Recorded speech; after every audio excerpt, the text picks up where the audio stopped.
Good morning. Good morning. It's Christmas Eve. And we're going to do some game dev.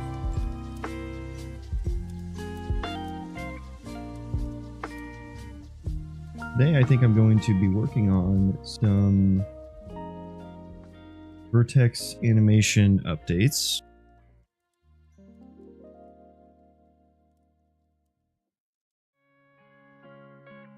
To my entity, my ISM entities.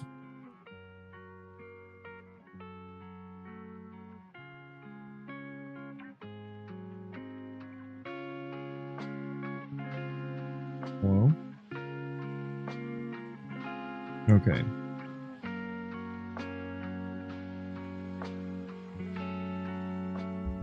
Hello, please? Twitch? This music's a little loud for me. I think it's probably a little loud for you guys too. Right there? That feels good to me.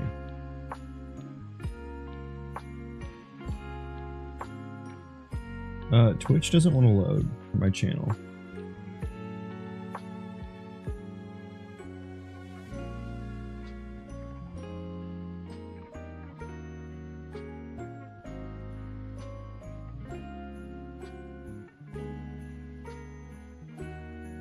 There I am.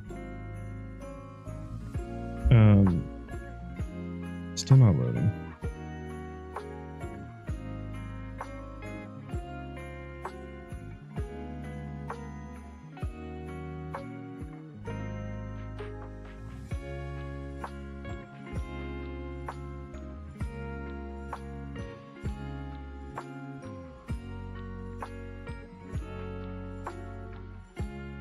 It does not want to. Why doesn't my feed want to load right now?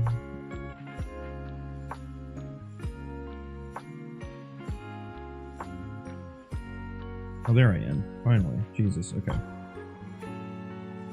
Yeah, so off stream, I was looking into the anim to texture stuff that I have set up because I wanted to extend it a little bit.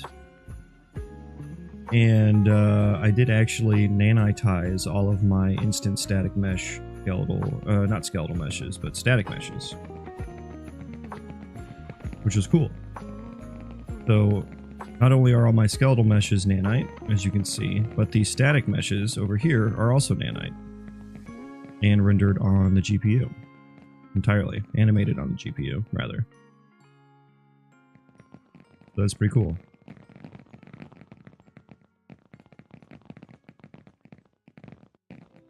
But now I want to add some more animations. Which means I need to reset up kind of what I have here.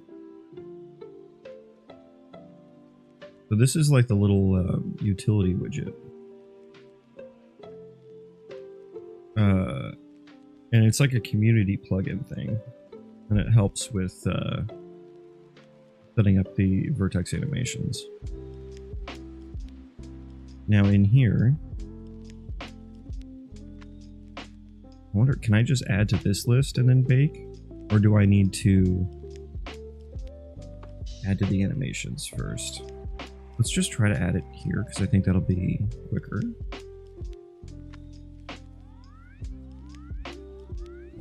The one I definitely want to add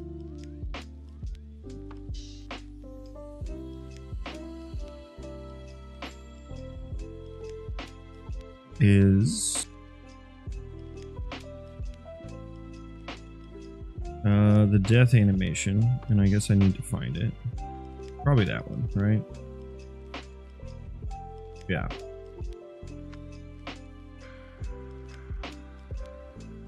Get rid of some of this stuff I'm not using anymore.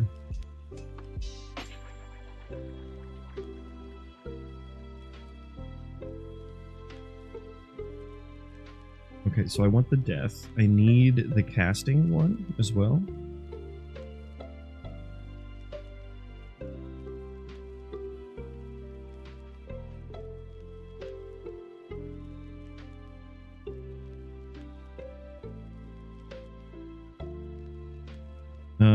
Allow anim cast directed. Oh, I forgot they're like in two different.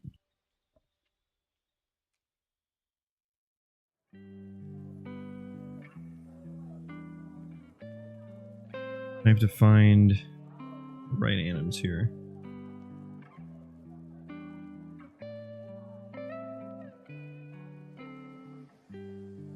Oh, that's like a fishing reel cast. That's funny.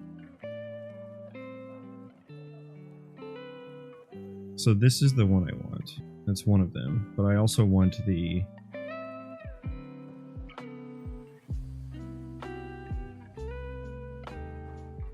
like the casting loop. Where's that one at?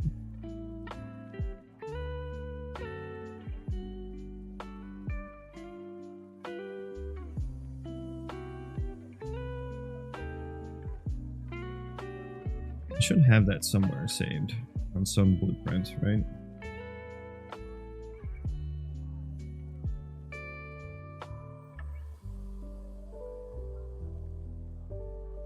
Where would I have put that? I need that casting animation. Where did I put that? Is that on the animation instance? No, I don't think so. It's like, it's got to be on my cast ability. Yeah, there it is. Is it this one that I want? Yeah, that's the one I want. Okay. Grab that one. Plop it in there. Go all the way back up. And another one.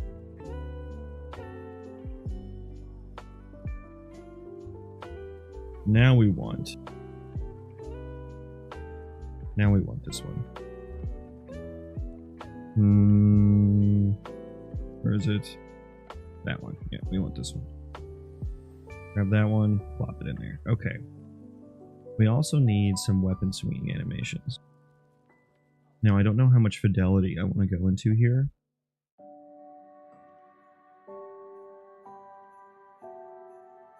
I at least need... Do I want a one-handed and a two-handed anim? Because I'm not going to put every single animation in here. That's just way too much.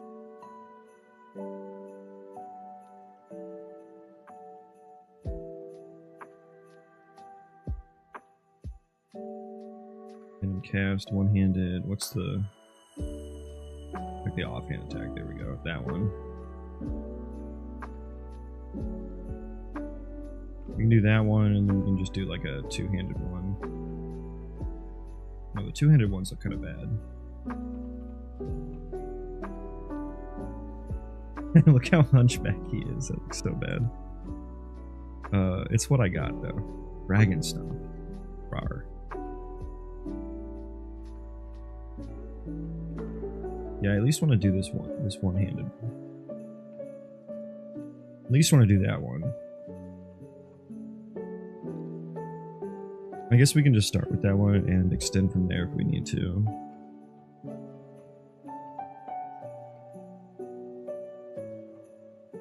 And I hope that's all I need to do. I did write some code to like find the index of the right animation in here to like pick which one.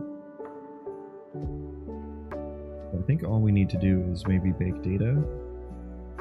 I'm gonna bake data and just make sure that it works the way that it did before. Okay, we're rebuilding navigation for some reason. That's okay. Fine. Copy break while that happens. Got a nice holiday blend. Perfect for Christmas Eve. Okay. Do they still look right? They still look right.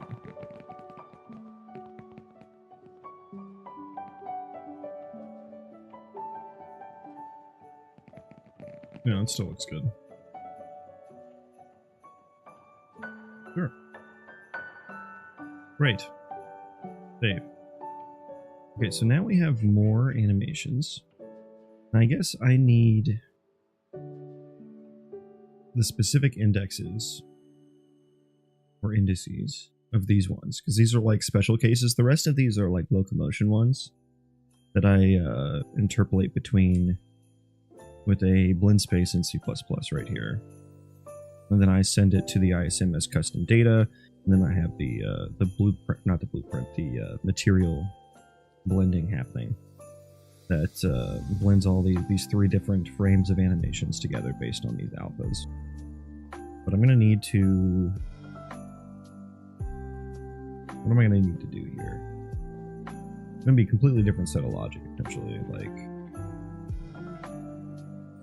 I may refactor the previous transform here as well, because I now have a previous transform in entity data rather than needing to store it on the ISM, which might be a bit faster. But for now, we need to write some code to understand what's happening. And let's think about death first. And I may need to pass a specific index in here. For now, let's just hard code it, just to get it working. It is index 14.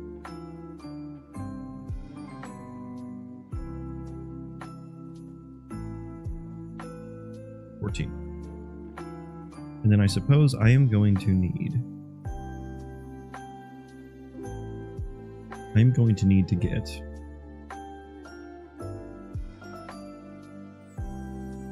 an ability system component for each of these entities. So I guess I'm going to need, I have an entity map. Okay. Entity map dot find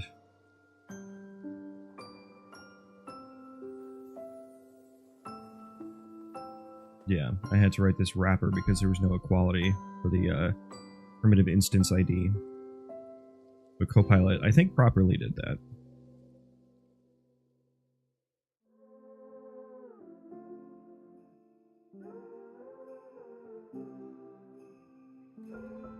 And I'm hoping... Wait, what does this return?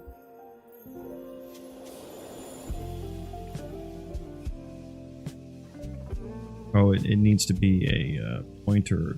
Yeah, pointer.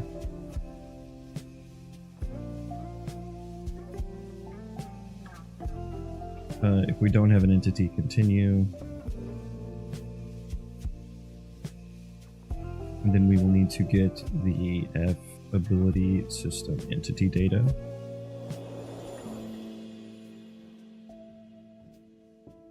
Which means I'll need to get a reference to my entity system, my entity subsystem. Yep, that, except let's not use a raw pointer. Every time I see a raw pointer now, I can just hear Dr. Elliot yelling at me. After all I taught you, you still use raw pointers. You absolute buffoon.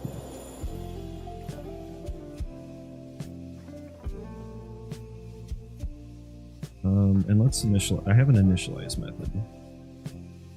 Let's set this up. There we go. Thank you.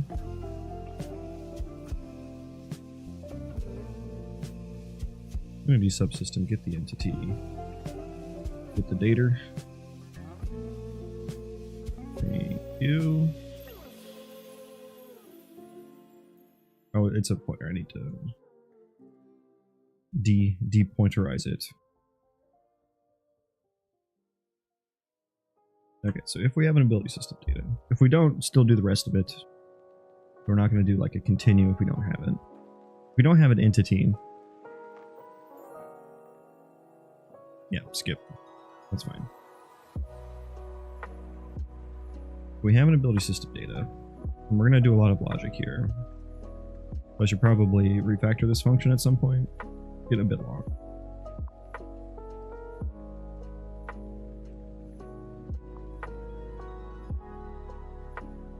Ability system data and there's an ASC. Actually refactor that. I want that to be a shorter name. Name.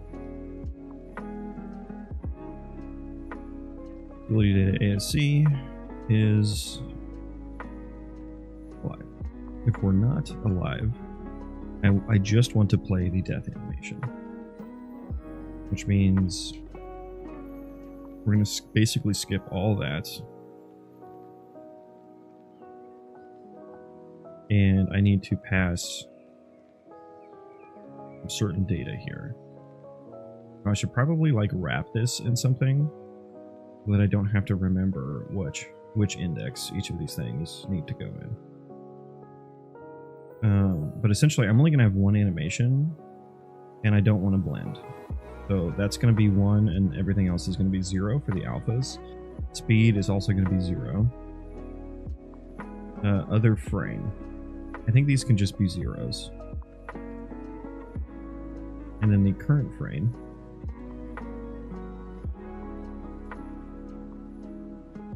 I essentially need an index and then get current in frame from that. Now, I forgot what all this logic was for,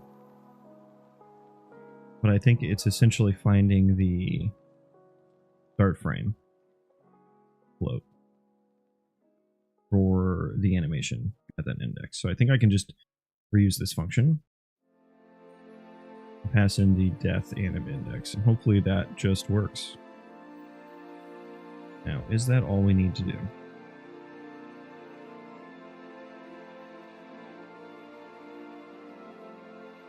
Rebuild, and we'll find out. It'll hopefully speed up the tick a little bit when they die.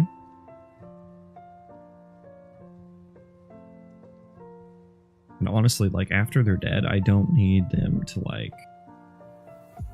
I guess I still need to check if they're dead every frame.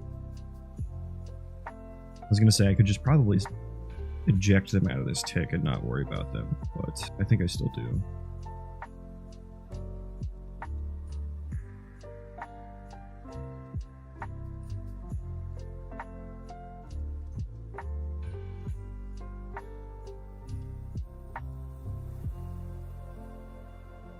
I played some RimWorld last night on stream. It was fun. We had beer and war crimes. The colony is surviving. The colony is surviving. We are in it's like a crevice type map. It's really interesting. It's basically all mountain except for one sliver down the middle. So it's actually really hard to like grow things and get wood. So it's making it an interesting playthrough.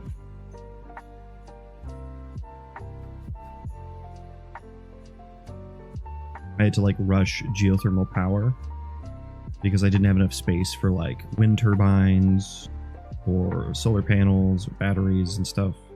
And I was running out of wood to cook my food. So I needed the electricity to cook it.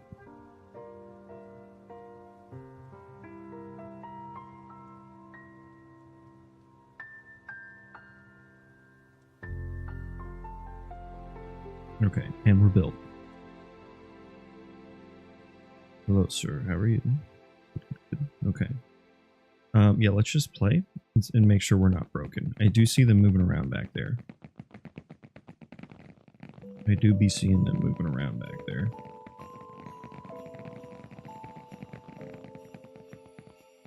Yeah, everything, they seem to be looking normal. They do be seeming to look normal. So now let's change them to fight. Okay, this is going to be a fucking shit show. Let's actually reduce the number here as well. We're spawning 500. Let's just go down to 100. My computer just doesn't catch on fire. Now.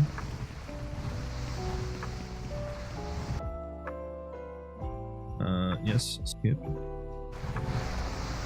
Okay, we have a dead guy there. I'm gonna watch that dead guy. We're gonna... Ah, shit, I'm dead now. Das ist ein issue.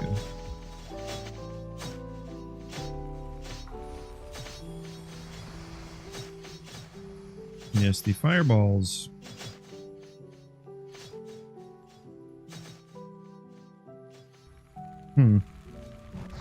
That one doesn't seem to be working. These guys are definitely fighting over there. I don't see I don't see anyone dying though, which is unfortunate. Like I said, I do need to fix the fireball target's dead, the fireball just needs to kind of not go towards that target anymore.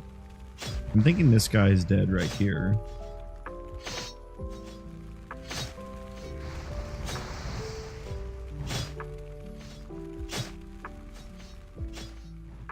Oh. Yeah, I think those two guys are both dead.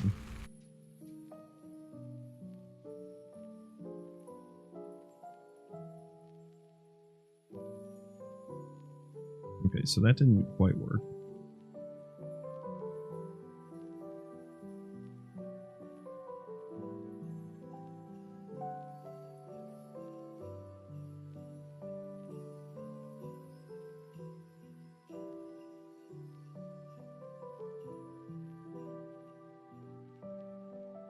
Should it be 1 or should it be 0? I think that might need to be 0. I'll try that at 0.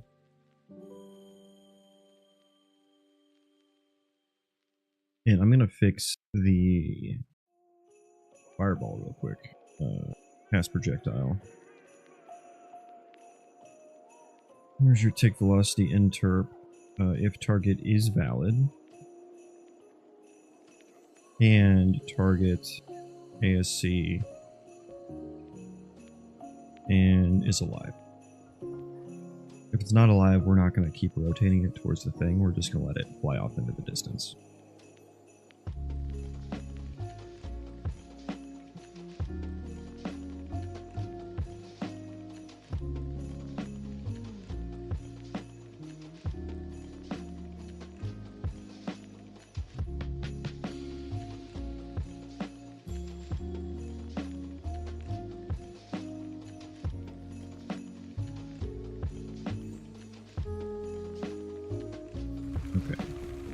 I need to run, because I don't want to die. Ow. Caught in the crossfire there. Anyone dead on the horizon? Okay, there's a dead guy. Keep your eye on that guy. Nope. So this guy right here, he should be dead.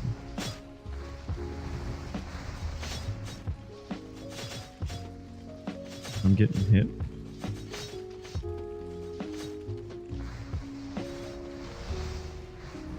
Okay, so they're not T-posing anymore. Is it the right index? It should be the right index. I wonder if it just didn't bake properly.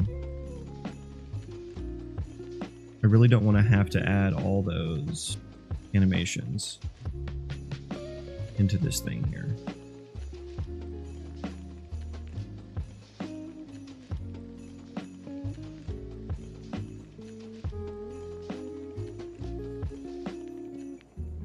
Okay, so I'm gonna run this again for a breakpoint.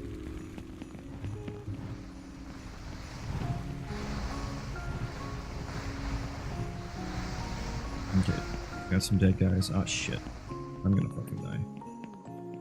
Okay.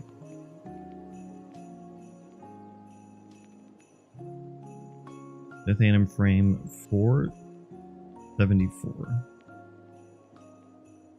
Am I even using this function right?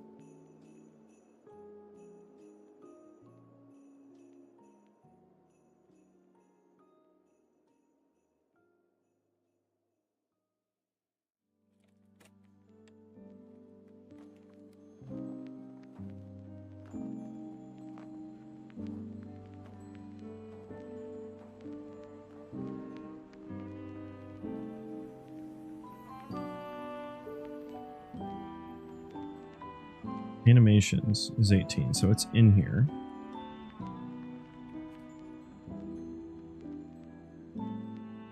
They do seem to have proper data. Okay, so we did get down here. Current frame of 474, which does seem to match up to what we have in the anim info. 474, 448, 496. Yeah.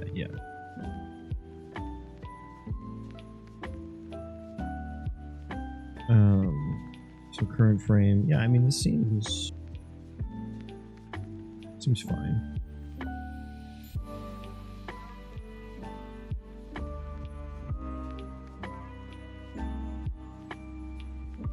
Okay, let me go. I'll need to look at the material to figure out what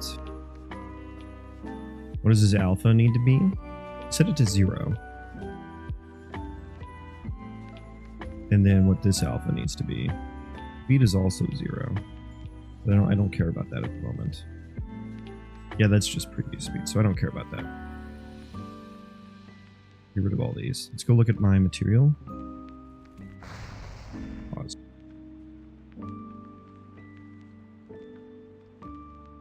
None of them be playing the dead animation. The guys that are holding still are the dead ones, I assume.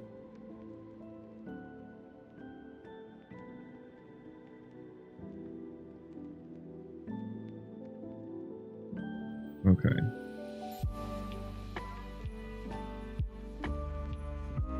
Okay, so current frame. Alpha 1. So it does need to be 1. It does need to be 1.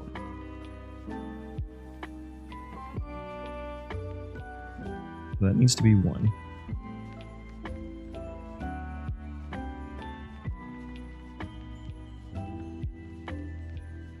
And that lerps the normal properly.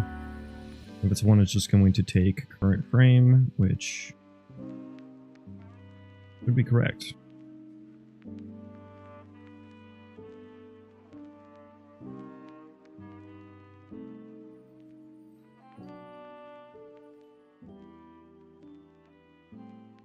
Okay, that live coding ran.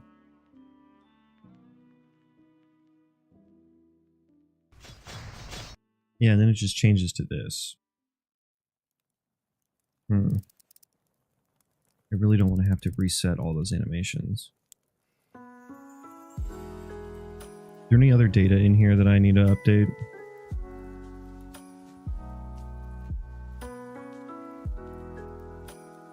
Sigma nuts.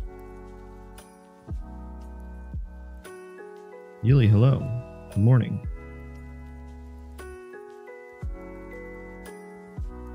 I am trying to get some more animations baked into my vertex anims. And I really don't want to have to take all these and add them back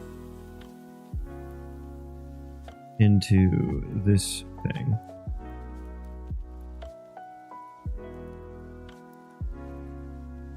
Anim index. The animation index of the animation to play. Okay, I don't think that. I think that's just for autoplay stuff. Yeah, I mean, all my information is in here. Did it get baked to the textures properly?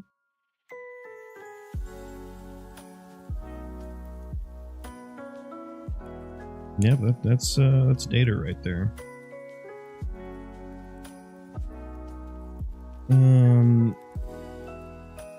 How would I debug this?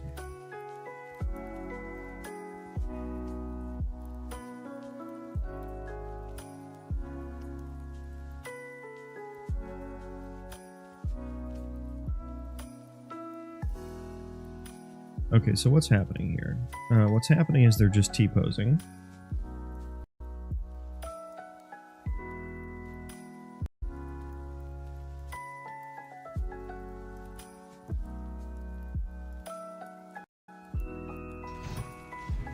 We're T-posing instead of playing the dead anim.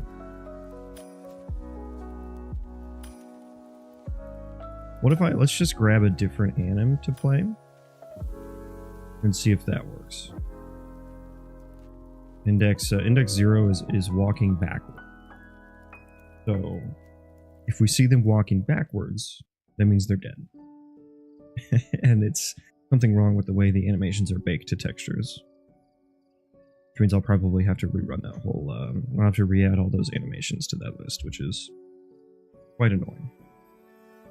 Quite annoying.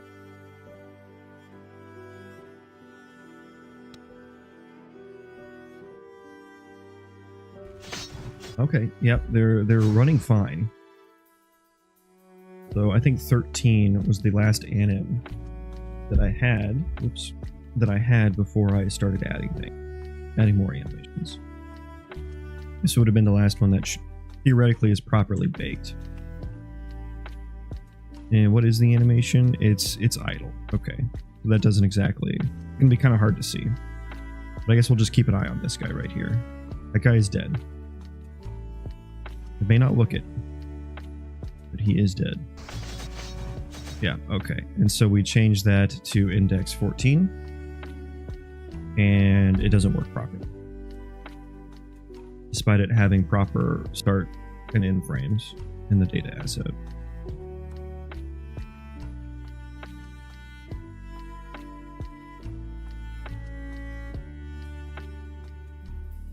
Did you switch to nanite? Yes, I did. So the not only are the skeletal meshes nanite, but the static meshes are. They're nanite, and they're also vertex animated nanite. So see this guy on the they both show up. But this is the static mesh. This is the skeletal mesh. So this guy's dead. Yeah, and he just T-poses. Now he got set to a different location. That's probably something to do with the world position offset or something, I guess. Okay, so this means we gotta like rebake our stuff here. We'll put that in there. Grab you, put that in there. Grab you, put that in there. How many units do I have? Did you test limited nanite skeletal meshes? So, for me, changing to the nanite skeletal meshes didn't really seem to make that big of a difference, because that's not my bottleneck at the moment. Without nanite skeletal meshes, I mean, it really depends on how many are rendered and like what logic they're doing. Like when they're in combat, like the VFX of the fireballs and the execution of the gameplay effects is where a lot of the performance degradation happens. So this is with 100 units.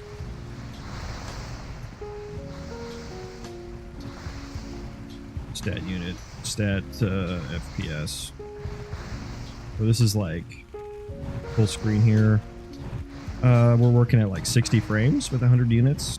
And you can see the static meshes in the background there. They're not doing a whole lot. And then we just have an absolute mob. We're going back to the pile. Back to the pile.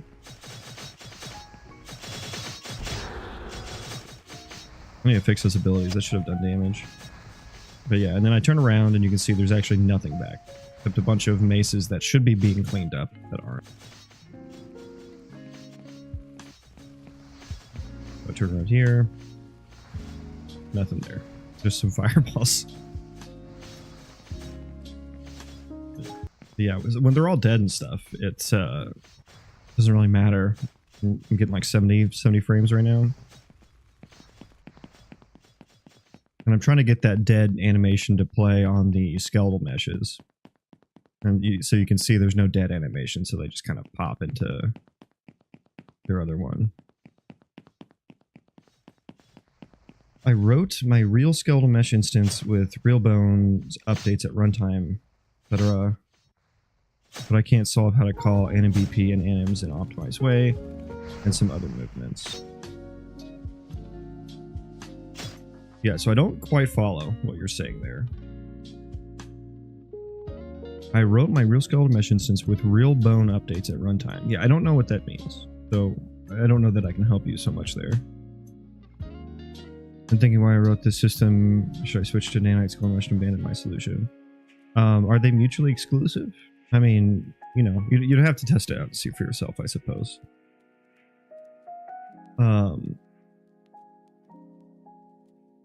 I feel like with the skeletal meshes, when I profile my skeletal meshes, the rendering performance of the skeletal meshes is never the bottleneck. So nanite doesn't help a whole lot. What the bottleneck is, at least for me, are like movement is one, and then animations are another one. So turning on animation budgeting for the skeletal mesh, animation update rate optimization, simplifying the anim blueprint. Those are the things that have a bigger impact for me on game thread performance. But, you know, I'm running on a 3080 Ti, so, you know, maybe I've got better rendering performance than most. Denic Div, hello, welcome. Testing on 9,000 plus units. Can you even get that many on screen at a time? I got up to 8,000, but that was before I added my ability system component to every entity.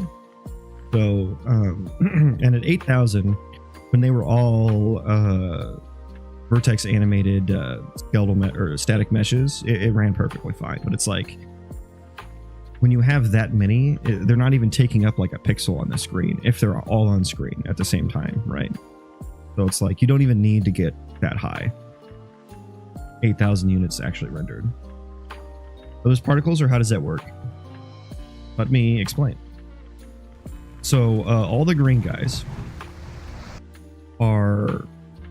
So all these are entities as a part of my entity system. The green guys are actual skeletal meshes. They're actual actors. All of my entities have ability system components, but those ability system components, then I also have equipment components as well, but that's my own thing. But those are added to a proxy actor, not the actor that you see on the screen. Now, there's some blue guys in the background. These are vertex animated static mesh, instant static meshes. So they're incredibly cheap to render. And there's this little plugin, you can see it here on the left, that you can use to bake your animation information into textures, and then you can render it, or rather, you can blend between it in a material, and you can essentially just do your animation on the GPU, and it's like practically free. It doesn't quite look as good, but what I do is I take the same blend space that I'm using for these guys, I sample it here. Here's my blend space. Get samples from blend input, and I just kind of calculate the speed and direction that this instance is moving in, and I'm moving it around with my entity system, and then I pass that information via custom data on the ISIM to the material. And so we have like the current animation frame, and then we have two other animation frames, because in the blend space they create like triangles in the blend space. So there's going to be like 3 animations essentially. Where is my blend space? What do I call it? Like simple blend. Yeah, simple. Yeah. So you can see, like, no matter where you are in here, there's 3 animations that it's blending between. And so I pass the weights from all 3 of those animations to this material, and then this does the blending and passes the alphas for like how much it should blend. So no particles, but skeletal meshes, instant static meshes.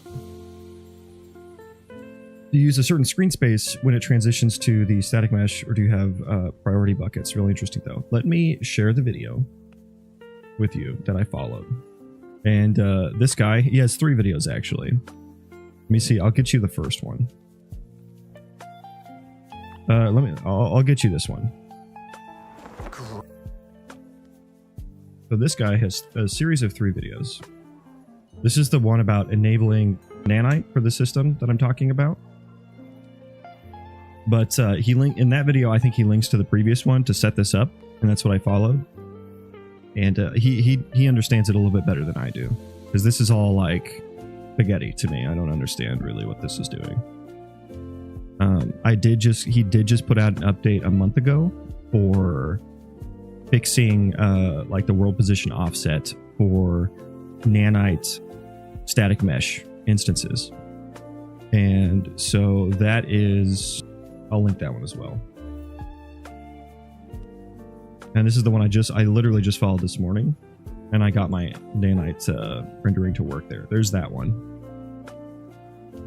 And in that one, he has you change the screen space of some of the built-in plugin stuff to some of the, like, I don't know, there's certain nodes you can change like the screen space on, and he changed it to like particle screen space or something like that. So I don't know if that answers your question, but yeah, watch those videos. he'll do a lot better job of explaining what's going on here. I merely stand on the shoulders of giants here. I will take credit though for figuring out how to use the blend space in C++. That is a homegrown MyDrong solution right there. So you can have that. There you go. That's the code. This is how you sample a blend space in C++ and get the data that you need to pass it to the system that he sets up in those videos. So screenshot this shit right here. Yeah, this is really right here is like the meat and potatoes, right? And then just make sure you understand what indexes you're passing this information to. So yeah, that's how that's working. Happy to answer any more questions you have, if I can. It's really cool though. Like whenever I turn down the radius, I had to turn up the radius because I didn't want the actual actors to be rendered in a larger radius. But before, when I had like a pretty small radius for the actual actor representations of the entities, I could get up in the thousands of these that are rendered. So one of my things on my list to work on next is to have a max number of entity actor representations on screen. So not just like a radius, but also like, here's the max number for like, because like this is really like the worst case scenario right here. Like this is 100 entities all in combat all at once. Why is my guy floating right now?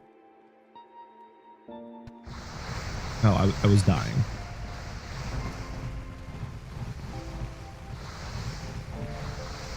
Yeah.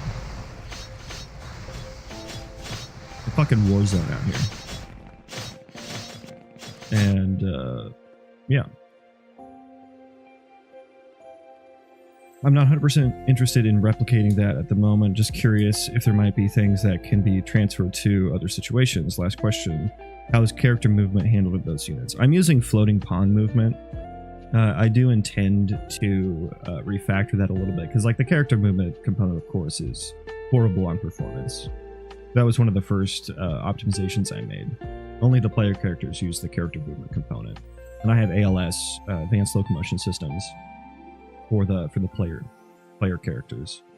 But for those entity actors, they just use the floating pawn movement, and then I'm just relying on the nav mesh being being correct. And so my other level, I'll switch there. Entity test. I have a bunch of stairs to like test how that looks, and you'll see I'm floating a little bit because the nav mesh isn't perfect. But I do intend to like potentially I might have another entity processor that runs and does like a raycast down from the actor position to figure out where it needs to be on the ground, and then like adjust its position that way. So that way I can still do the cheap floating pawn movement and also have their feet stay on the fucking ground. Okay. Oh god, I don't remember how many I'm rendering here. It's so laggy. Oh my god. How many am I fucking spawning? Hang on. Sorry, that was ear cancer. Oh, and we, of course, hit some exception when I hit the end game here. I don't think it's a real exception. I think this is like an artifact of hitting end game in play session. But yeah, I was gonna show them moving up and down on those stairs there to kind of show it's a pretty lossy movement. Not perfect by any means, but good enough for now.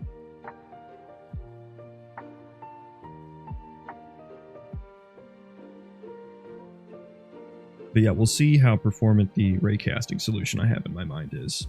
It probably won't be great either. So maybe I'll have to copy some code from the character movement component, which is just like notoriously complex from what I've seen.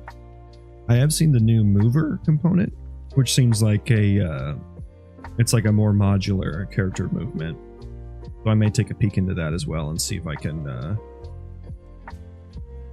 get that to work efficiently for my needs. Okay, we're respawning 1,000.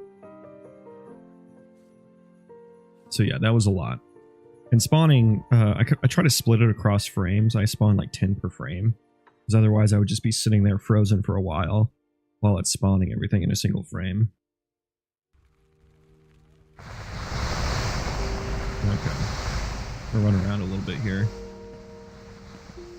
Okay, they're all attacking other things. Oh, what the fuck happened here? Activate ability. My gameplay base. Oh, we're just in the... yeah, skip that. We've hit our... we've exceeded the max number of ability tasks. Ow. Okay, we'll see. We can get this guy to, like, follow us here. He's still casting. He shouldn't be. There we go. Come on. I need you to do some pathfinding. Oh, he got hit by another fireball, so he took aggro from another guy. Well, there's some floating right there. You can see.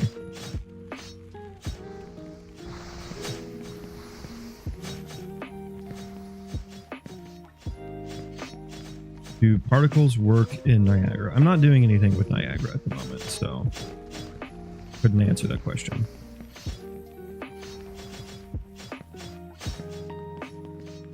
I have heard you can get some pretty cheap collision with something to do with Niagara and instant static meshes. Haven't really looked into it that much, but that may be what I try to look into for collision on my static mesh instances.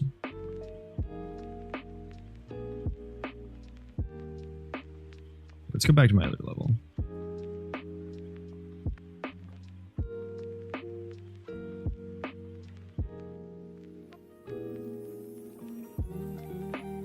Hello, do you use Datasmith in Unreal?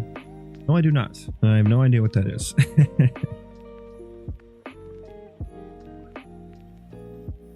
Collision in Niagara? Yeah, like you can, I'm pretty sure you can do like collision on particles in Niagara.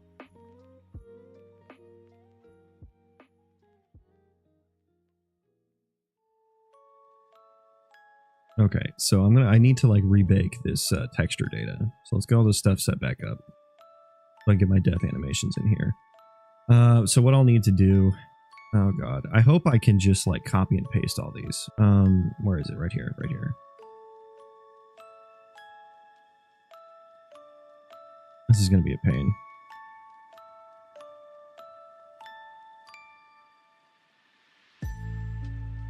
Okay. I need, how many of these do I need? 17. 17 array elements? No, I need 16 array elements. Okay, okay. Yeah. What are you using Datasmith for? Can I click and drag? No, I can't. I can do this though. I guess this is the easiest way I'm going to be able to do this.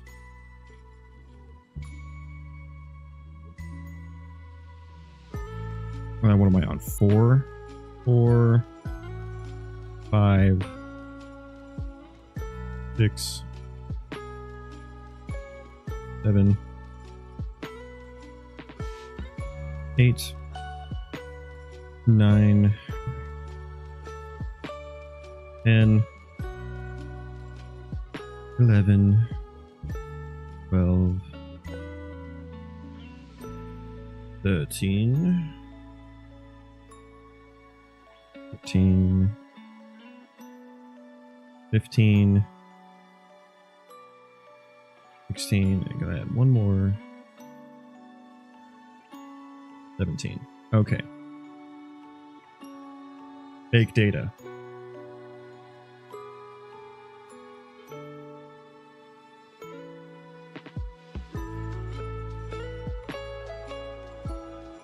How you did collision in Niagara, or I misunderstood you. I don't do anything with Niagara. I'm just saying that it's something that I will be looking into as to how to do collision in Niagara particles. Datasmith, it's for exporting objects or scenes from your 3D software to Unreal. I'm trying to use its direct link function. Yeah, I don't do any modeling or anything, so all my assets are created by other people, and they're usually free. Actually, most of mine come from the Humble bundles, so couldn't help you with exporting any 3D models or anything like that. Now, if you need some C++ help, or you need some procedural content generation help, procedural terrain generation, entity system stuff, ability system, gameplay ability system, I'm your guy. I can help you with that. Okay, so all that, I hope that's baked. Ooh, I didn't set the asset. Oh, maybe that's why. Hang on. Where's all this shit going?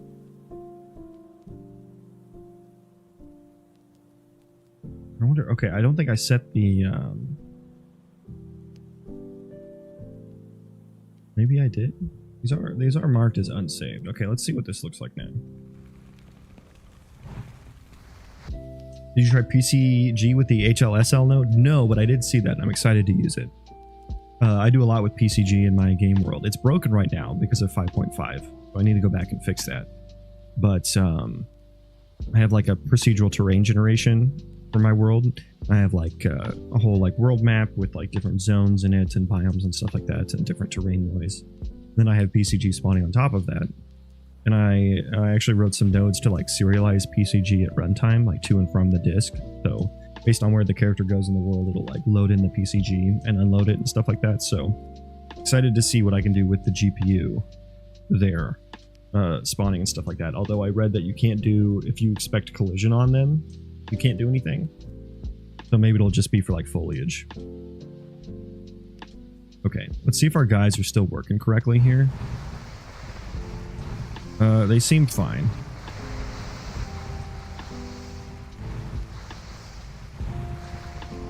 Are any of them dead? There's a lot going on here. Oh, there we go. Yeah, it's playing the death animation now. Okay. So we need it to not play over and over again. Okay.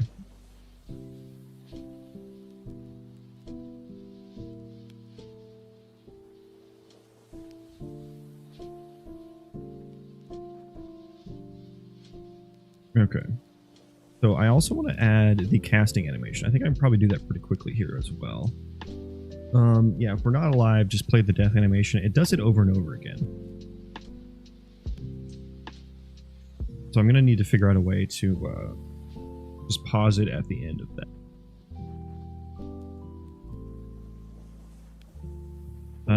Let's not yell our if statements here. So I want to check what tags we have. If we have the casting tag as tag, matching gameplay tag, I believe it's my combat tags. Casting. No, not sprinting. Casting. Okay. We can play our casting loop animation. We're just going to hard code. And what's our index for the casting anim? It is index 15.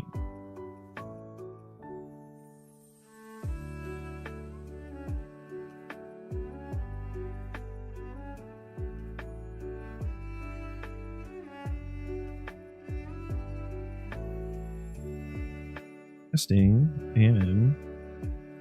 Right. No. Index. Okay.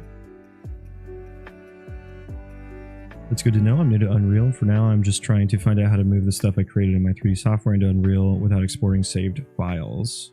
Oh, I see.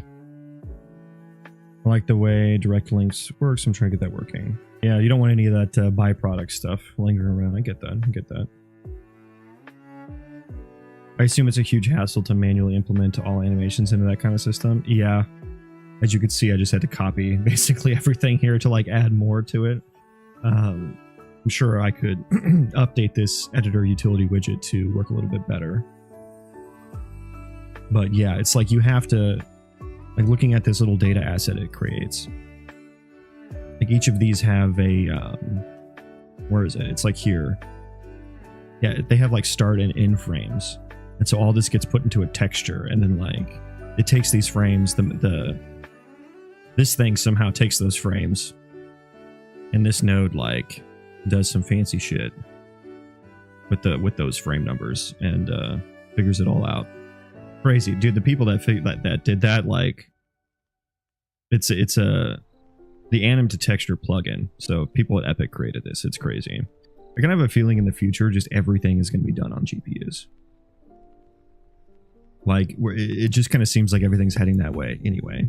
Like, we can put PCG on the GPU now. We can put animations on the GPU now, you know, with nanites rendering performance, getting like some automatic, because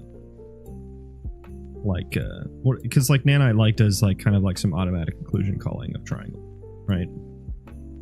It's like what is it called? Rasterizing? Is that the word I'm looking for? It does some like rasterization, I think. I think that's the right word. I don't know what I'm talking about though, so don't listen to me. As I remember, it was broken for 5.4 or something. Did you fix it yourself? Wait, what was broken for 5.4?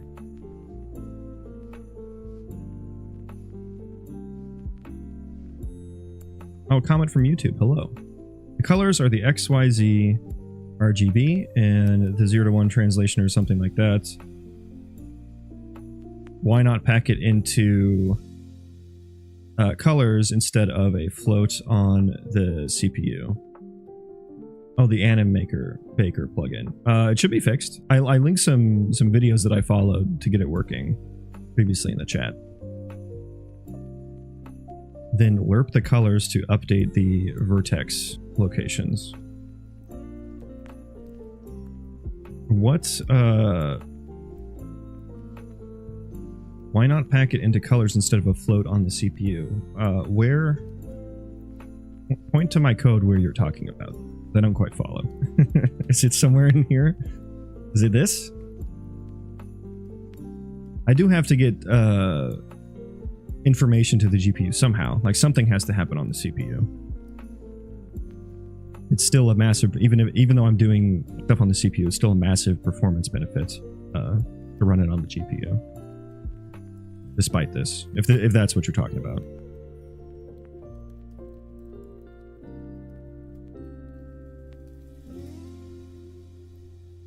But yeah, let's see if that casting animation works. I'm gonna back up a little bit, see if we can get some more instances. Yeah, look at them. They're casting. They're casting. Now I just need to actually like sync it up. Like the fireball. The fireballs are just going from their crotch, which is a feature, not a bug. Look at them. They're just like they're just pointing their fire crotches at each other. Yeah, another thing I'm gonna need to solve is like attachment. I mean, the whole idea of Bat's verse animations. I think you're too 5-head for me right now. And I mean that as a compliment. I did not write this. Full disclosure. I copied this.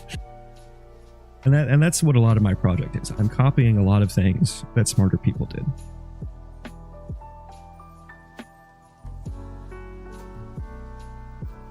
I am by no means a material expert. I would hardly say I'm a beginner in materials. It's early. Yeah, it is early for me. I still look at how much coffee I have left. Look at that. I'm not even close to my full potential. I have so much power to gain.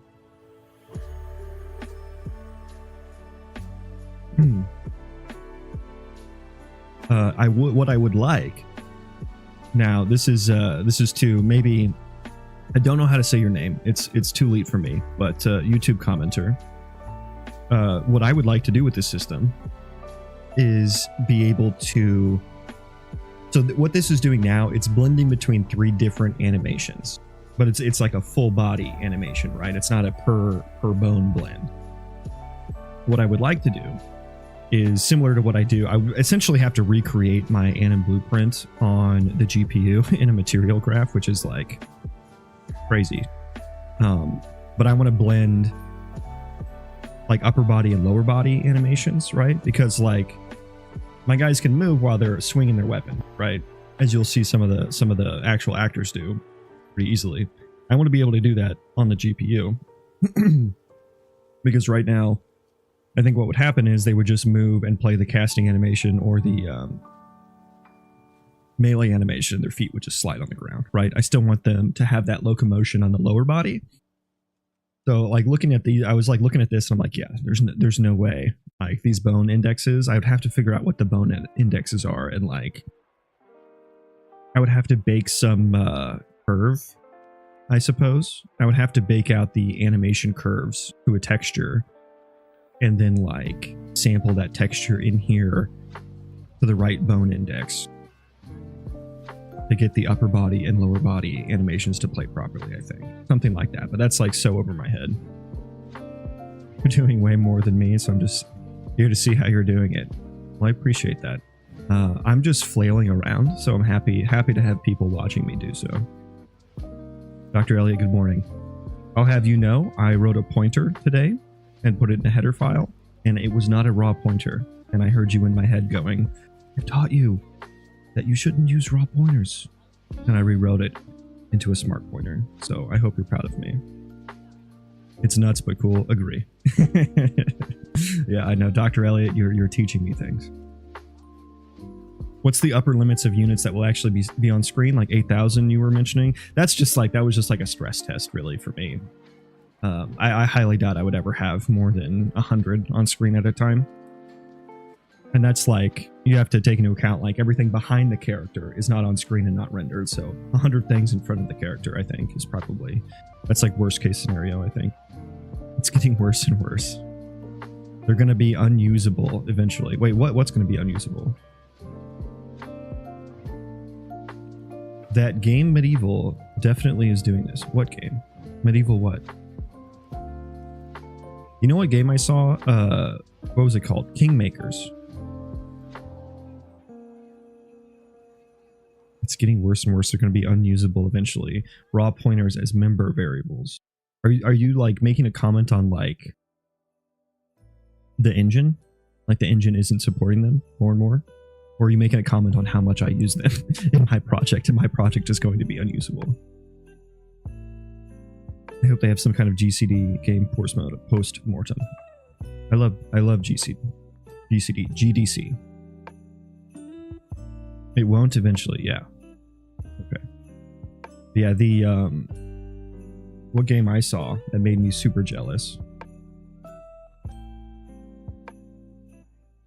Let's watch this. Kingmaker. Like, look how many units they have on screen here. And they have like the collision for all these guys, the physics happening for all of them as well. Crazy. Crazy. 6 months to find Owen. This game is fucking nuts. I will definitely be playing this game.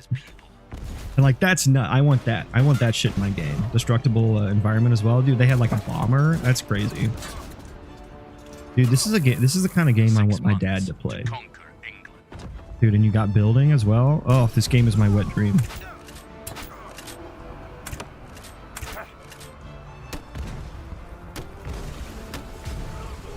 I have no idea what engine this is in. Might be a custom engine or something. This is so funny though. Like look at that. That's nuts. That's fucking nuts. If he's not on the throne, it's over. Forever. Massive quantity of the animated meshes. Yep, swap in for skeletons. Like, yeah, when you touch them, that's when you turn on the collision and the physics. Yeah. It's so funny how much of game dev is, it's all smoke and mirrors, right? Like, it's like, if you were to like just look behind this guy, nothing is fucking rendered. There's nothing behind that guy. There's not even any ground underneath his feet right now. It's all fake. It's UE for sure. Nice. Okay, I have 3 different people saying it's Unreal Engine. So it's probably written in Unity.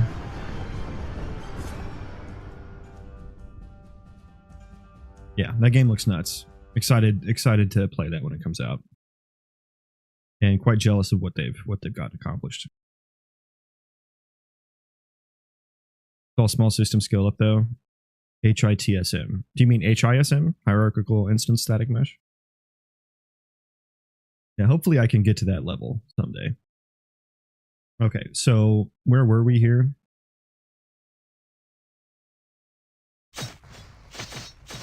Oh yeah. Okay, so we have the casting animations. You are on the same track. Yeah, I'm like 10 years away. I'm so close. I'm so close. I can almost dream it. I'm so close. Okay, so I also want, so the casting one's going to be a little strange because I'm going to need to listen for an event, or rather, I'm going to need to grab the current active ability and check how much time is left on the timer for the. Because I have like this little ability animation queue that I built that just kind of keeps track of the animation times and kind of queues things up, potentially speeds things up, potentially slows things down. It was mainly just built for dual wielding, so I can put both animations, and then because when you're holding two weapons, I don't just want main hand animation to play and then offhand animation to play, because like that wouldn't actually be beneficial to have both of those weapons equipped, right? You would just simply want to only swing whichever one is better. That was kind of my gripe against Skyrim's dual wielding, because that's kind of how that works. And so what I actually do is I end up giving an attack speed boost when you have two weapons equipped, and then based on the attack speed of both of those weapons, it speeds it up a little bit, and both of those animations need to be sped up, and so the ability anim queue handles that. And it also keeps track of timers for like damage. So I have a anim notify for when damage should happen, but I don't actually like use it. I just actually read it in C++, like where it is in the animation, and then start a timer to execute it at the proper time. And so essentially I need to find the active abilities and figure out how much time is left on some of these timers. And that'll determine like the weapon swing animation like track, like where I should be in that track. Turn the music back on. We're quiet in here. This is Christmas lo-fi. Okay, so I also need to figure out how to not get this to replay, which feels a little bit harder than doing the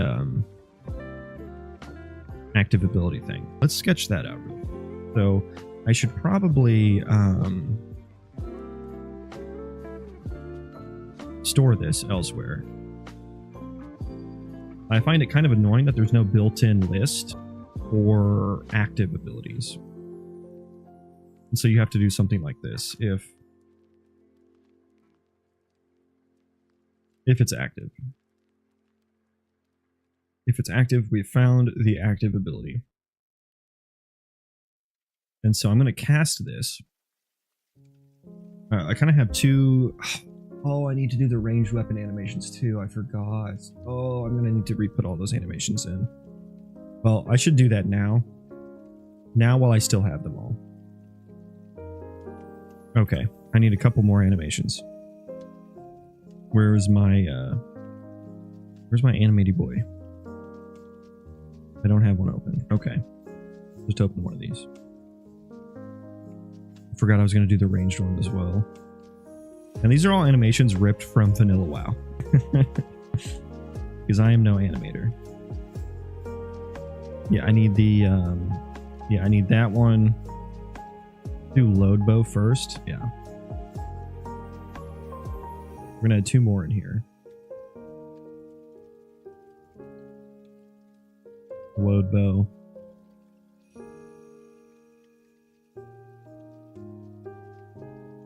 I don't think I need the hold bow. I don't need that level of fidelity. I don't give a shit about that slight breathing he does. These are going to be played at mostly at a distance. Put that in there. Let's bake out all the data again.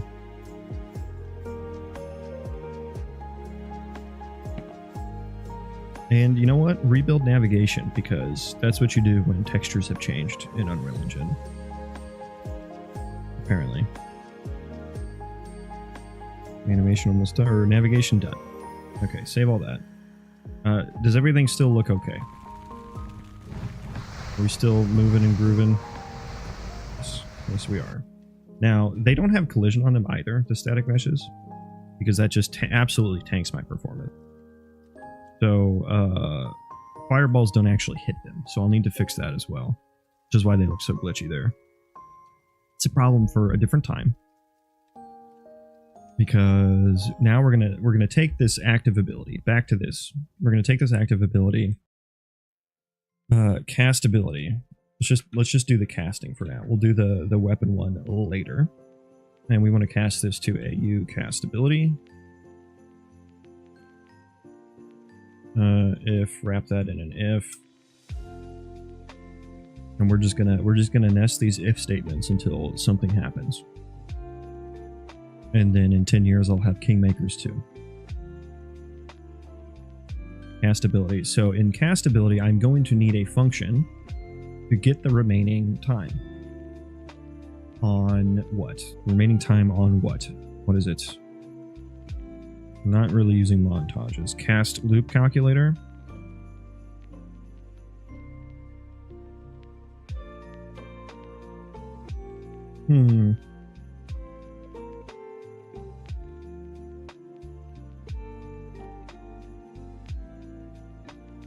Yeah, I suppose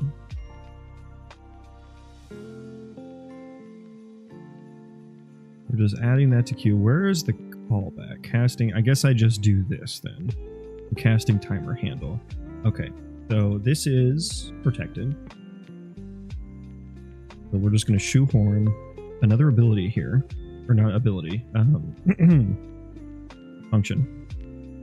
Get remaining. Can I spell remaining? Is that how you spell it? Get cast time remaining. That's what I want. So we are going to return get world, get timer manager, get timer remaining on cast timer handle, casting timer handle. Okay, so I think this is what we'll be able to use in here if we have the cast ability. So change that to not change that, add get cast time remaining. Okay, we have that information. Now what do we do with it? What do we do with this here? Help me, co-pilot, you're my only hope. That's kind of what we want to do.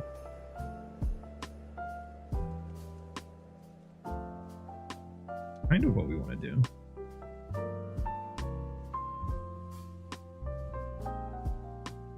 We could get rid of this then. I also have a channeled ability, which uses a different animation. Again, I don't know that I want that fidelity, because that's just a massive pain to handle, like 20 plus goddamn animations. But yeah, that's probably what we'll just do for now. Actually, let's get out of this loop.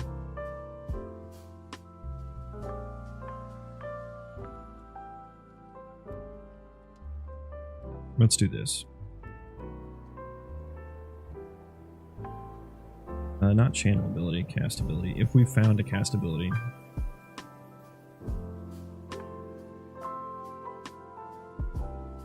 We're going to break out of this. Break doesn't break out of all four loops, does it?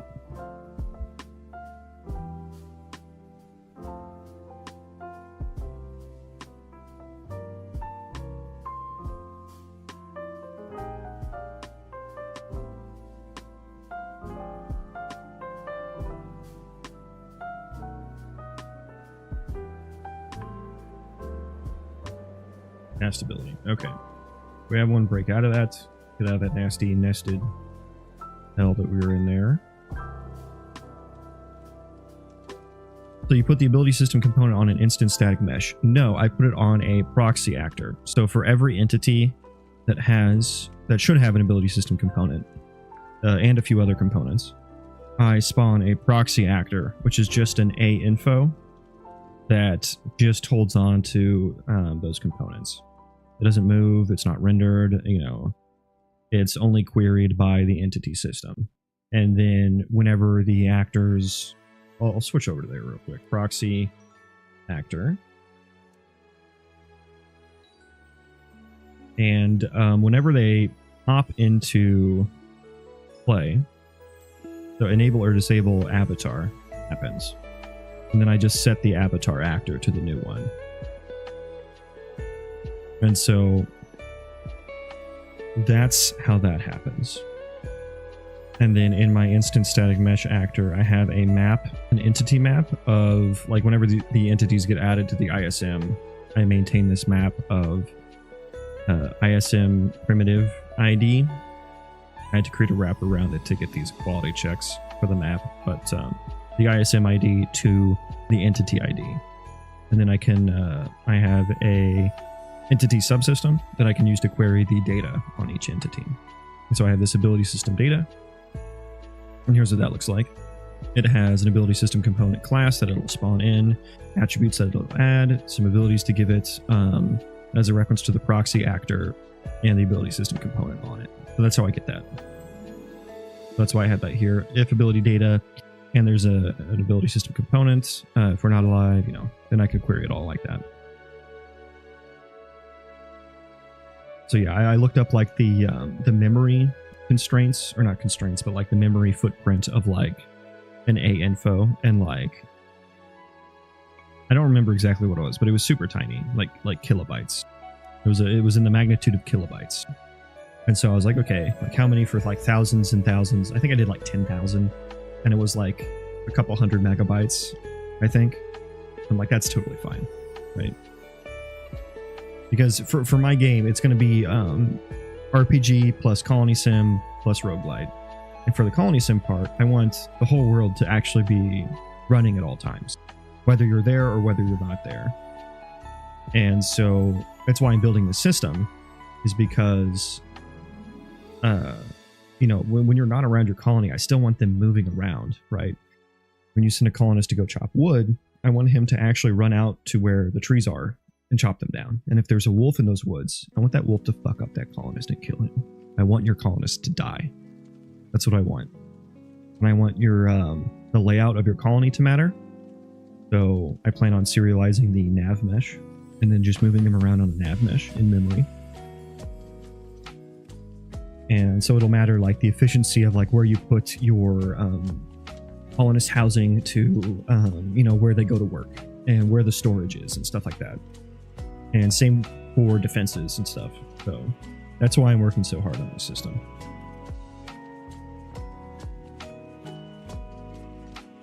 Because that's the thing I think is lacking in some Colony Sim games out there.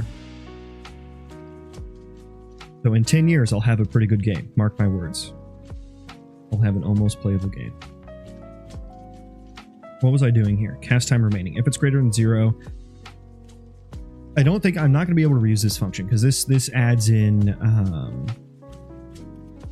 sample rate. Yeah. This again is copied logic, so it's literally hieroglyphics to me.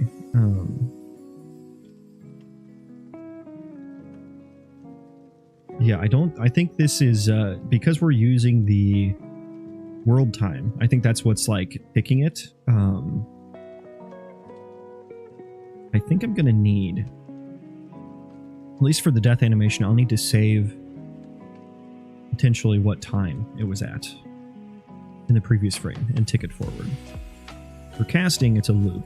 I don't need to know that. The casting one can happen. Where was I? Here.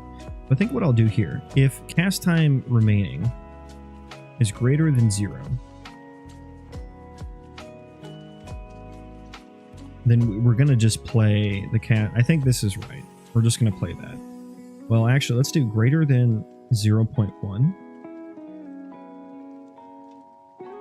Because if it's 0, then I need to play the actual, like, I need to play that animation, which I believe is in the next index. And this is how you write production code, kids.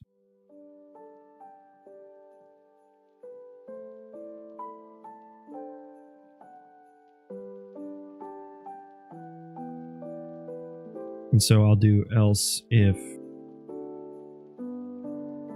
yeah. Then, yeah, cast anim index. Okay, so yeah, and so for this one, I don't think I'm going to be able to use this get anim current frame. This is really like, I'm going to refactor this name here. This is more like get anim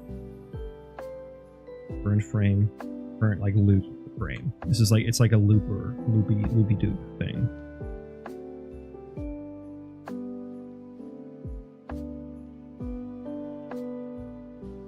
So I don't want to use that for this one because I don't want it to loop. I want it to play that anim. I have a feeling what's going to happen here, actually. What's going to happen is once this cast time timer gets to 0, it's just going to the NPC is just going to start casting again.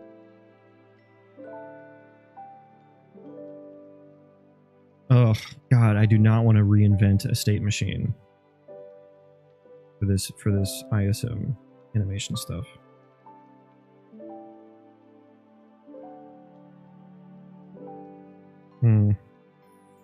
Yeah, I think I'm gonna need to maintain some state here.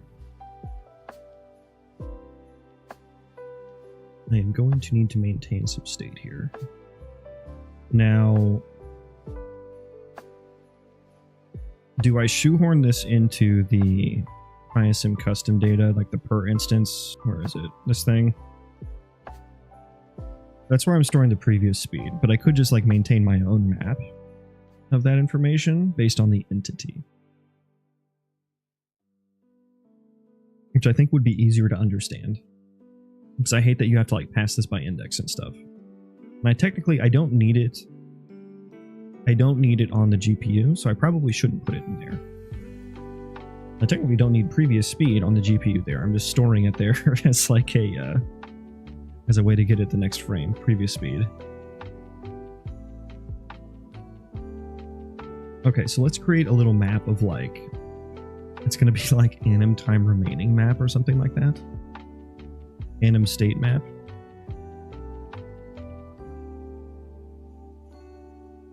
Anim state map. And it's going to be a map of like f my entity to what? Should probably be a struct, right?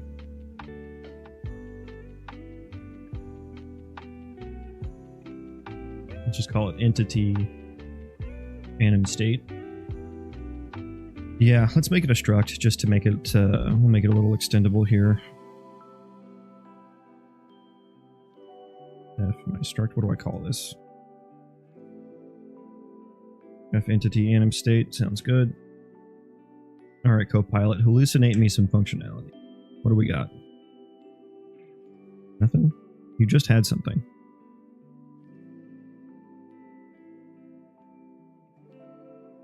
There we go. What do we got? Okay, we have the entity. Okay. We have the anim index. That's actually not bad. It's not bad info. I don't need all that, I don't think. But that's not bad. Good, junior dev. Good. Bro, I've heard stories on, I follow like the, what subreddit is it? It's the, I think it's the CS career questions. And like people are talking about how they interview these kids out of college, these programmers, and they can't pass interviews without ChatGPT now. It's like, damn, that happened so fast. That happened so fast. Or was it, I think it might have been a teacher, actually, who like, they couldn't pass the test. Like they wrote great code for like assignments and stuff, but like when it came to like test time, they couldn't do it because they didn't have ChatGPT. Like, damn, that happened in a span of like 2 years. It's crazy. But these are probably kids that like wouldn't have been able to do it without ChatGPT. So not only is the market getting saturated just from a like programming is now popular, right? Like people understand that you can make a lot of money programming, but also from it's more accessible now because of ChatGPT standpoint. And layoffs. Everyone loves layoffs. It's the holidays.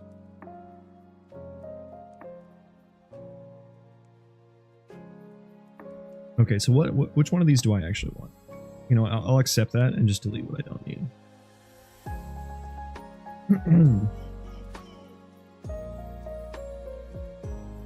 Yeah, I think I just need like... I don't think I actually need the entity on here. Because it's a part of a map.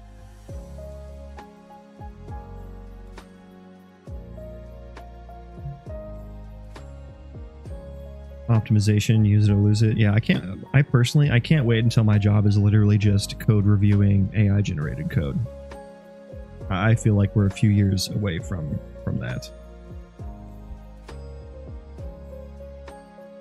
And like Sundar said that like 25% of all code generated at Google is AI generated. And a lot of that's from me, I'll be honest, because Google's internal AI code generator is quite nice. Now, some of my coworkers say that it's like never right, but then like me and another coworker were like, we use it all the time. It's great. I kind of feel like maybe I don't know, maybe they're not prompting it right. I mean, for the inline completions, it's great. Like it's completely generated entire functions for me. And I think, you know, being at Google and having access to Google's code base, it's like, you know, it's probably the one we have is probably specifically trained for our code, right? So it's really useful. It's the best I've seen, better than Copilot. And yeah, I've had it like dude, whole test files. Like I've literally completed my way through a test file. Very little actual typing involved. It's good to know why the wheel works. Yeah. I can't wait until like I'm gonna be like 60, 70 years old. I'm gonna be retired. And then there's gonna be some FBI agent that shows up. And they're gonna do this to a lot of programmers around the world, right? They're gonna show up to the door of these old ass ex-programmers. Like, we need you. We don't understand. We don't understand what it's doing. And then I'll turn away from the camera. I told myself. Some shit like that. It'll be like a dystopia where like we don't like there's all this AI generated banking code that no one understands how it works, which is not really that different from where we're at now in COBOL, but it'll be fun. It'll be a fun dystopia we're headed for. Back to video games. I think I just need that. I think I just need that information.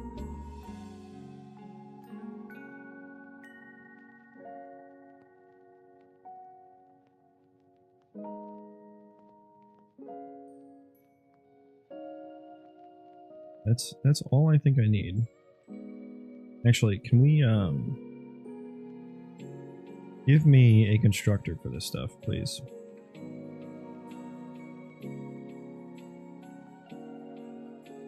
Close enough.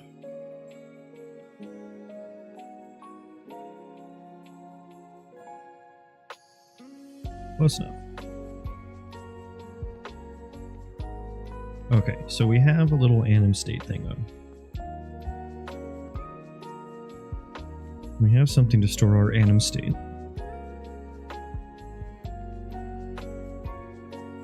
And I suppose this is where I'll need to do it. I'll need to do it for the dying animation as well.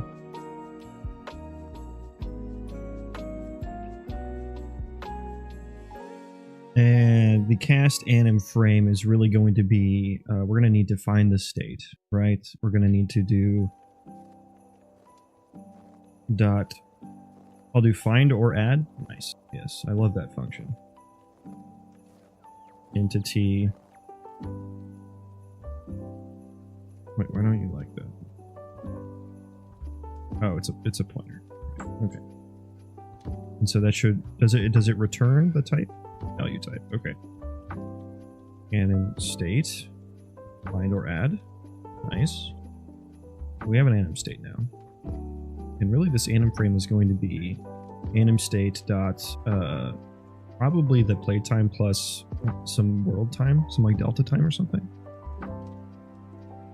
Anim time. And then I'll need to tick this.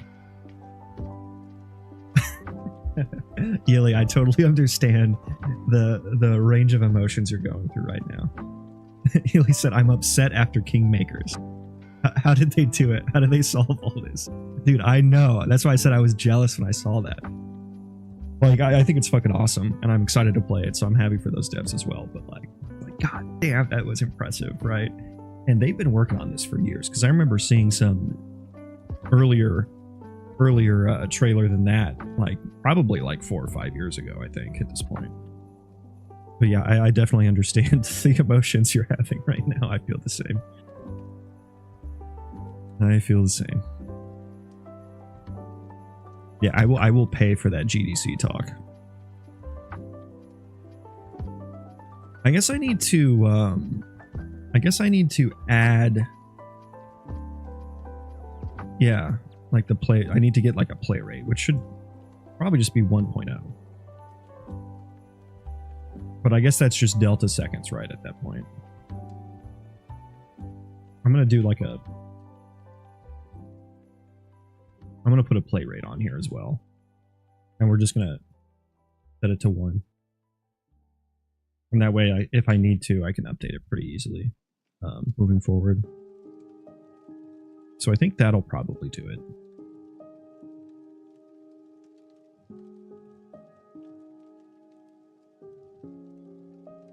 So we find our ad, else if it's greater than 0. Now I need to,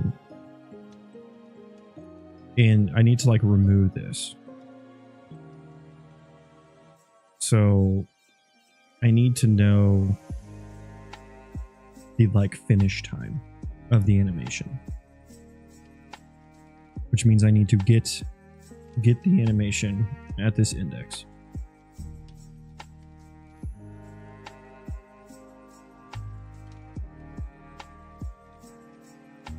If you think about it, it's not much different than a game like Vampire Survivors or any of those shoot 'em ups with a lot of stuff on the screen. I think it is, actually. I think there's some subtle differences that make it really difficult. Different kind of smoke and mirror to just show something and a state like you're doing. I wonder if you can even Niagara spawn and mesh with a vertex animated texture. I'm pretty sure you can. I'm pretty sure I've looked up stuff that have said that. But again, I don't know what I'm talking about. So, grain of salt. The taste. But like, I think an important distinction is for like Vampire Survivor type games. One, it's 2D. Even if it is a 3D representation, it is still effectively 2D. Everything happens in 2 dimensions, which means you don't need full collisions. All you really need to do is check locations, right? Of projectiles and stuff like that. So that's a lot less expensive. Another important distinction is it's a top-down camera, which means you don't have to render anything that's on screen, and it's a fixed camera. So your player can't look around off into the fucking distance, right? So I think those are 2 pretty important things there. And like, there's also no physics. I think that's another one. The physics is a whole can of worms as well.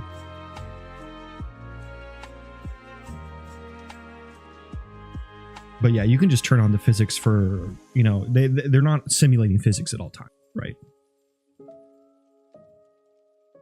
But like, one thing I want to do, and I'm pretty sure that Kingmaker's trailer had it. One thing I want to do is, like, they had the destructible building. And I do have destruction on I have a building system in my game already as well, and it can be destructed. But I want like the chunks that break off to damage people and like cause physics related things to entities and stuff. So like most games, they just fall to the ground and they don't have any collision or anything on them, and they just like everything can just move through them. I don't want that. I want them to fuck everything up, right? I want absolute chaos to happen when like a fucking trebuchet hits your building and like busts through the wall, and then everyone's just on the ground because there's just like fragments of wall, you know, in the faces of every colonist. I want mayhem.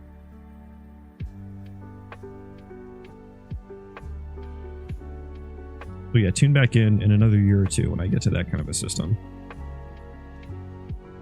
Yeah, okay, so I didn't actually add anim index. I mean, I kind of know what the index should be already.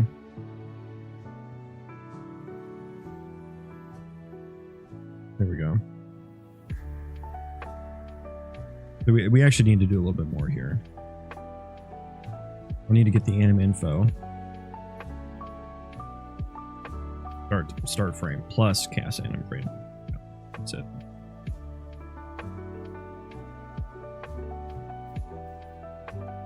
Cast anim index. I guess I don't actually care about what animation this is, although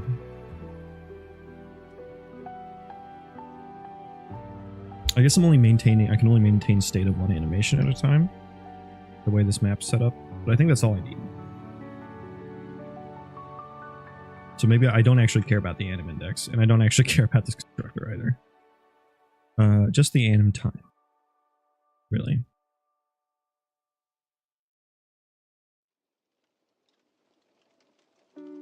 Some thought convert pieces into ECS and check collision with some intersection. Maybe it can be done all in chaos physics, but I'm not sure how to use chaos in a pure way and connect to entities directly. It will be it will be perfect. Yeah, there's definitely a lot of different ways you can do it. A lot of different ways you could do it. I mean, you'd have to use the built-in, you know, like the chaos physics if you wanted it to look anything close to real, right? I don't even know if I would want to put it into the ECS system at all. May as well just be, you know, existing outside of that.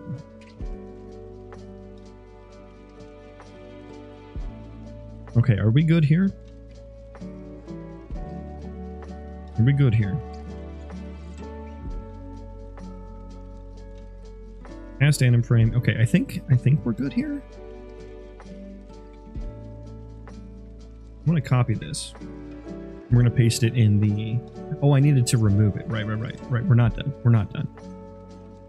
I'll say if cast anim frame. Yes, that is exactly what I want. Oh, you're so good, Copilot. Good. Good. We're not going to set custom. I just need to remove. I just need to remove this from the...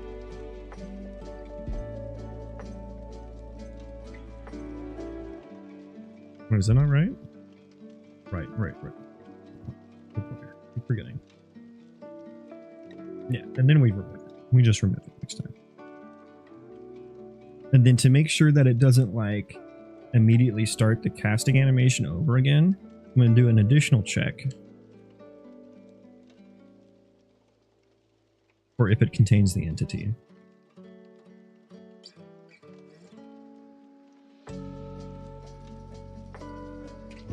And then that way it doesn't go straight into the casting anim loop again. Okay. This is turning into a gnarly function. Look how long this is. Okay, so I'm gonna copy this and we're gonna do the same thing for death.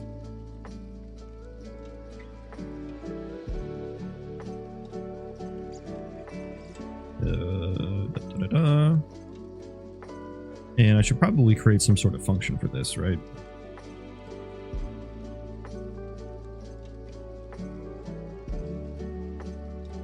Let's do that. Rather than get anim current loop frame, this is going to be like... What do I call this? Like, get anim current state frame.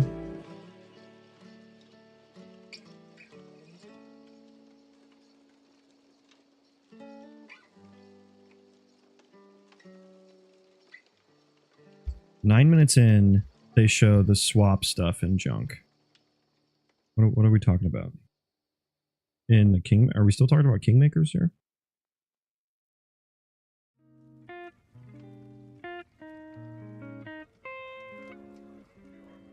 I guess let's just do...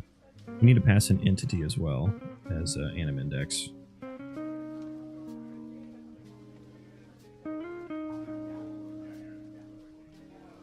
Oh, and delta seconds, God. Ugh.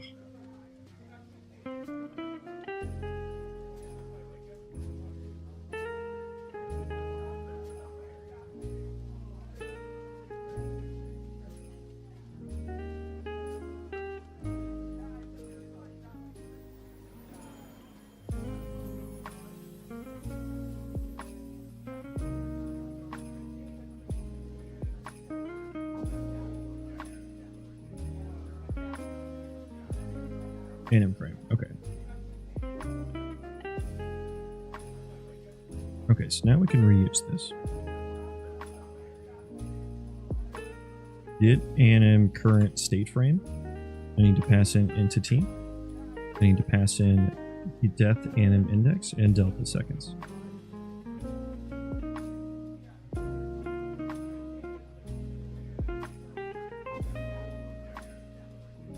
And we'll do the same here for cast time remaining. And instead just do cast anim.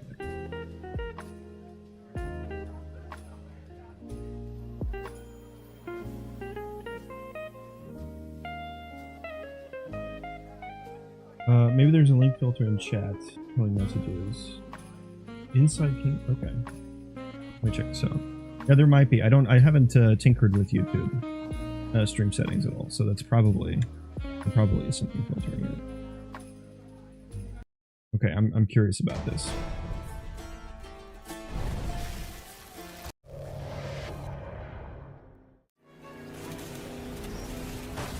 Damn, so there's a talk about it. Nice.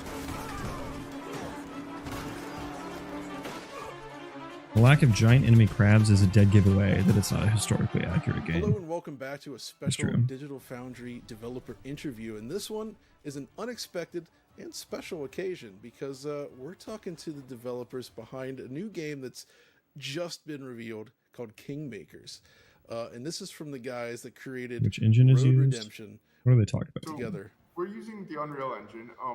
Okay, cool. Yeah, but so there are a few different aspects of the tech that kind of make it special. The goal of this game was really to push this generation forward. This is not something that can run on last gen. This is and we did so by putting game. Machine guns one into of the historical aspects is era. the rendering, and I can talk most about that. So, they had destructible shields there too. Check that out. In a medieval battle, historically, you would have thousands and thousands of soldiers. Damn, and that's not crazy. Something you do with traditional skeletal animation, especially if you want the kind of fidelity you get from like a third-person, first-person shooter. So what's happening is you're actually looking at vertex animation that is being computed on the GPU.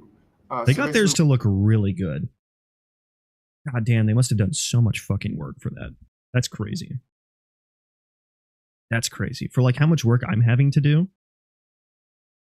I mean, I guess I'm doing like a shitty version of the same thing. We have vertex animation at home. And that's what I'm doing. What happens doing the Walmart version of vertex anims. Frame of these animations of these soldiers is written to a line of pixels in an offset texture, and that actually tells you where each vertex should be. And then there's another texture that's all the normal values for all of the different verts. Yeah, technical artists like the shaders run the animation most of the time, or for most of the soldiers. That's how we have thousands of soldiers. So instead of the skeletal animation being calculated on the CPU, it's all vertex animation on the GPU. But it's not your typical vertex animation shader, which maybe has a transition between one or two animations. It is a full-fledged blend space. So you have 8-way walks that blends into 3-way runs that can blend into a fight and an attack. So it's a really, really complex shader with a bunch of custom HLSL code.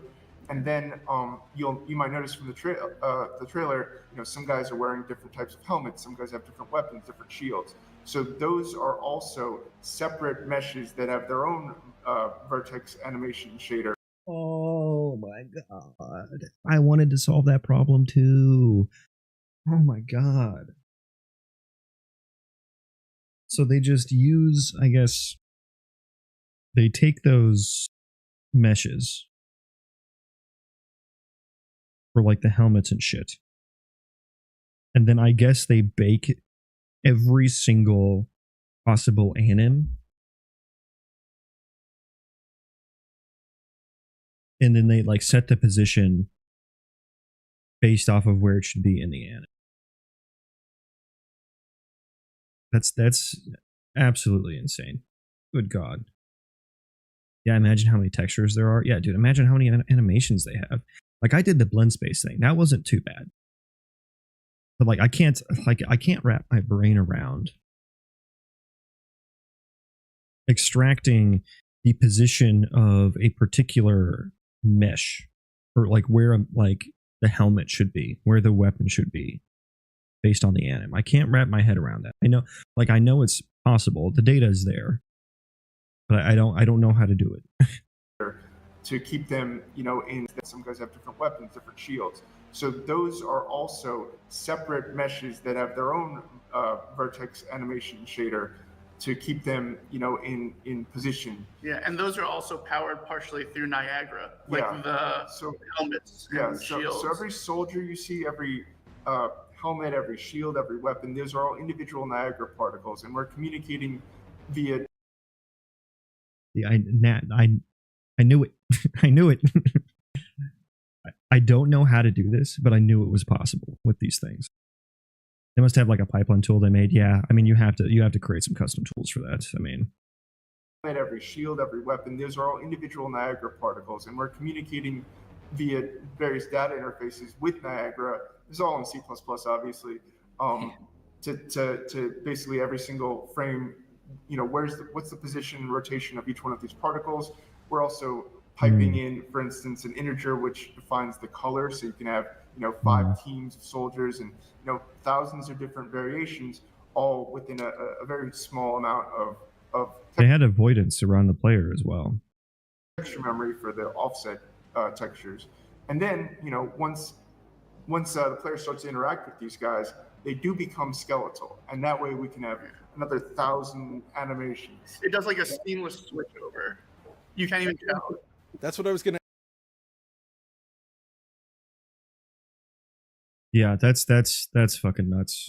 The seamless switchover too. Like you have to maintain the animation state, like outside of animation blueprints, outside of the shader and stuff like that. Oh, that's absolutely insane.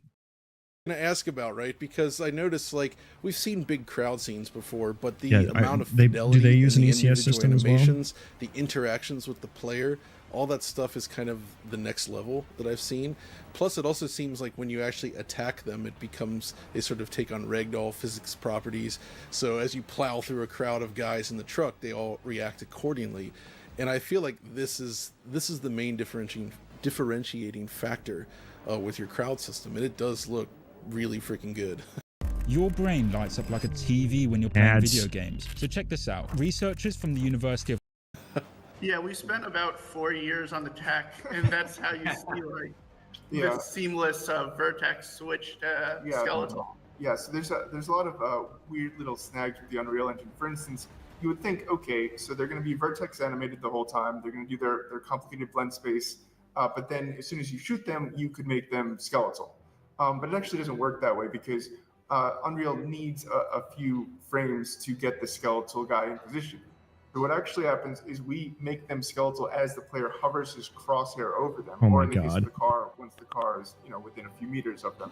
And so we're constantly making these guys skeletal under the hood, and it's all seamless. You can't even tell. Yeah, and all the code is like very custom to like seamlessly switch these out. Like we've written our own animator entirely that drives all the animation. Yeah, so there's for every animation you see that's I'd suck these guys' dicks for that animator code. Skeletal version of that running under the hood. On those select soldiers, we have a pool of 20 guys that we swap in and out, and the player doesn't have any idea. Yeah, and that's how we can keep the performance so good, so we can run even on lower end systems. Yeah, but if you compare this to something like Ultimate Epic Battle Simulator, for instance, there are a few things different. One is the skeletal switching, but another is the fact that even the vertex animation is so much more advanced than you'll see in some of these other games, where you have this whole 8-way walk blend space happening. They're not talking about like the avoidance though, or anything like that. Right, absolutely.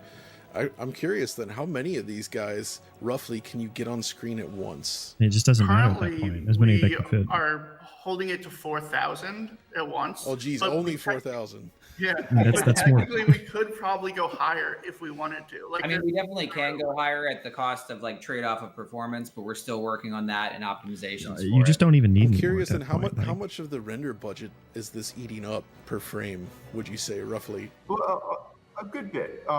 Certainly a lot. Processing such a complicated shader. What kind of question is that? what portion of the render budget is eaten up by rendering everything that you see on screen? Well, the answer to that is yes. Like, what do you mean? Yeah, most of it.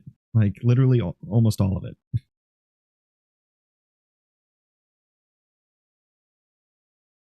I'm assuming Niagara and distance fields. Don't you have to pre-compute distance fields? Like that has to be baked, right? Whatever it's called, the baked and stuff that they use for Niagara to detect meshes. Is not easy and it shows up. So, we forgo various things. We're not using Lumen, obviously. We're not using screen space global illumination. We're not using nanite, obviously, as well. So, we really not using nanite. Profile okay. constantly. You're up in the CPU profile or up in, Unreal Insights to make sure. But yeah, it's costly. And well, because they're all vertex animated and they're all actually like the same mesh, that's why it's not that costly, because it's highly parallel. Like, right. That's how we can do 4,000. Yeah, that definitely saves on draw calls. But yeah. I mean, the main reason for using a vertex shader is not having to do the CPU skeletal computations. Yeah. So that's another thing that I'm curious about. How does the crowd work in terms of AI? Is it like a swarm-based system, or like how does this actually function in terms of reacting to the player? Well, I'm gonna let Trace talk about this, but there's one thing about the AI. They're all so excited about this. They all want to talk about it. It's adorable. It's so geeky and adorable. I love it. That I want to say is, if you look at these other, games like Total War, they use pretty simple AI for the individual soldiers. They use maybe like a flow field type thing that works great in it works great in like 2 dimensions. But we're like, no, we want to make oh my god, you fucking Iron Man. The same fidelity as you expect in any first person or third person shooter. We want to have castles that are intricate, that are 4 stories tall, that have 100 rooms. And we want the AI to be able to pathfind through these 3-dimensional spaces. Me too.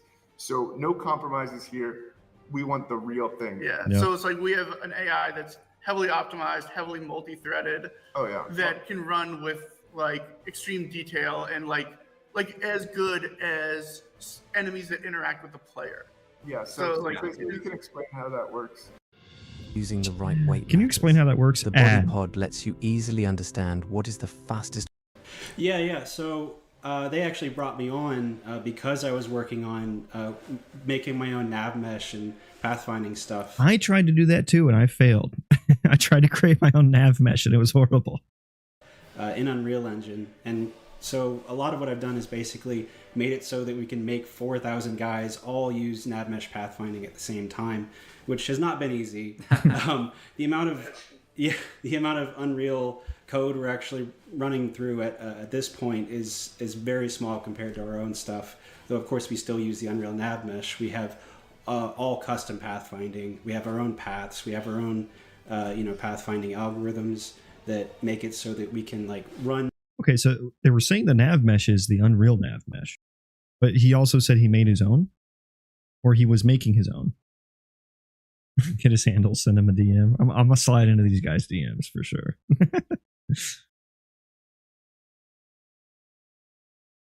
Y'all got any more of that source code? Our pathfinding on a completely separate thread, and then make sure that it all gets handed out to the soldiers in a reasonable amount of time. We have our own collision solver for things like horses. Yeah, we also we have shapes of horses. Yeah, the soldiers. The cavalry. Soldiers have cavalry, which is even more complex. But those are also all vertex. Yeah, on the same thread where we're running our pathfinding, we're also doing multiple clustering algorithms. So I have a statistics background, so I really enjoy this sort of stuff. We have multiple clustering algorithms that allow the soldiers to like target each other in a really smart way. Especially the horses, they like to target large masses of soldiers as they charge through them. That's sick. That was really important for that effect.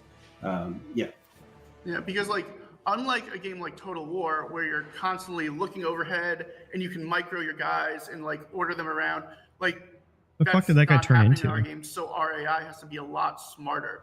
Like the cavalry has to run autonomously, intelligently to like charge the right. Like you can redirect them, but they charge legions far more intelligently than your normal RTS. Right. That's cool. So with all the stuff with the nav mesh, the collision stuff, and based on what I've seen in the trailer, then it seems like there are actually intricate environments. This is castle. how does this function gameplay wise, and like in terms of how does it flow? How does the game enemy and work? the player work together within Destructible these structures? objects. Is there going to be missions that actually takes you Runs through on buildings Steam and Deck. Oh interior my fucking spaces, God. and the same crowd system is able Holy to navigate that? Network Oh code. yeah, easily. So yeah, we're Dude, that's the Game of Thrones map. What the fuck? That is a horizontally flipped Game of Thrones map. That's fucking hilarious. Hang on, let me pull this up.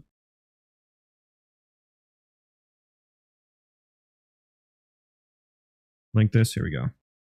There's the juice.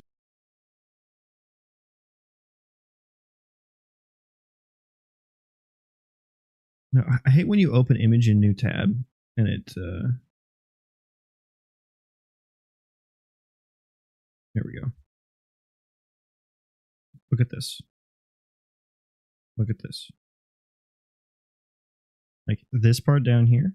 Is this? I mean, is this Great Britain actually? Is this fucking Great Britain? Am I dumb? I think this is just Great Britain. Was Great Britain modeled after Game of Thrones? Because Game of Thrones came first, right? Hang on. It's literally Great Britain. Okay. Oh, geography. That's crazy that they modeled Great Britain after the Game of Thrones map, though. It literally looks like a horizontally flipped. They didn't want to copy it completely. They're like, hey, can I copy? Great Britain was like, hey, Game of Thrones, can I copy your homework? And Game of Thrones was like, yeah, but, change it up a little bit so it doesn't look like you copied. They're like, okay. Trying to do this. The plot of the game is that you are. So I want to know about these destructible objects. But first, some ads. Big scale, is it? Oh, that guy's skeletal. Oh, yeah. So basically, that guy, once the player kind of hovers his cursor over him, he becomes skeletal. Yeah, it goes skeletal. Right. So then when you shoot him, it sends some ray casts, and it sees, okay, it hit the shield. What's the physics tag on the shield? Okay, it's made of wood. So we the piece you actually see broken off is actually part of the shader itself. So it's just an opacity mask shader, and it has a bunch of different pieces, parts that can break off, and so we just set the material instance and we say, okay, part this thing is this broken part. Piece 1 of 6 is broken. Yeah. Right. And the shields are actually like really important because depending on what gun you're using, it can maybe pierce through the shield. Right. If you have like a Desert Eagle, but if you have a little submachine gun, like it'll shatter the shield, but it won't. That's so funny. They had to sit here and think. They're like, okay, what kind of penetration does a Desert Eagle have? Does a 40 caliber pistol have on a wooden medieval shield? What was that? What was that one show? There was one show that was like they pitted like different warriors from different eras against each other. What was that show called? They would do like an Apache versus a gladiator, and they would like run all these like statistics on it and be like, or like a samurai, how well does a samurai? They would run all these like little tests on it, and they would like kind of guess how that battle would turn out, and they would go over all the weapons that they would use and stuff. It feels like that. Strength, so like the shield and the soldiers themselves and your gun, so you can upgrade your penetration on your assault rifle, and then you can shoot through. Bro, this game is going to be nuts, for example. Good for these guys. So I feel like that's the overarching message here about the core of the game, is that it's about doing this large scale crowd system, but with granularity that really I wanted to know the hasn't been collision done on the before. destructible objects. I I guess we've it's seen- still just again, we've seen plenty of Niagara games with particles, large like they were crowds. That's saying. nothing new. I mean, even on the PS2, I covered Before last with year. the- There was a game called Ikusagami I watched that. that had 65,000 troops on screen, but they're mostly sprites, and it's it's a trick, right? And there's still trickery here with the vertex animation stuff, but the granularity, the level of detail and quality of the animation.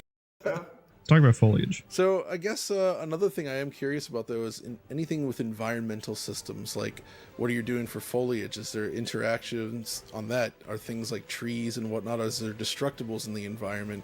What about the sky system? Stuff like this. Yeah, so the trees, they are destructible. So you can throw a grenade, and you have a system that basically interacts with the Unreal foliage system to knock down a tree. We're working on guys that can come and chop them down as well. In terms of day-night cycles, we're also working on that, and got to keep things kind of simple in the skybox, because, every bit of GPU performance counts. And, same for like the shaders when it comes to like, you'll get into a map and it'll be autumn environment or winter environment. And a lot of games will kind of have a single shader for a tree, for instance, and you set some material parameters to make it winter, make it autumn. Cool. And, if you actually open Sounds up like those shaders, they're you doing have all pretty this standard branching, stuff for the foliage, though. dynamic branching, but that doesn't work. In Unreal, dynamic branching doesn't actually save you any GPU performance. It's not quite obvious, but if you look at the HLSL code that it compiles into, it just does everything. So you have to put in static switches, basically, that would compile into different shader permutations. So there's not going to be, for instance, a tree that starts out with leaves and then becomes autumnal and then becomes winter. Like, that'll be a separate map. Yeah, but then there will be like a separate winter map. Yeah. And like autumn. I think nobody's expecting that anyway. It's fine. Yeah. Oh, that's pretty interesting then. But yeah, pretty much everything in the game is custom, from the multiplayer to the terrain stuff to the guys. Like, we've had to do so much because we're trying to push so many boundaries that it's just all Create a custom Yeah, code the and tech. multiplayer Create a code plugin and put it out there. itself is an insane thing, because Yeah. if you think about a game like Total War or StarCraft, where you have hundreds of units or thousands, that's based usually on. Okay, tell me about the appreciate netcode. that future look. So let's say you have 4 players kind of all within somewhat close proximity, but not exact, but close enough where they all start shooting at different groups of crowds. It starts to feel like that would be pretty messy to deal with in terms of managing what you're sending, right? Because It is, but it's not exactly, because like it's server authoritative what the soldiers are doing. Like, it's only when soldiers pull to target a client, then they will come and then the client will take control of them.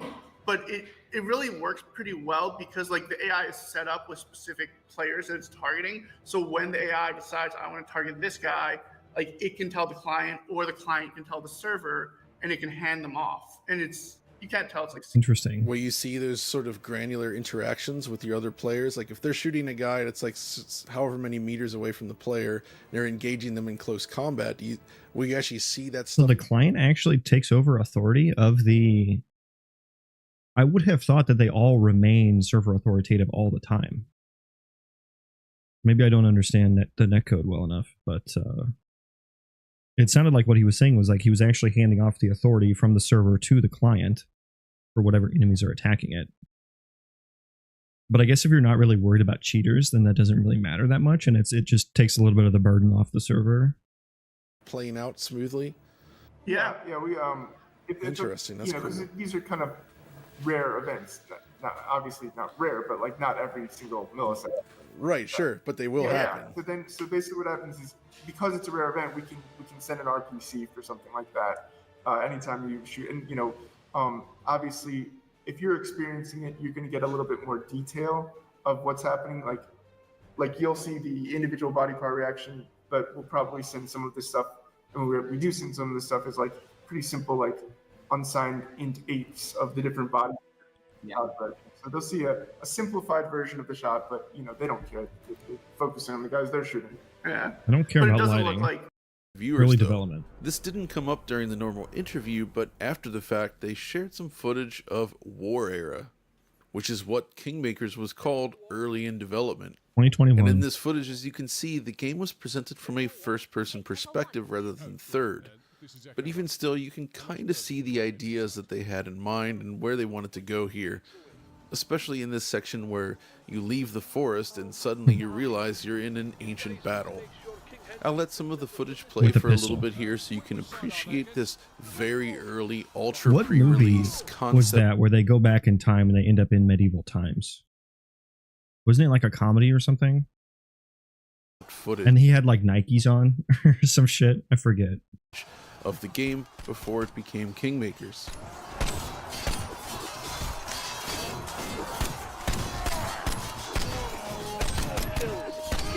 Saved an ally morale. He's just shooting a bunch of people.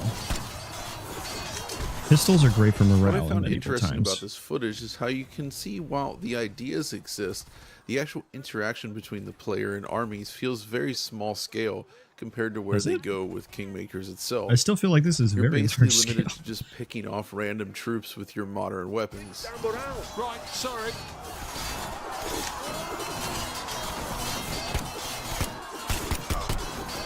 Okay, guys, this all sounds really awesome. Like, I really appreciate you guys reaching out to share this early, because it was not something I had on my radar, but it looks like a heck of a lot of fun. Is there an actual So release I'm date eager for to it? check it out I just saw when it finally 2025. hits, and I guess you guys will be sharing more about that Yeah, soon just enough. 2025. But Q1. in the meantime, We'll enter early access Q1. Where can Okay. everybody go to check out more info on the game? Probably the Steam page. Yeah, the Steam page has a trailer. It has, you know, descriptions of the game. It has cool. some GIFs. Yeah, we're going to be active in the community hub discussion forum. And you know, my phone number is all. If I over make a the- post on the community section of this game, "Will suck dick for source code," what do you think they would respond with? You think that would get like a thumbs up? What are the moderation settings on their community page? You know, I know we can just call that. Yeah, so we're probably going to include something like that in this game That's as well awesome. when you die. Phone number, because it's really great to get feedback from. Yeah. They look so like many a set of people guys who about the appreciates a game, good dick joke. and you can decide to change things based Is on that it, you know? too presumptuous Might of be me? something like the bat phone though in the office, Yeah. constantly ringing. I get a call or text pretty much every day, and I have for the last like 5 years. All right, guys. Well, anyway, that's enough for me for now. So thank you for everyone. Firstly, Yeah, that's sick. I'm excited for that. That's going to be a fun game, and I can't wait to not even get close to the level of fidelity that they have with my system. I feel like a child. I feel like a child in a sandbox right now. I did write some code here. We should probably, I forgot what I wrote, but we should probably test it.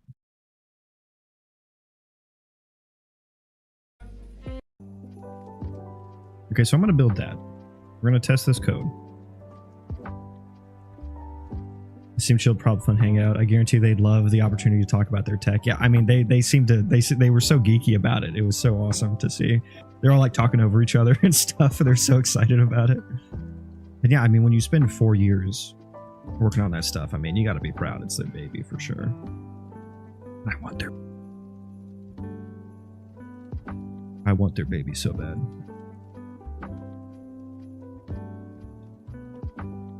I'm going to explore that idea more. Which, specifically what idea? Vertex animated mass entities?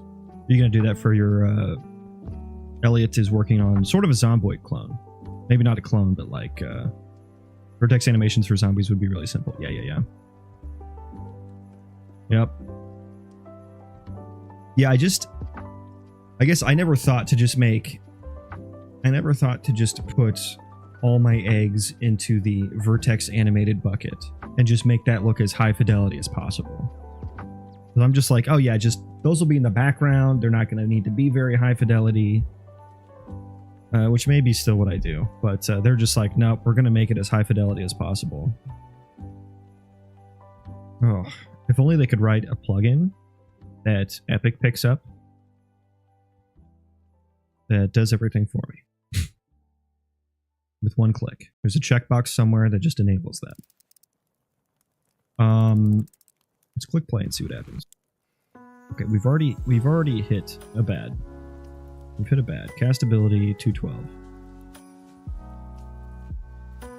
Suppose I should check if this timer is valid. Is that what's happening here?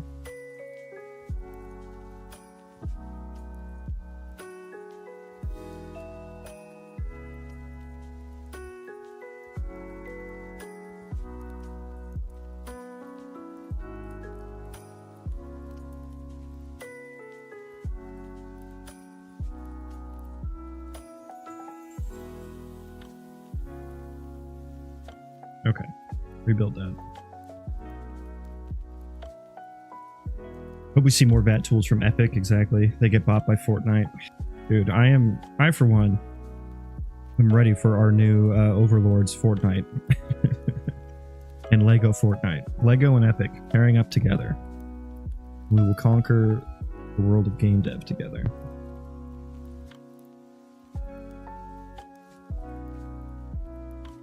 Have y'all seen the money that can be made from the Fortnite maps? That shit's insane. People making like 50K a day because they made a popular Fortnite map. And here I am just piddle farting around with some shitty vertex anims. What are we doing over here? You guys are not casting. Oh yes, we hit the limit. Let me see here. Am I dead? Am I dead yet? I'm not dead yet. Let's run away to get some more of those static meshes rendered in the background there. Where's that? Where's that at? Why are you not giving me the right code location? Do we even ever get here? We don't. The casting timer is never valid because I'm checking on the CDO. That's why. Ooh, that really chaps my ass. Okay. Shit, that kind of ruins my whole idea I had going here, doesn't it? Oh, I forgot. I forgot about that.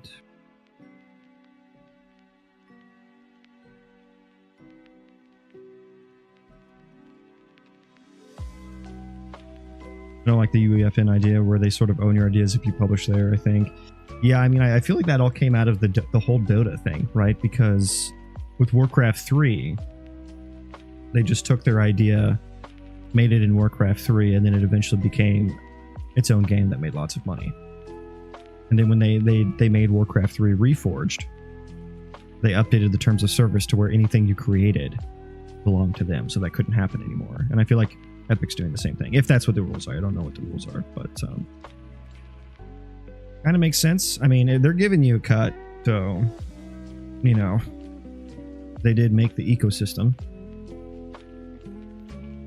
You do kind of owe something to them. But they also owe something to you.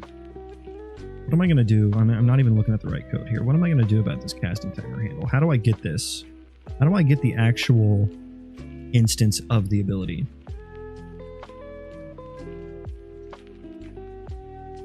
I feel like what I want to do here is like,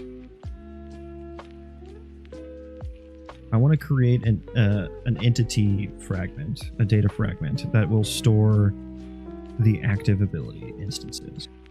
And that way I can send the actual instances and not the CDO places.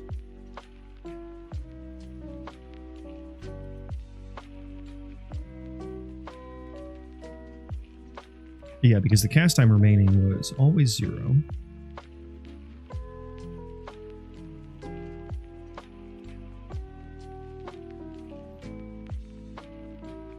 What do I want to do here? Oh, I'm gonna run into like replication issues, I think, with the ability instance. Is there nothing on the spec? Is there nothing on the spec? So there's the instance. Always the CDO. Get ability instances. Is that what I want?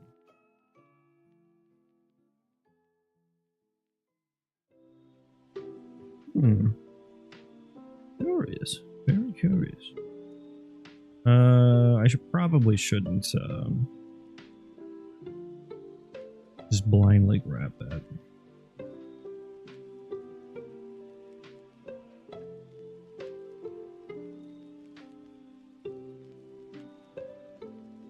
If it's not empty, we'll grab the 0th one. You gain playability. Call that VA.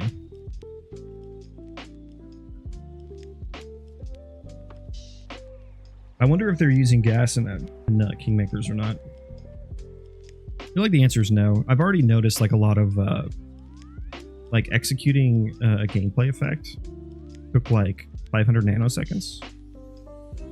I think it's nanoseconds.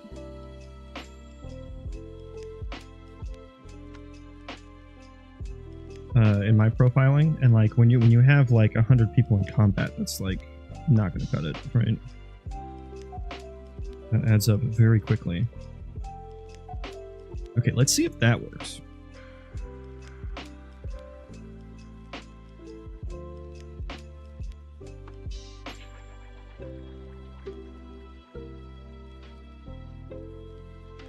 Okay, we're gonna see if that works.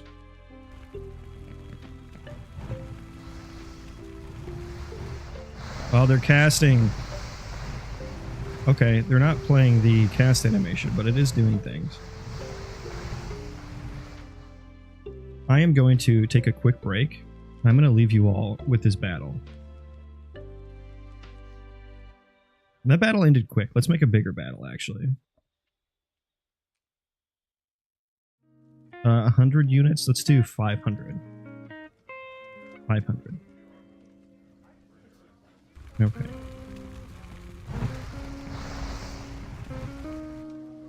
Oh, Jesus. Oh, Jesus. It's a little laggy.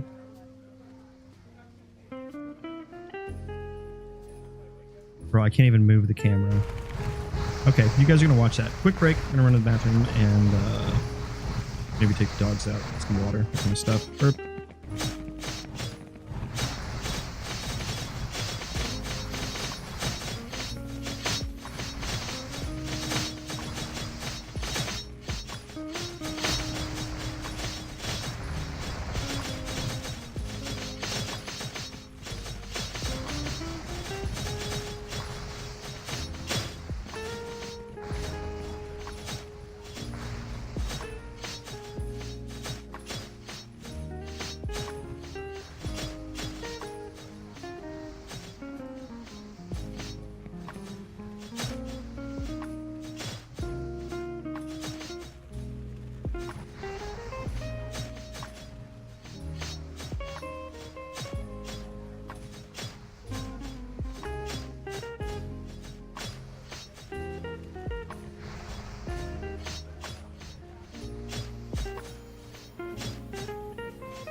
What happened here? Who broke my code? Which one of you did this? Well, of course I know that man. He's me. Ah. Ran out of memory.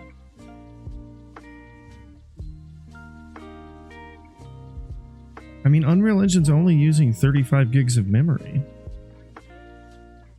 I failed to see the issue here. Oh my god. Okay, at the time. What is virtual memory? I only have 64 gigs of memory on my machine.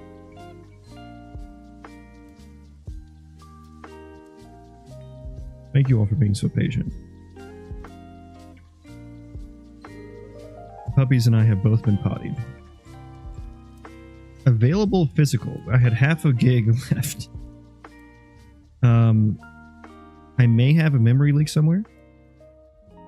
Your ability tasks aren't being cleaned up. I kind of thought so because of the way they, like the warnings that, yeah, like this one. There we go, that one.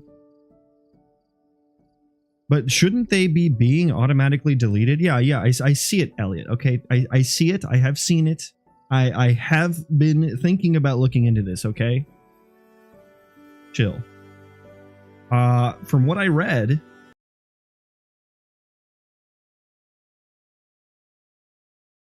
Let me get this here. I'm not crazy. I'm not crazy. Where did my music go? Hello?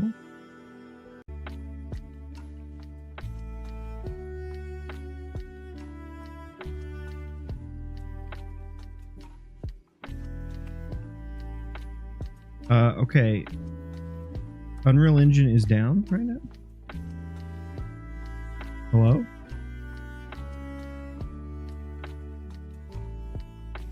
There we go. Ability task.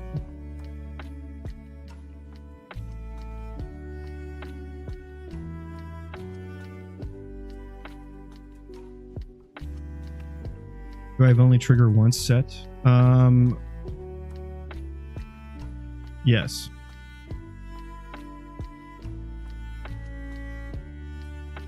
Do I have it on the dead one? Yes, I do.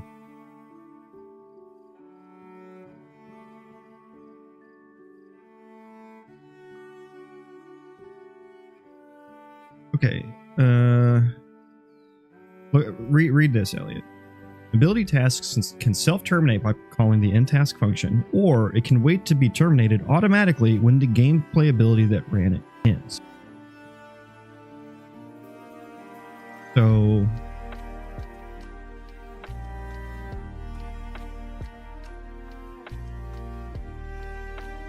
yeah.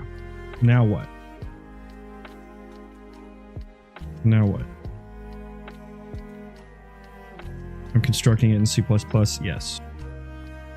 As with most of the things I do. Effectively leaking CPU cycles and memory. Let's actually check how this number is come up with.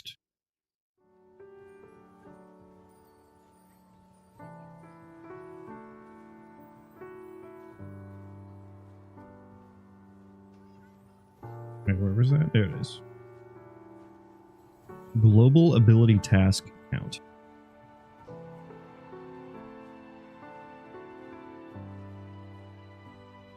This is when the ability task is created.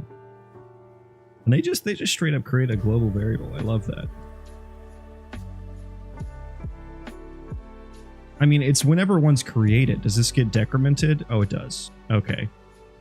Yep, they're not getting destroyed correctly, are they? Yet. What do I need to do to get them to get destroyed correctly? Do only the blueprint ones get automatically cleaned up?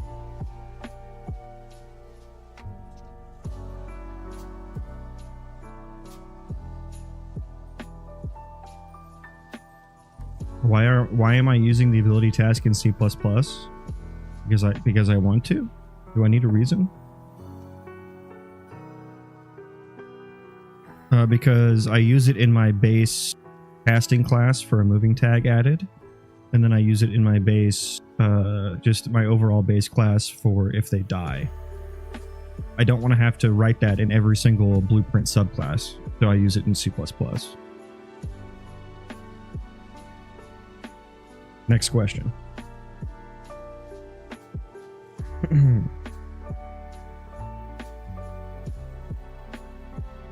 I have the owning ability set.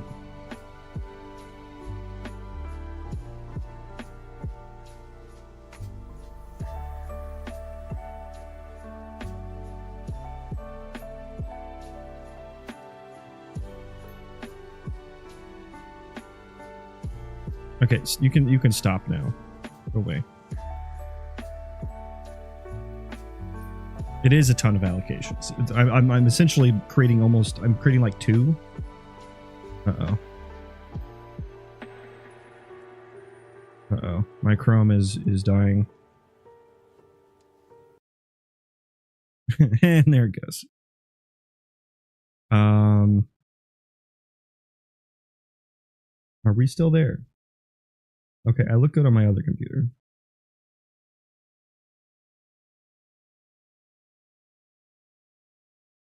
The ability task classes are really only supposed to be used in blueprints. Where does it say that? Show me where it says that. Well, I can't look at Chrome anymore. Chrome is dead.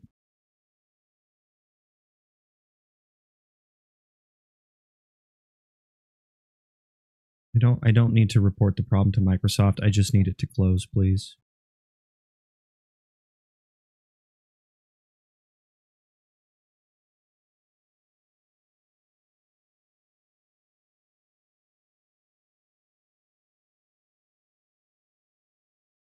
I'm done spending an obscene amount of money. As you can tell, I was not created by GoDaddy Arrow. What am I listening AI to? Create great looking, totally pro logos in minutes.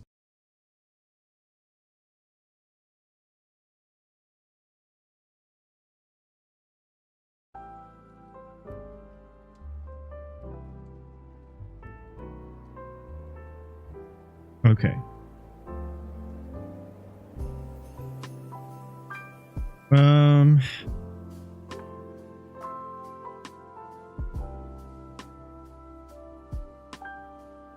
They perform async work during a gameplay ability's execution, have the capability to affect execution flow by calling delegates in native C++ code, or moving through one or more output execution pins in blueprints.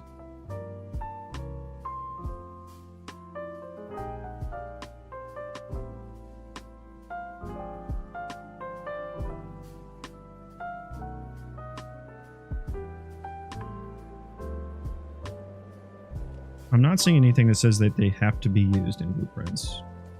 Maybe I just need to manually clean them up. Projectile, not that. So moving tag. Let's actually create a. Okay, I can't.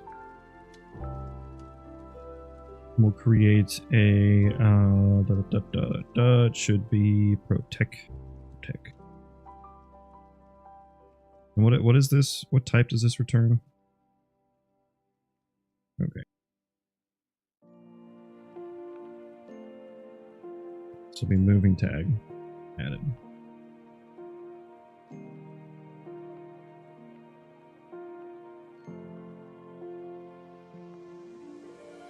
See, look, not a raw pointer.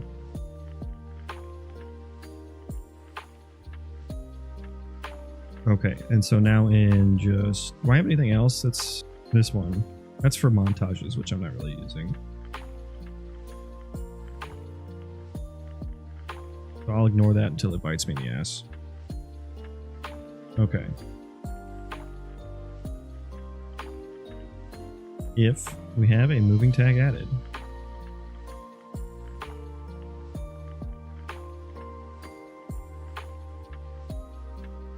begin destroy in task. That's what it was. Then I will need to do the same in here for my dead tag added.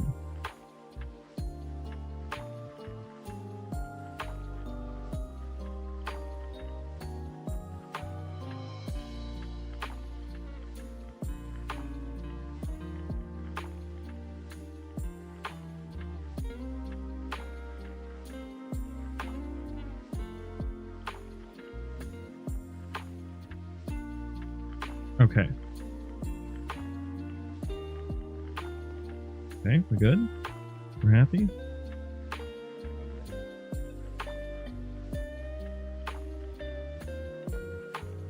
We'll do it manually. Fuck it. We'll do it live.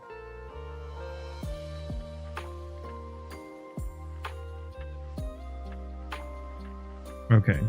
Let's see how well that runs now. Doing tech support on Christmas Eve. That blows. Working doing tech support on Christmas Eve turns every ring into just annoying interruption. I can imagine. These people need to slack off like everyone else. I know. How dare they have issues? You know, I worked tech support in college for the students on campus and some of the staff. My God, no one knows how to use a fucking printer. I fucking hate printers. Why are we printing things anymore? Why are we doing that? Just stop. Just stop.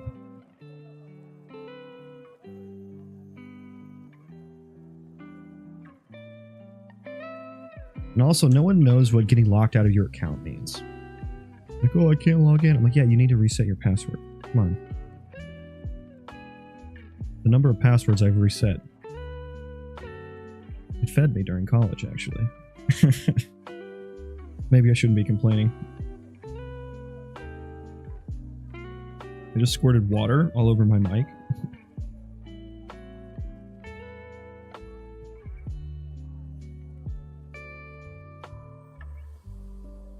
Who are you who is so wise in the ways of ability task, Dr. Elliot? How was your flight, by the way? I still never got your flight number.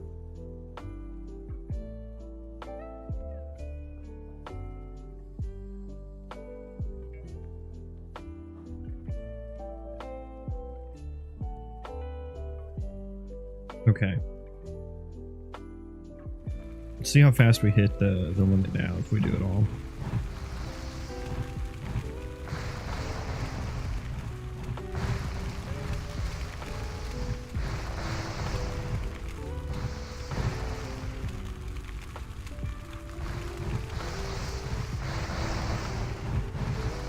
Jesus. Oh, I died. Okay. It's a lot better when they die. Oh, I have a bunch that I'm doing in the auto attacks here, I suppose. Yeah. Yeah. Okay, so we hit the max count here. What do we have? We have 194 fireball abilities. Fireball ability task.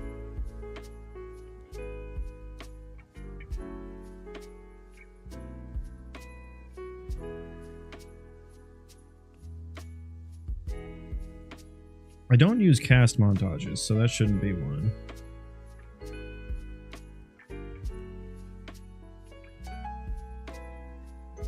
So those might just be active ones. We do have 800 melee ability ones, though. Okay, we'll fix these ones up too.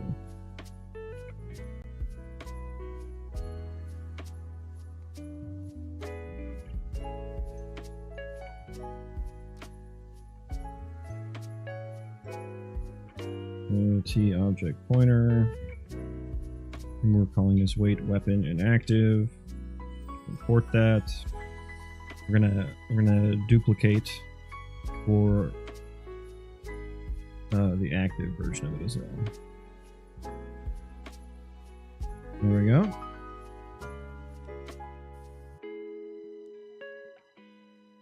And we'll need to remove those in task.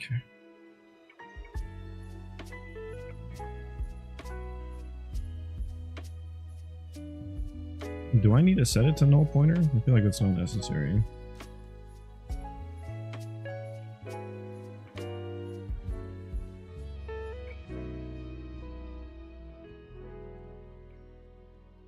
Okay. Rebuild that.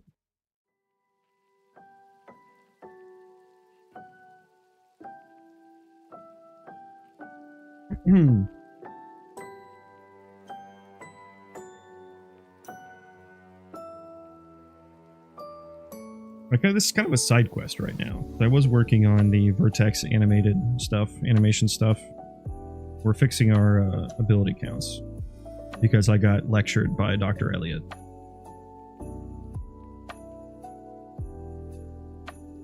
Hopefully we're done now. Hopefully we're done now. Side quest complete? Question mark. Dr. Elliot, how much XP am I getting for this side quest?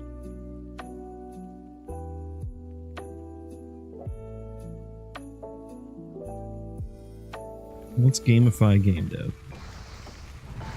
Okay. So technically we should never hit the limit. Because we only have 500 entities. Well, maybe we could. If they all start swinging, then we would. If they all start swinging in the same frame, we would. It's getting markedly better now that they're dying. Everyone's going that way. I feel like the target processor is a little strange.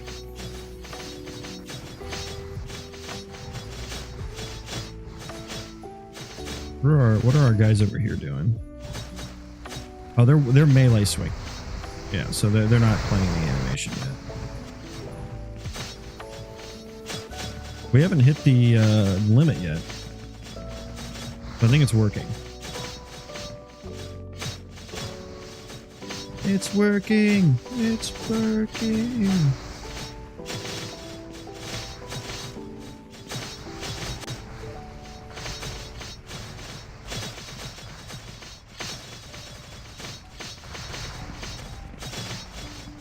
My god, it's just a mob. It's like a rat ball. Have you guys seen those? When rats just go into a ball in like New York or some shit? I don't know. Wherever rats live, I suppose.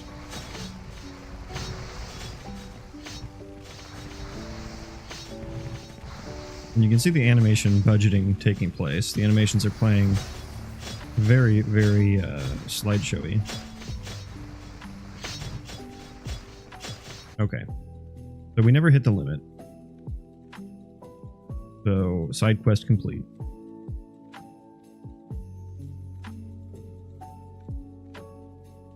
I suppose we could commit that.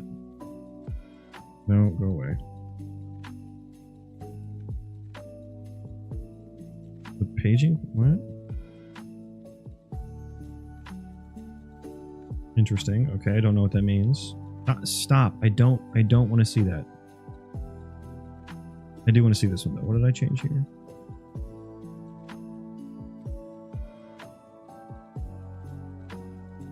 Wait, didn't I change the gameplay base as well? Yeah, Git kind of crashed. What the heck happened here?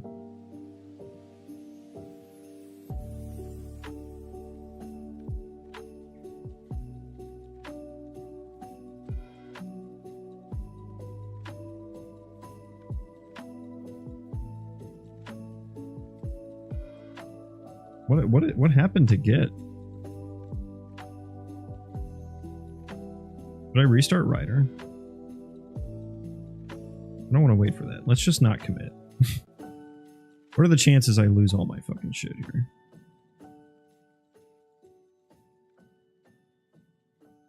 What are the chances if I close Rider I lose everything? Now do I do that now? I think it would only be the tag changes, the ability task changes. I'm not too worried about it. Let's restart.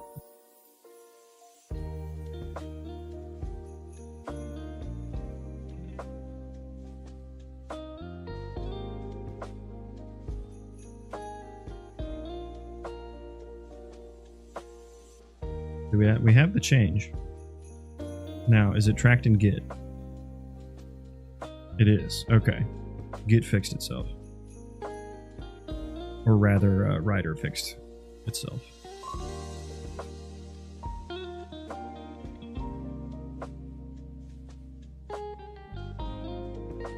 Okay, hurry up, please.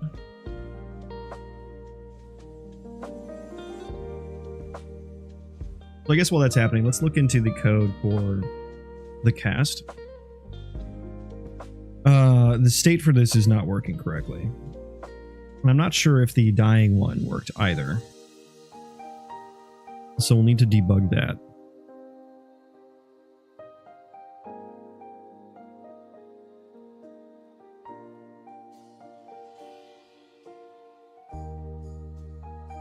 That's casting the casted.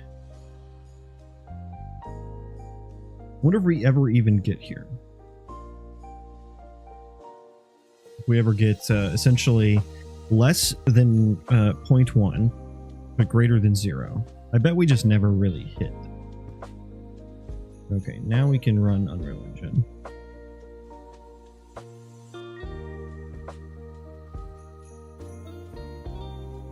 Let's commit some code while we're here. I want to commit. Please stop doing that. And I don't want that. Oh my god, does that really happen every time I click a checkbox? Is there a setting for that? Okay, I think that's it. Okay, that was it. Okay. Fix ability task leaks.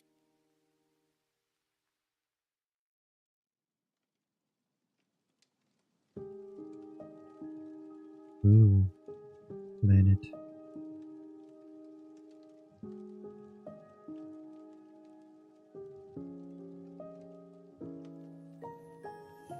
Okay. So let's restart the level, and I'm just going to throw a breakpoint in there and see if we ever even get there. Let's take our spawner down to, say 100. Do 100.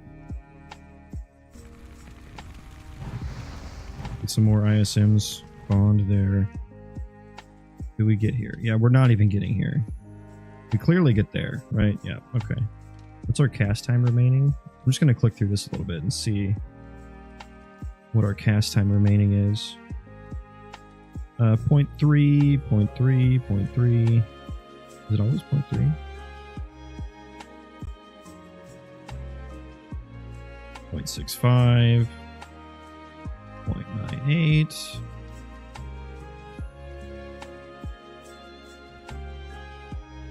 Yeah, I'm never seeing this as like a low number.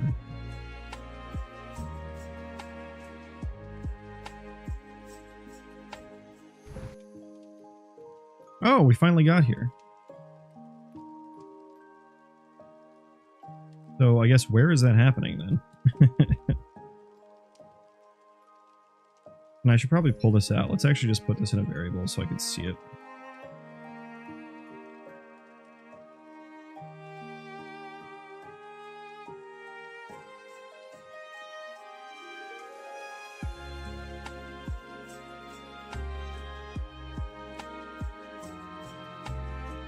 Live coding.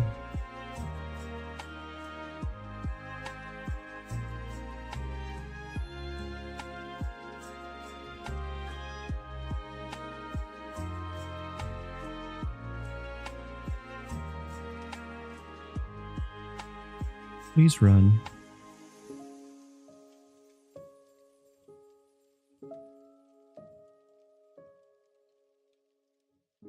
Folks, live coding with stick.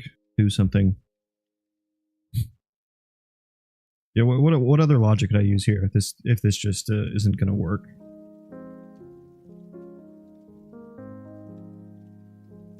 I could, in the anim state, I could keep track of the cast time in anim state. Okay, did we finally complete? We did. I don't think it worked.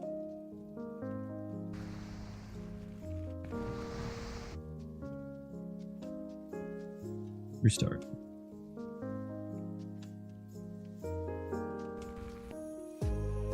Okay, so we do be getting here. Wait, cast time remaining.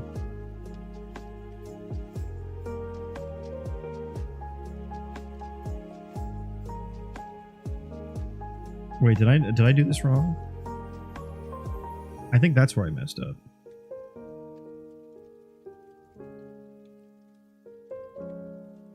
I think that's where that should have been, and it doesn't contain an anim state.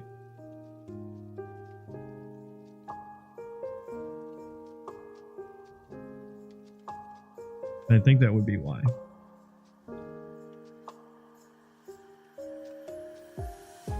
And it would only go here when we hadn't even started casting yet, essentially.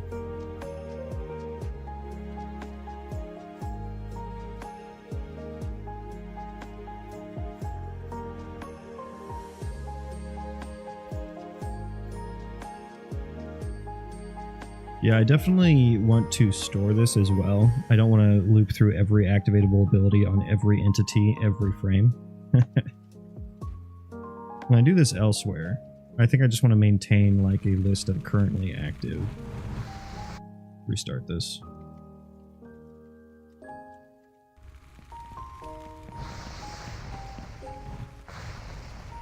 Pause. What are we doing here? Okay, it's not what we want. Okay, it needs work.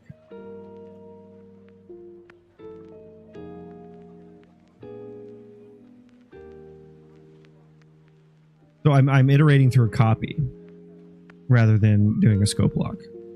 I create a copy of it by getting the activatable abilities. It returns a ref, but then I'm just putting it into a copy. So we're good. I did run into that issue though.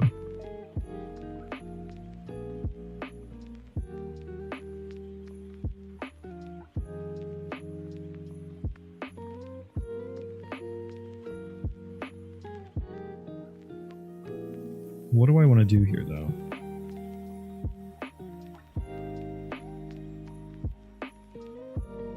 Am I using the right index? 16? Yeah, 15 and 16 are what we want. That is correct.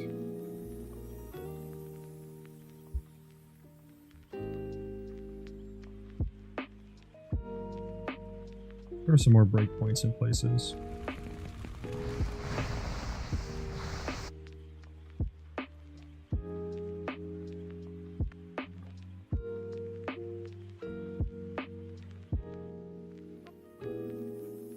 $510 to $530 is 16. I mean, yeah, and then we do anim frame. Oh, I'm not adding the start time.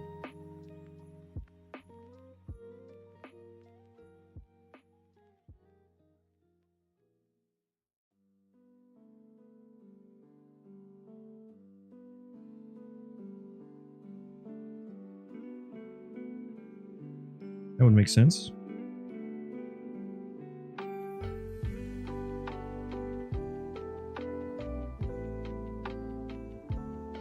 That would make sense. It wasn't actually playing the animation though. So it was just changing to a single frame. Oh, I need to update it in here as well.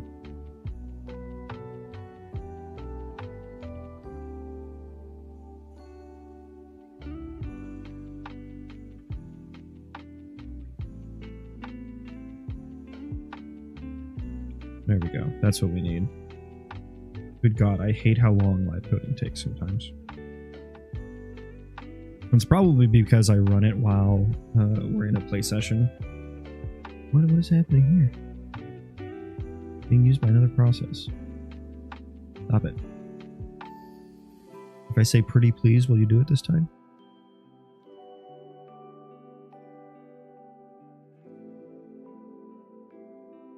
I think it's working.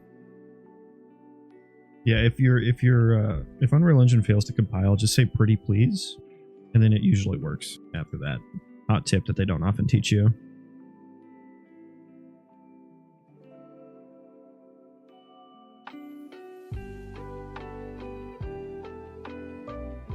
Oh, ah! Oh, Jesus. Hang on, I gotta get a rag. I spilled water.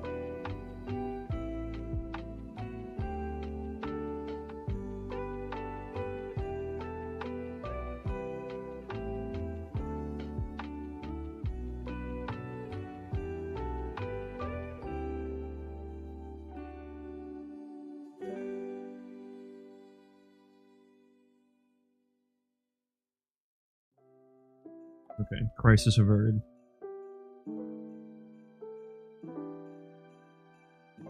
Now onto the new crisis of my headphone wire being tangled as fuck.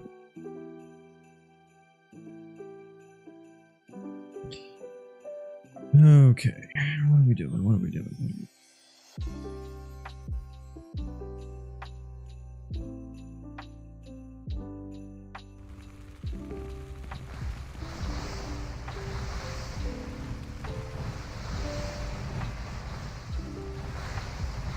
Yeah, it's still not even actually playing the animation. It's just going to a frame.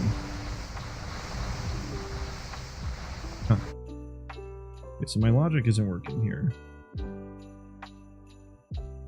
Oh, I need to return the ref, right? That's why. That's why. What? D, please? Thank you. Thank you.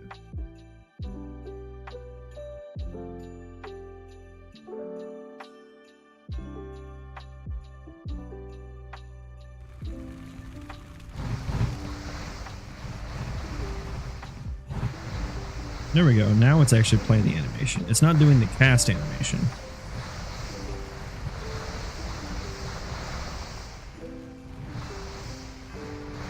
Okay. The logic sort of working?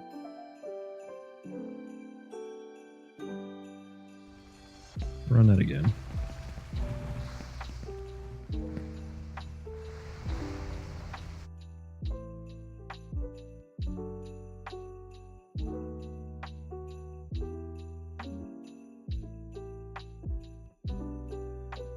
Okay, so we're still not really getting here. We're not reaching this condition.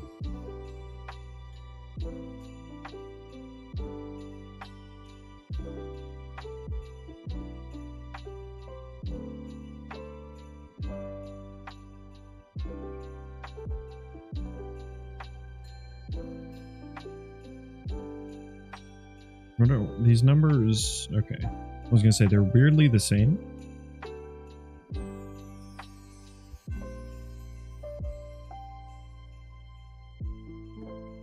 Okay, and if it doesn't contain an anim state.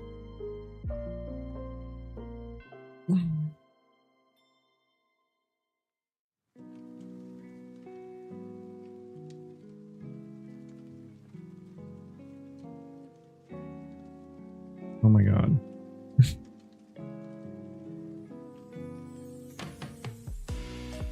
Well, that might be an issue.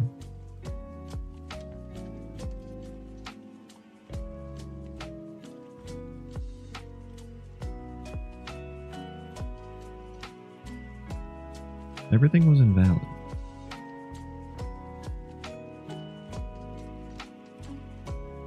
The anim state. I'm removing and adding. I don't know why those would be invalid.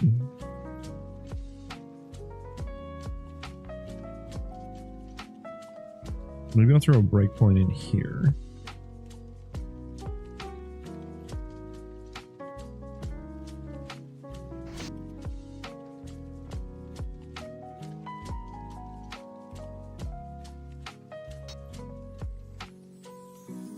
Zero. I guess we removed it.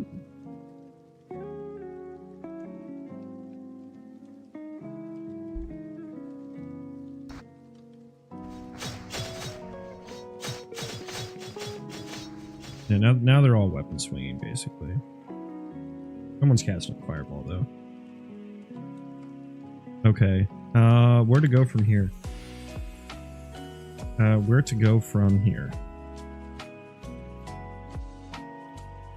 510 and some change. 10.01 4.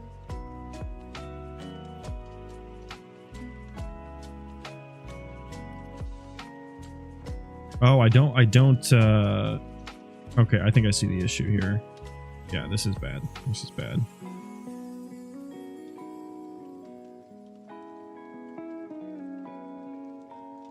I need to initialize.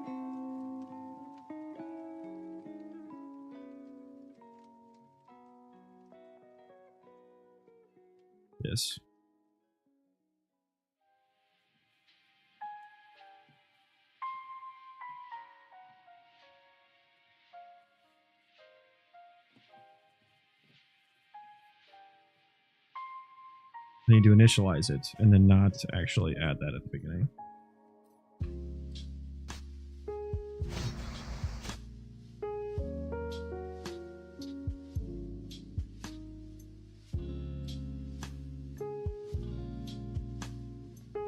Okay, now will you please work the way I picture it in my head?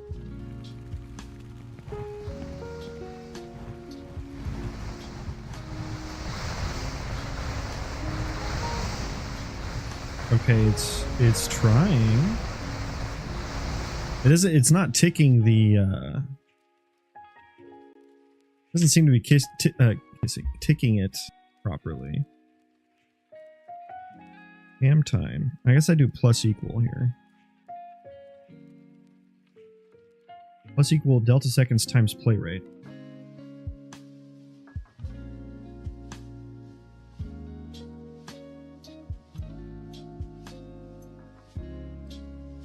And then if it's greater than or equal to in frame, remove it.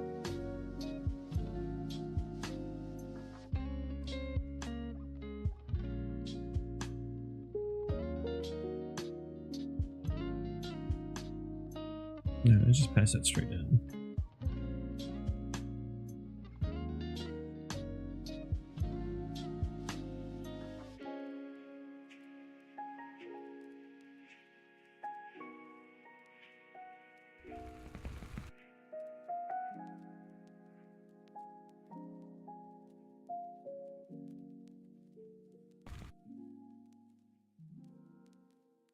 I have 10.3. 510.3, 510.4. Okay, we got a different number. 0.8, 511. Okay, and then I got 2 consecutive frames for entity 1. That did seem to pick it. 511.64 for entity 1. Come on, give me entity 1 again. Okay. 512. So it is moving it. We are moving the needle here.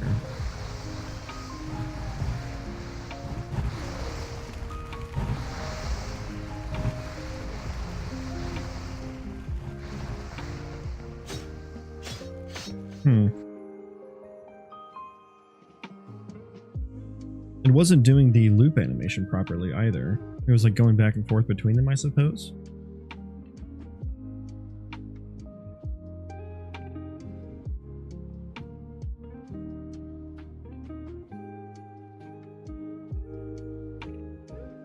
I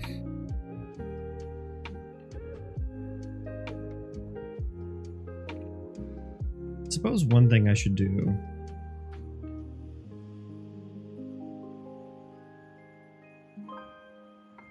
is return in frame there. It could potentially be greater. I don't want it to go to the next next animation. Look weird for like a frame or something.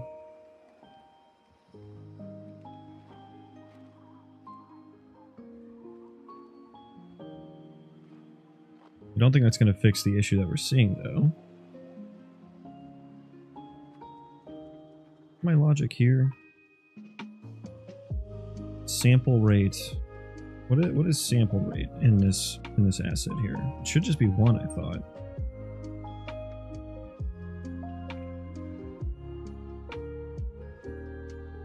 Oh, it's 30. Ah, okay. I need that. I need that. That's the FPS, I suppose. We need that.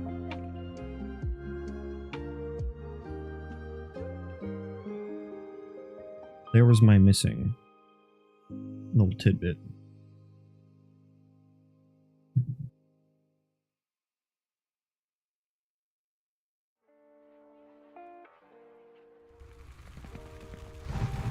Okay, now how do we look? Nice. That's looking better. There's some triangles getting called there weirdly. That looks better. I want to look at it again.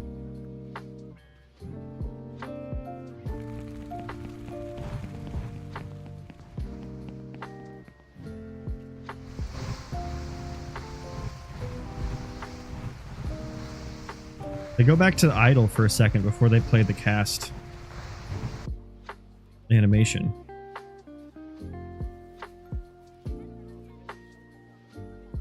Where are some of these engine files?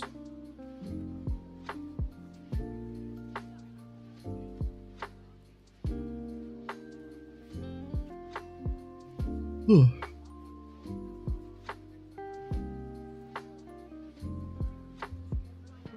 Why would that happen?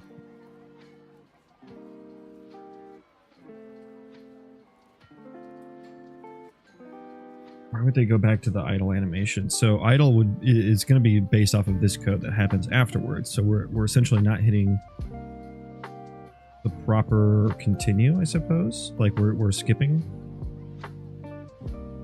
or like a frame, maybe.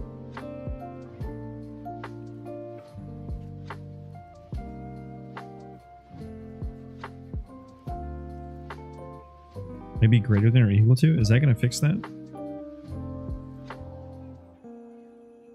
Greater than or equal to? I feel like it won't. Maybe it'll make it look a bit better. Oh, now they're just doing that all the time. Yeah, that's why I didn't want to do that. That made it look worse. That was a step back.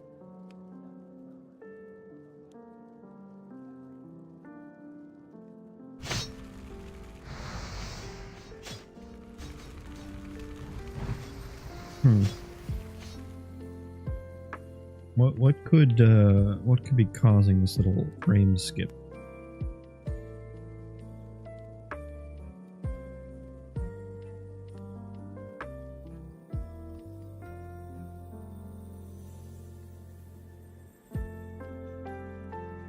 Cast time remaining greater than 0.1, and there's no animation state.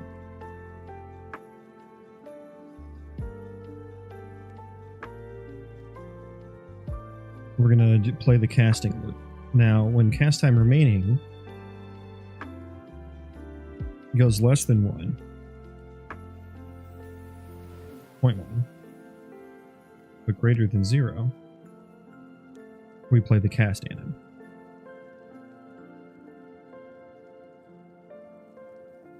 Maybe I should check.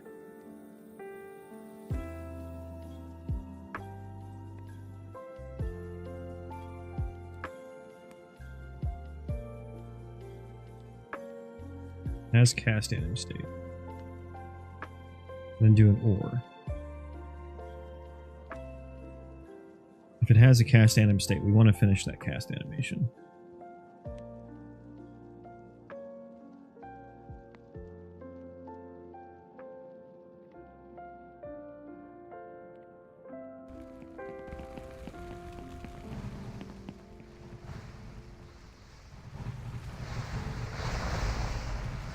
That looks better.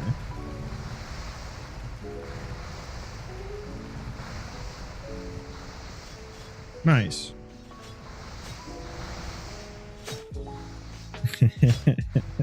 I just need to make the fireballs actually hit the entities. And that the casting will look good. Okay, so we kind of have the casting down. Should I check the dead state?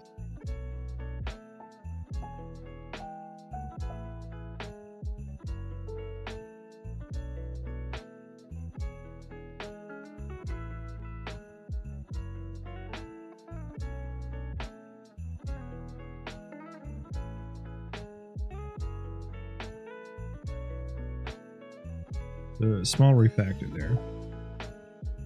I'll have to wait a while for them to die. I have a feeling it's not working. I don't think I saw any dead before.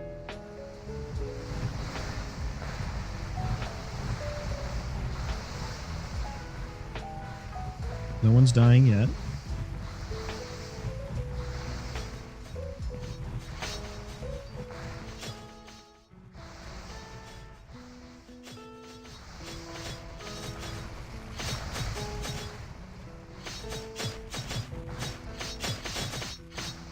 Ah, ooh. Oh, it's still doing the loop.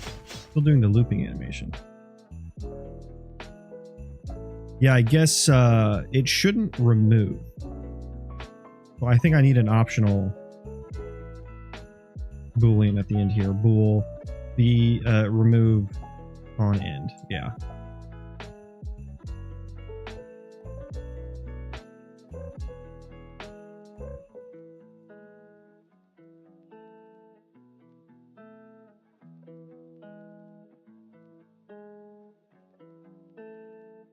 Okay, now I just have to figure out where the hell I was using this. Okay.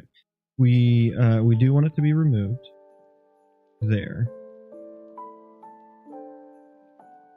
We don't want it to be removed here. Ugh, I hate how they...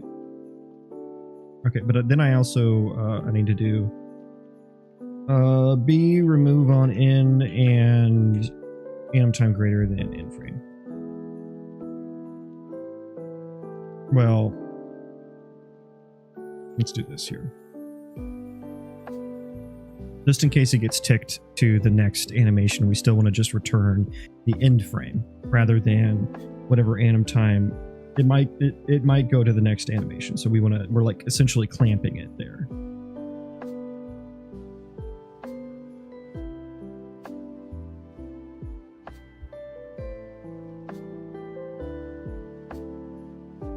Okay, let's see if I can drink water without spilling it this time for my next trick. Thank you. Hold your applause, please. Please.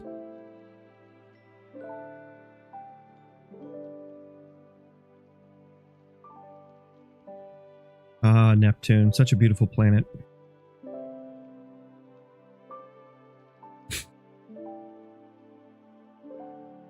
No one's going to call me out on that.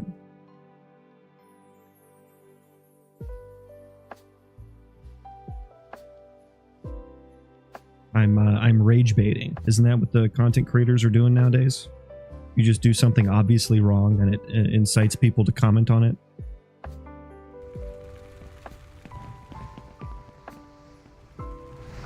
Okay, let's see some death.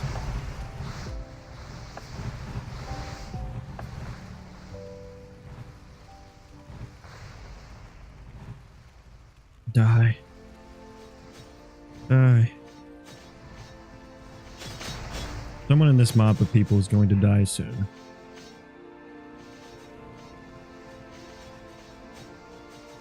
Pluto? Pluto's not a planet! Nice.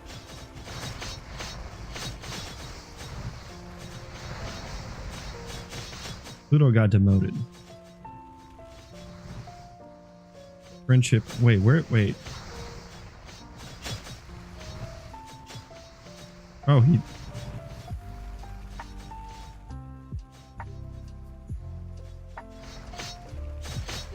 Hang on, they go back. He just rezzed. What the hell?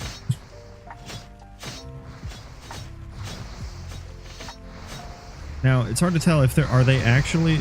I mean, he's alive and moving. What the fuck? I gotta run over there and see what's happening.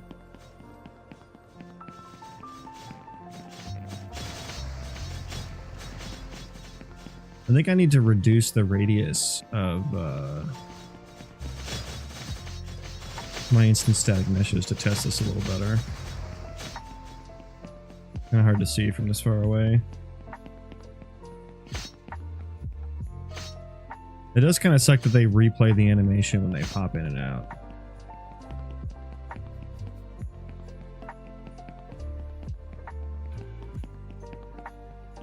Well, kind of. It's like if they haven't played it before. Yeah. They haven't played it. Watch, all these people are going to stand up and die. I don't understand. Why did they res? I don't know if that's an issue with...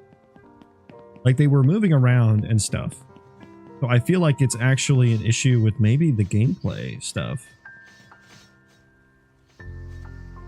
Don't know how the hell that would have been the case.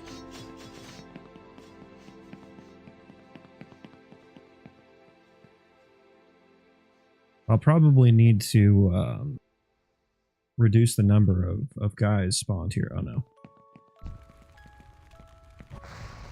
You don't have a weapon, sir. More bugs.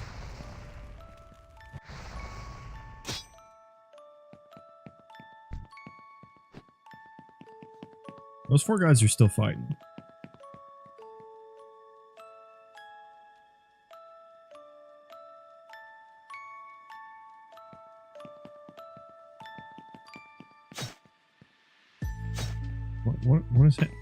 What is happening over here? Someone was swinging over here.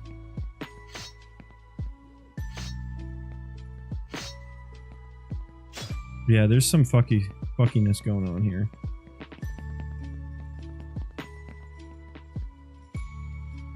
I think what's happening is what those guys in the Kingmakers video were talking about, where it needs a couple frames to like, you see how they like, because I'm pooling the actors, so it's grabbing some pooled actors that are already like anim stated.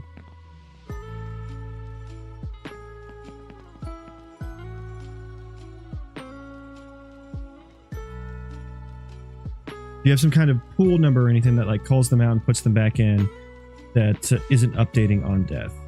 Yeah. So just what I was saying, like I do have actor pooling, but they should reset properly. But the ability system component is always the same, and that's where the death happened. That's if your health is 0, then you're dead. So that never changes. That's the same for every entity. So it's weird that they rezzed. It's not just like the actor state isn't matching up. God, those guys are staying alive forever.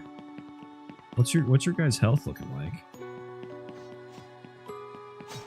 Okay, someone just died. You should be targeting them. You finally did.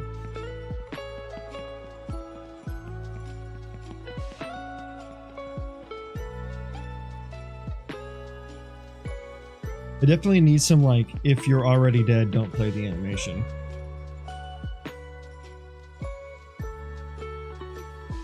I definitely need that. And then I think also what I saw there was, like I said, what the Kingmakers guys were talking about, where it's like it needs a couple frames, a frame or two maybe just a single frame, to have the anim state updated. So I may need to prep these skeletals. I may need to prep the Skeletors. But for death,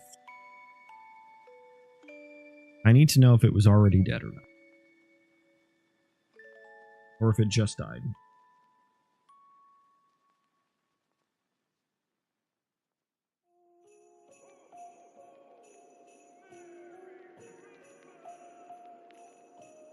Is this more state I want to maintain in this actor? In this instant static mesh actor? Because I'm kind of starting to get, I'm getting some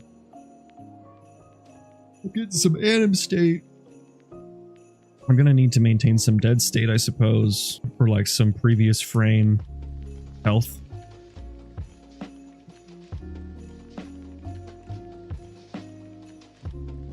Do I want to extract it from this thing and put it into a entity data fragment? Hey, how are you doing today? I'm doing well, Elite Stomper. How are you? Welcome in.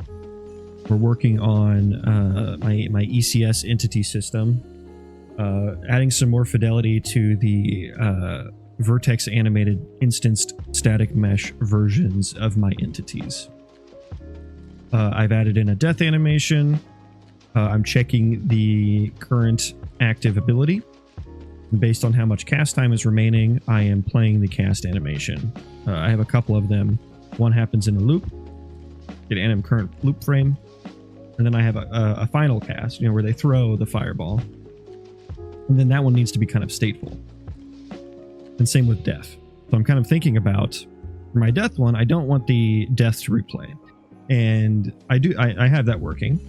But now, when these entities switch from either an actual actor or a skeletal mesh to a static mesh, I need it to know if it's already dead or not, so it doesn't play the animation when it switches. It just goes to the end frame. And I'm trying to think about how I want to organize that.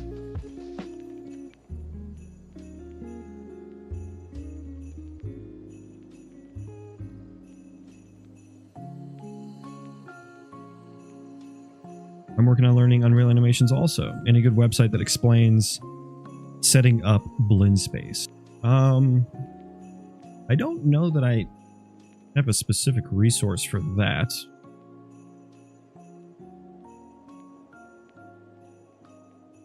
This is my blend space.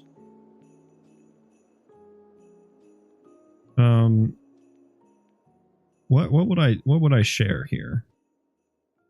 We have speed here, 0 to about 700. I have direction in terms of degrees. And then, yeah, you just kind of have to play around. Each one of these dots is an animation. And you're just going to have to play around with them. There's sprint, and we're going all the way down to slow.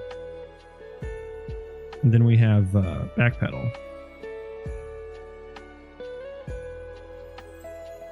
That's apparently sprint backpedal, which I don't have. I've been on the Unreal doc site. Yeah, not a whole lot there, unfortunately.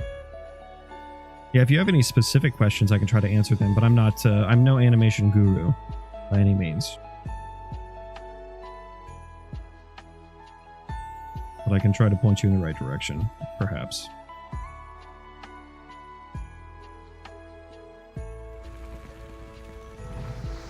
So all the green guys have that blend space running on them. And then the blue guys are instant static meshes that are sampling that blend space and sending the samples of that blend space off to the GPU to blend and show the material correctly. Of course, it looks a little less fidelity, but that's why they're in the background. That's why they're in the background. So let me just add in, before I get too deep in the weeds of like the death animation stuff, let's get into melee anim index, which is what?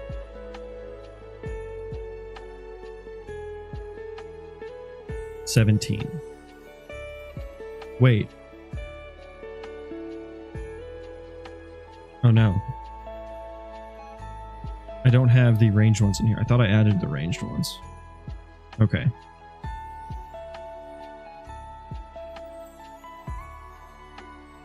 Okay, so we'll have to remember to add the ranged ones back in. This will be index 17. Okay, that's what we have. Cool, cool, cool. Cool, cool, cool.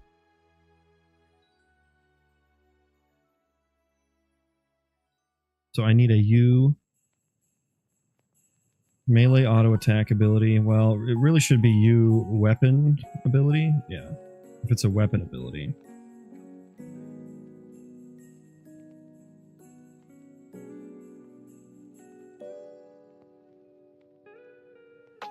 Most tutorials explain idle, walk, run, but nothing about making the wolf turn while walking or biting, while running or jumping, but there are animations for these. Oh, I think I have the exact wolf that you're talking about. Okay, so turning while running, are you talking about just playing the animations or the actual movement of turning while running?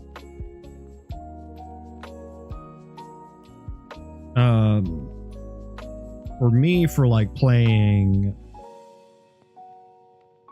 like the locomotion and the like weapon stuff, I have actually 2 animation blueprints. I have like the main one, which has all the locomotion on it, and then I link an animation instance that is provided by the specific weapon, and then that animation instance looks like this. A weapon overlay, and this is kind of dynamic, so it gets provided like an animation to play, but the state just looks like this, and the animation itself has animation blend curves on it, and so it blends those curves with the locomotion, and that's how I get the effect of like for my character I can swing while running around, but if I stand still, it looks kind of shitty because I ripped these animations from WoW, so they're not blended together very well. But that's how I get like the I can move and stuff while swinging. So I use a linked animation instance for that. But you can also use like montages as well, as I think how most people probably do it. You play a montage, but only play it in like the upper body parts and stuff like that. Appreciate the follow. Thank you. I don't know if multiple blend spaces is the answer or if you could do that. But I think I have the exact wolf that you're talking about. Is it this? Is it this wolf? Here's how I have it turning while moving. And then I think I created an ability, right? Where's wolf bite? There it is. What do I do here? Okay, yeah, I play the bite montage. Which, what is that? Oh, I don't think I have it blended together then. Yeah, I think he just plays the bite while he's moving. I don't know if I actually did that or not. I will do that eventually. But I guess I would probably either add curves here, or I have a bunch of different layers and stuff set up. And that's all...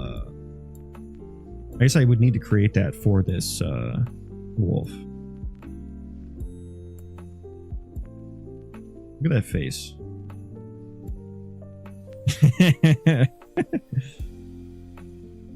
This is what my sleep paralysis demon looks like.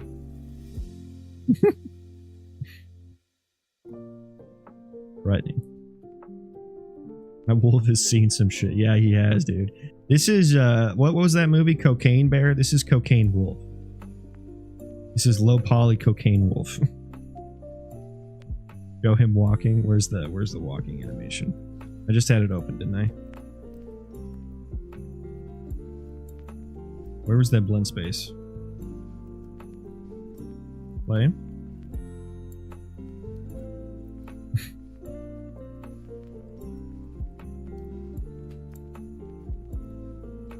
There's walking.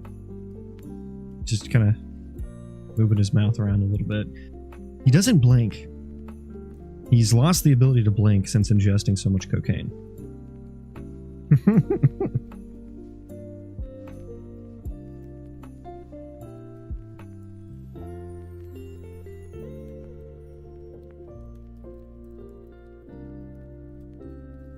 Yeah, so I guess I don't have the same curves for this wolf model as I do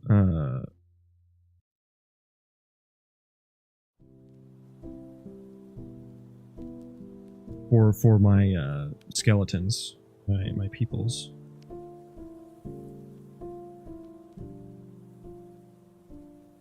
It is it's an additive animation already.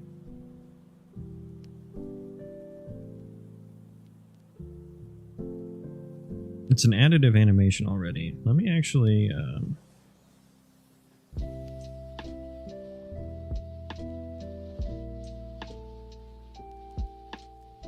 get rid of the nanite overview, right? Just lit. Can I just plop one of these guys in here?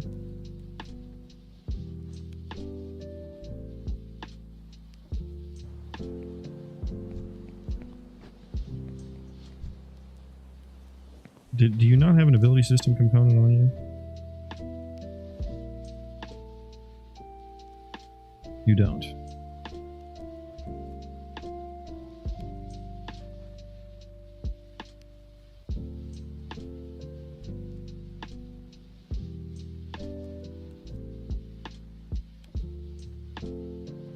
This might work. Oh, there's also no nav mesh or anything.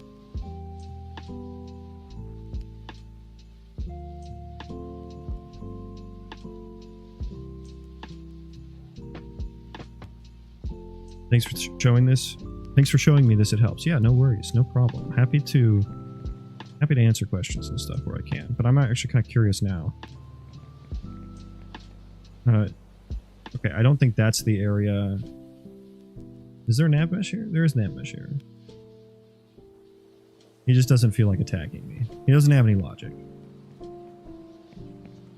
I'm a Blender guy trying to learn Unreal 5. Welcome to the grind. Welcome. Welcome. Yeah, he has no logic. You have a controller, sir?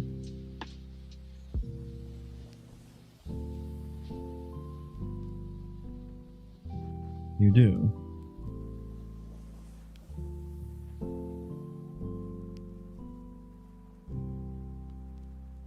You do have a behavior tree as well.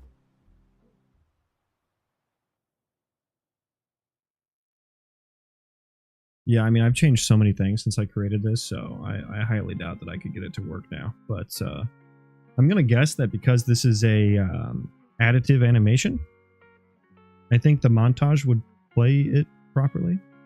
And then the base pose is set to idle breathe.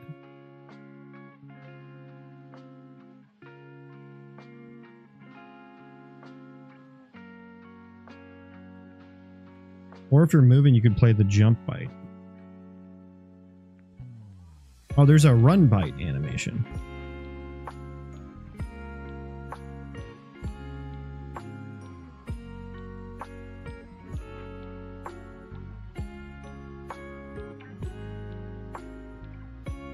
So I guess you could also use those. Game dev is a game. It's the ultimate game. Don't you? I love when I see a comment on like a forum or like in Reddit, and like it's just a bunch of people bitching about like the game devs making a certain choice, and they're just like, just let me play the game the way I want to. Why are you making me play the game the way you want? Like you can do that. It's called Unreal Engine. It's called Unity. You can do whatever you want. It's called learning to code. Back to Entity Land.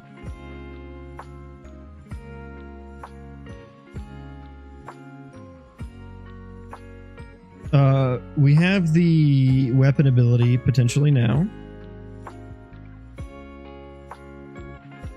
And I need to probably make this look a bit prettier. I have melee ability. It's weapon ability.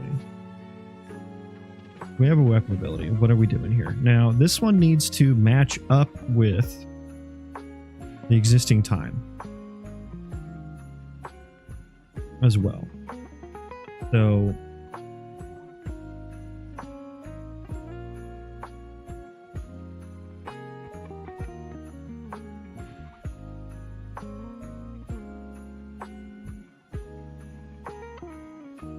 what do I need to do here? So my melee auto attack ability is what has the timer on it and sets the timer.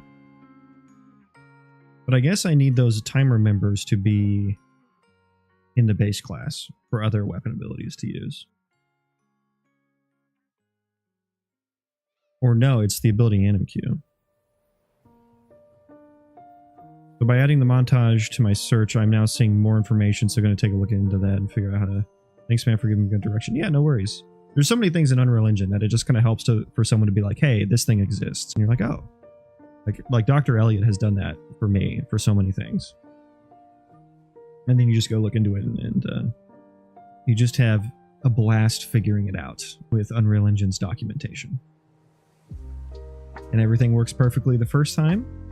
And that's all there is. Yeah. True story. 10 years here with Unreal, released to nothing but having a blast. That's the right attitude to have. You can't be coming to game dev looking for like a quick, you know, something quick and easy. You gotta enjoy the process. And I enjoy it quite a lot.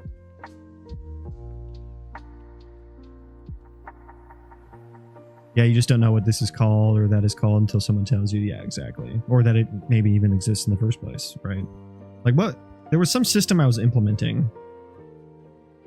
And then someone was like, oh yeah, that already exists in Unreal Engine. I was like, oh. I forget what it was. It was a long time ago. I need Okay, on deal damage. Ability anim Q. So this is the calculator.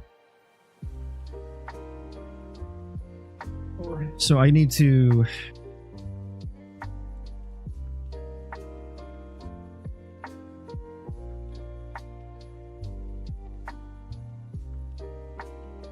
I did this for,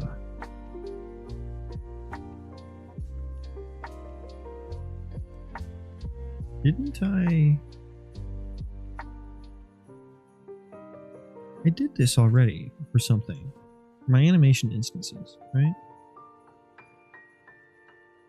What did I do? Or was it in the... Was it in here?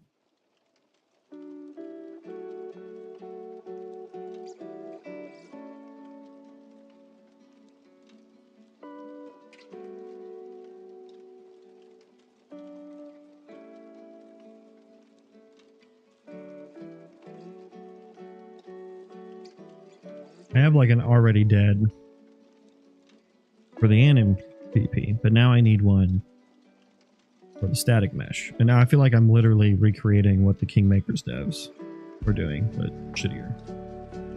Again, the Walmart version of Kingmakers. So where am I getting like the remaining time for this? Anim start time. Right. Oh, yeah. I passed that. Okay. Yeah, I'm remembering now. It's all coming back to me.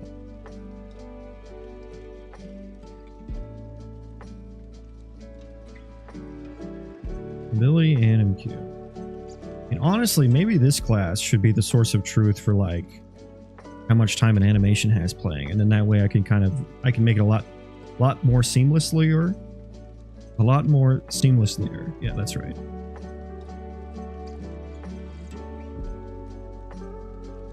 Yeah, because when I trigger the anim, I send the time elapsed. Okay, so let's create a function for that so that I can get this information.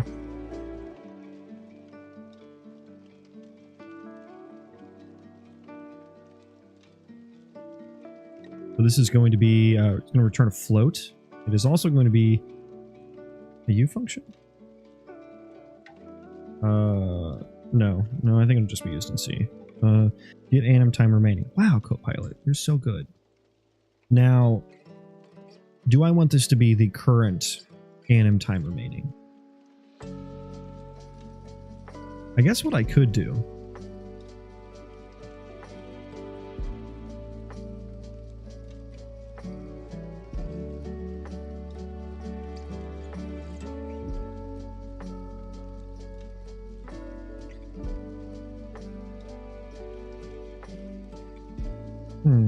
I suppose I could store a bunch of information in here. Because I have the animation sequence.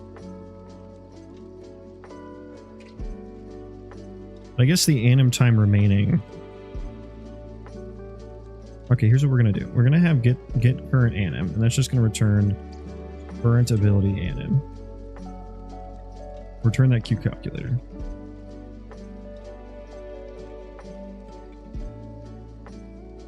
Inline that. What are we mad at? It needs to be a pointer. Okay. And then we're also going to have a, and then this is going to be the float, get remaining anim time. And put this in the other one. And so this is going to be, if current ability, no, we want to pass it in.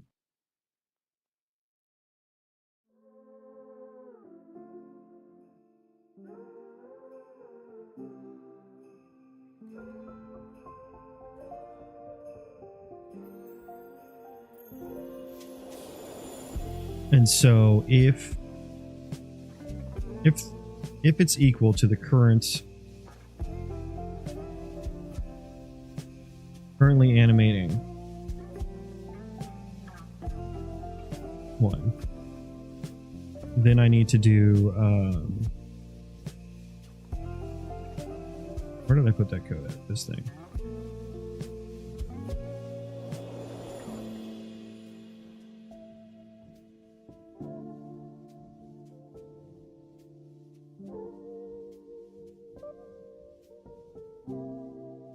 And I need to return that. Make sure it's valid. Otherwise, I suppose we return 0?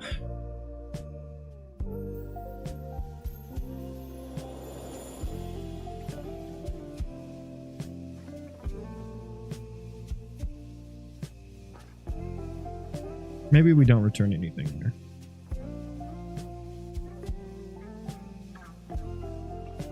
Otherwise,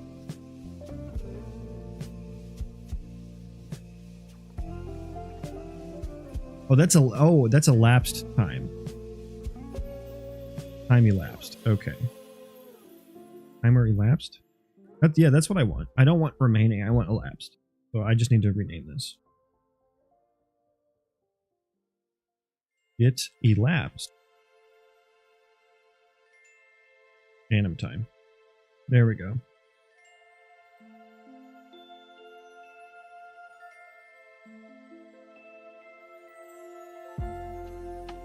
And then if it's not the current ability anim,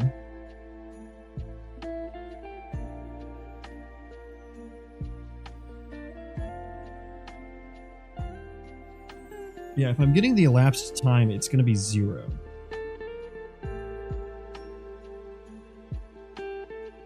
Yeah, so we're just going to return 0 here.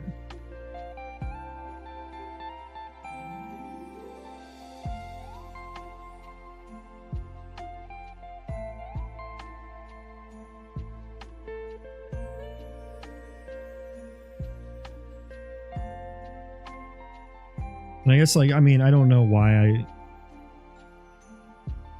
I get, this could just be like return the current.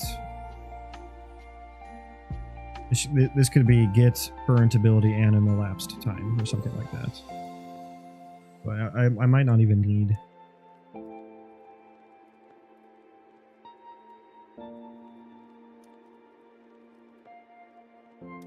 I don't even need that. Might as well, because I do want to check. I suppose what I can do here instead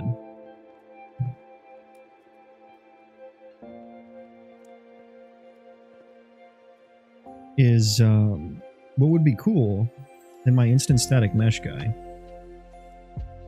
I have ability data, but what I can also get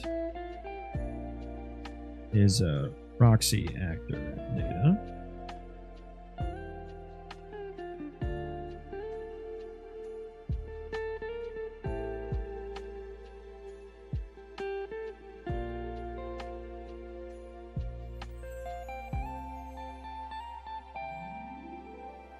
Can get the anim queue.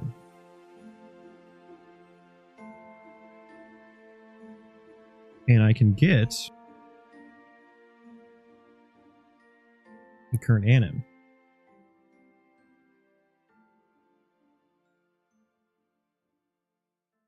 Getting the ability anim.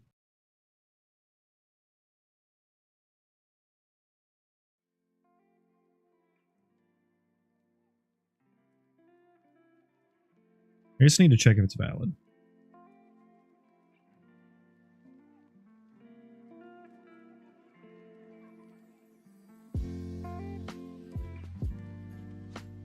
Ryder? Okay, thank you.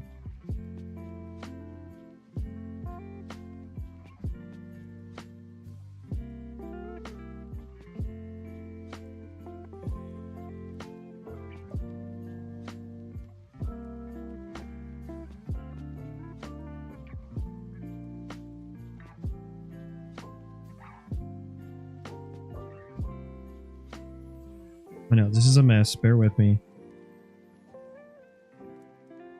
Okay.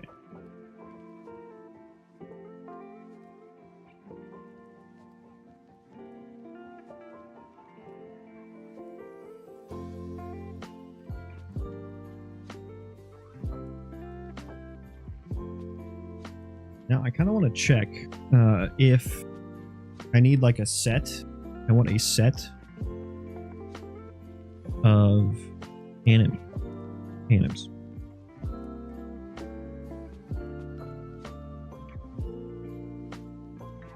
I feel so inspired by the Kingmakers devs now. I'm glad we watched that video together. Uh-oh. Uh-oh. What do we have here? Oh, no, that's a struct, so that has to be raw cloning. Never mind.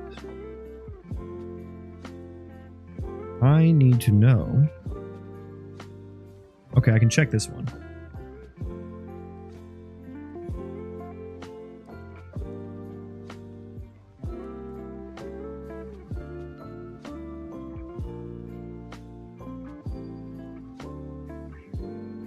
If it contains the animation.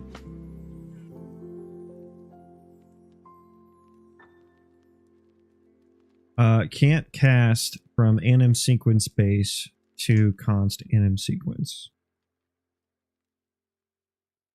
Can I change this to an anim sequence base?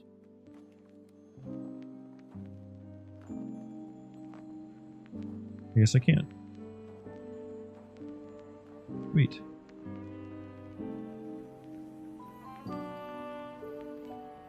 Surely nothing wrong will happen. Where was I? Right here. Okay, so we can essentially get... If we have an animation that we can play here, and... As long as I add all the animations I have, it'll find it automatically. So I was actually doing a lot more effort here.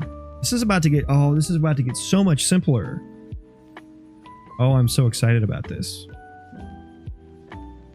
Copilot, what are we doing here? Anim index. Current ability anim. Yep.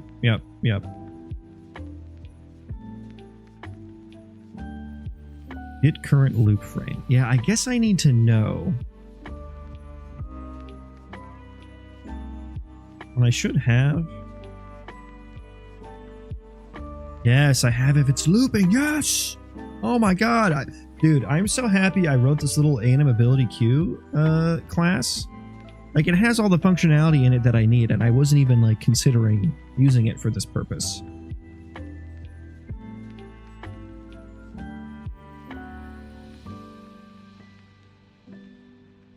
I have if it's looping. And now this anim queue is now going to act as my intermediary between my animation blueprints and my static mesh stuff. Now, I should probably refactor this into some layer that's not just directly on the instance static mesh actor owner. But here we are. So we're going to roll with it. And then, ooh, I do need to know if I should remove it on end, I suppose. Now, the death one, I guess remove on end should be true. Right? I feel like that should be true in most cases.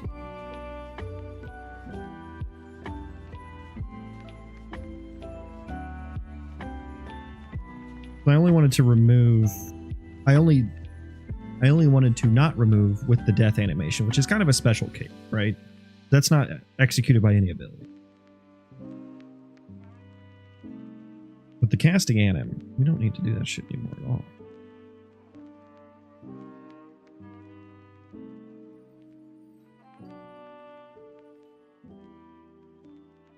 Okay, so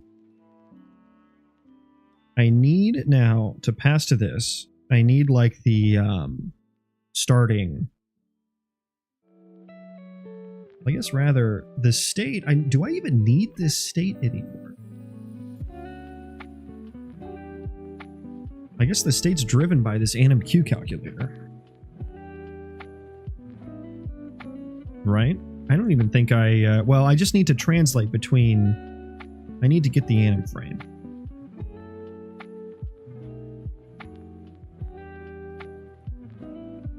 Let's sketch some stuff out here. Where is my anim queue? Here. Get elapsed anim time for the current ability anim.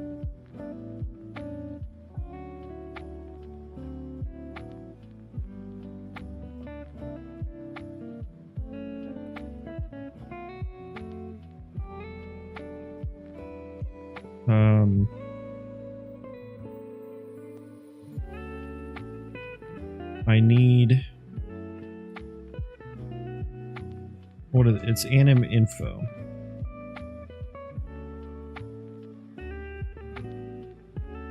Actor data. No, not that. Yes, that. And so that gives me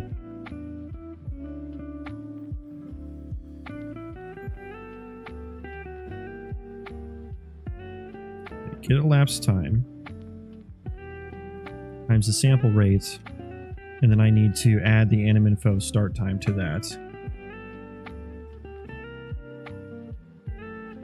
I don't even think it matters if it's looping or not anymore.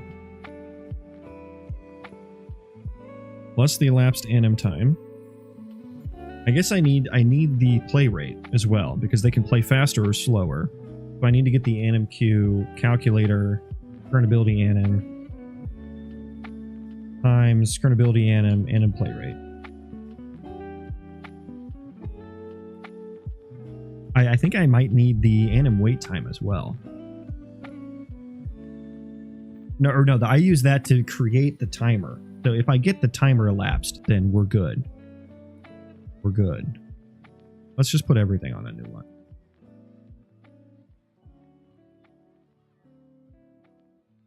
God, this is so sexy. So the UE5 docs have a pretty hardy section on the animation BP. It gives the prerequisites, and down at the bottom it leads to the next part where you need it leads to the next part you need in the process, so pretty good stuff. Still maybe not as clear as water. Definitely not. But what is in game dev? Well, I have used Unity in the past, and their docs were...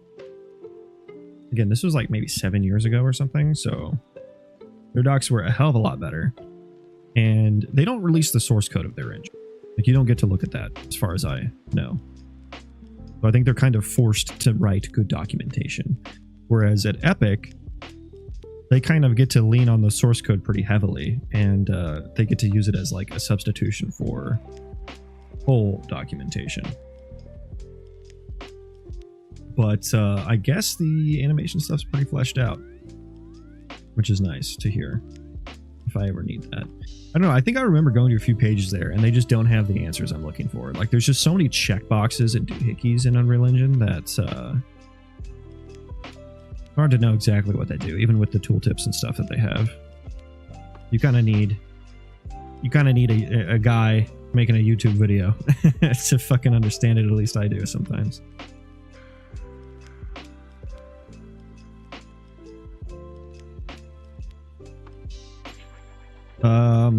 Is this all I need? This is crazy.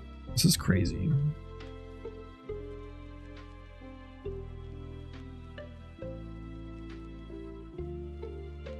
You're crazy. You're crazy, girl.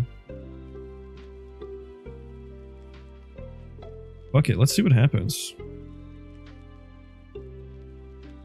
So we're still doing the death here. Like, if it doesn't contain the proper animation. Fuck it. Did I add anything in the header? Yeah, I created some new functions, so we need to rebuild.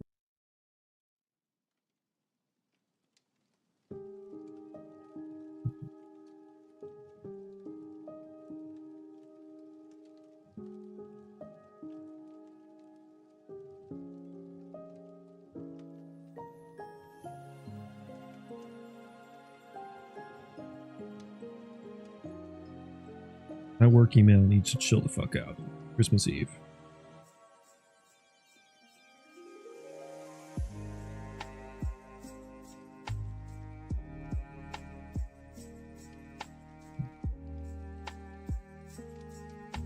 My friend is having a baby right now, and it very well could come on Christmas Day. I guess he just said their induction date is on Friday. So that's the latest it's going to get here. That's wild. I would not want a Christmas baby. I don't want a baby for Christmas. Is that fair to say?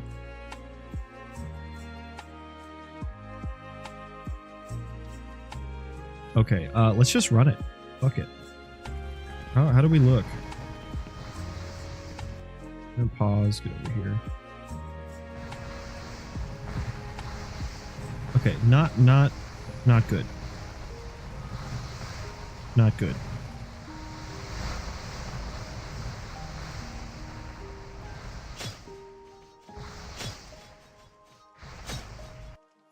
Oh, and I guess maybe that weapon swing anim is not in there.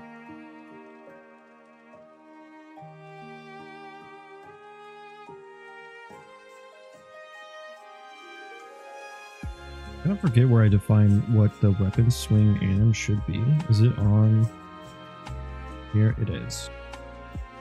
Let me change this to the one that is it that I actually have baked.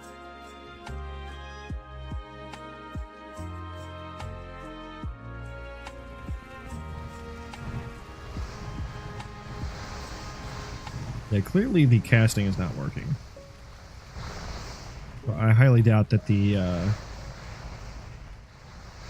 melee one will.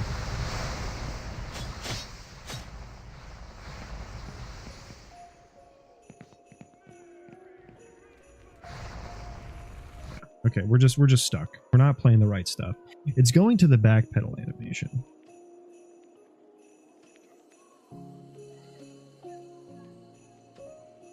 Which is just the first one. Okay.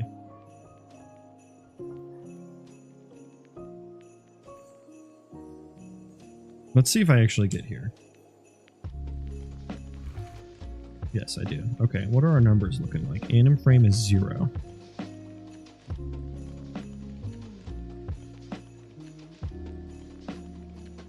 That ain't right.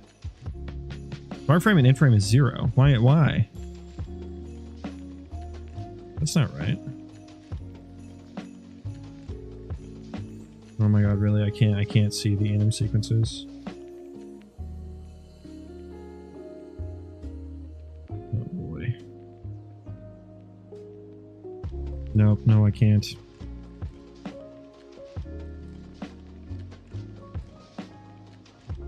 Bro, I don't know how to see this.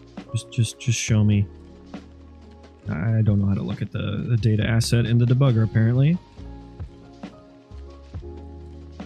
So we are getting the right anim index for this ability anim. The anim info ain't right.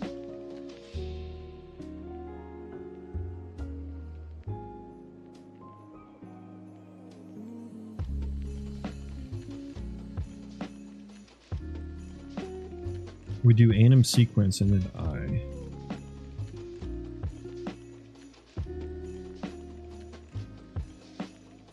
Yeah, okay.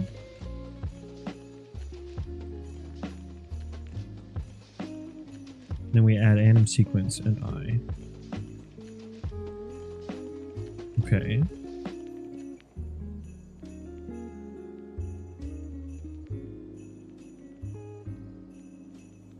Why is the anim info not correct? What am I doing elsewhere? Because I have it working later. Innovations. Am I using the wrong one? I am. That's what it was.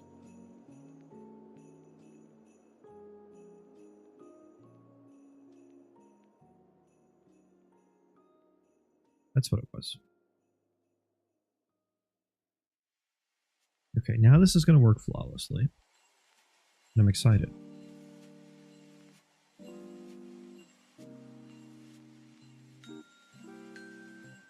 I feel like I kind of hit a little bit of a breakthrough there. And I think that's going to make my flow of vertex animated static meshes go a lot smoother. Now, if only I could get rid of some of the tediousness of adding all of my animations to this data asset.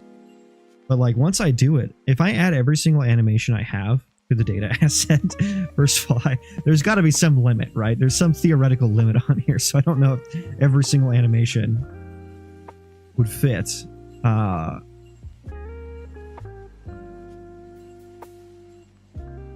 like that, I mean, that's just going to handle it for me. Any animation that goes into the ability anim queue will get played. Yeah, I was working on a game with friends, then Unity shot themselves in the foot. Yeah, I mean, that was fucking disastrous, wasn't it? They all left game dev. Wow, they all left game dev because of that? Most people just switched to Godot. And for those who don't know, Unity, they updated their pricing model to be absolute dog shit. So people hated it, and they kind of like retroactively did it too, or some way. In any case, people were upset. They all left game dev. The others I was teamed up with also quit. I still would not use Unity just because for a while they could not decide how they prefer Unity to do multiplayer for 2 years. They didn't want to support a multiplayer package. Everyone scrambled around trying to figure it out. Yeah, because Unity is very unopinionated, which makes it easy to get into. But yeah, you have to. There's no like in-place solutions, which is why Unreal Engine is like so notoriously difficult to learn, because there are a bunch of in-place solutions, and you have to. There's a lot of upfront understanding you need, but it's pretty powerful once you get that. Infidel, welcome over to Twitch. I believe. Oh yeah, it is Infidel. Okay, I can read your name now. Welcome to Twitch, Infidel.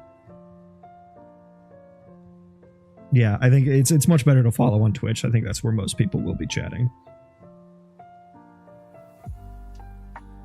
They did not want to relearn. Yeah, I feel that. It's a texture library, right? Yeah, so this one, this is actually a community tools that I downloaded. I linked the video for it if you're interested. Let me find the original one.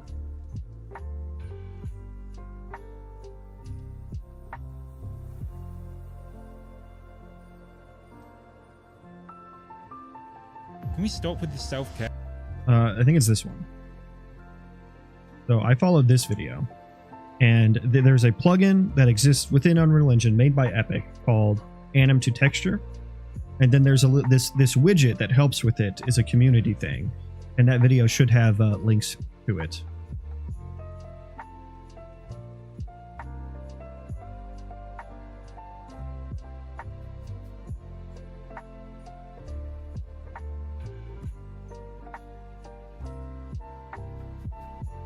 Come here, sweetie.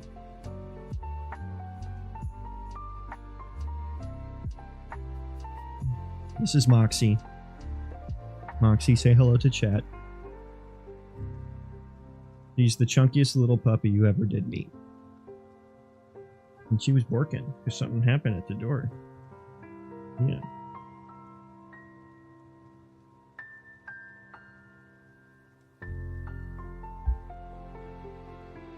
And she waddled away.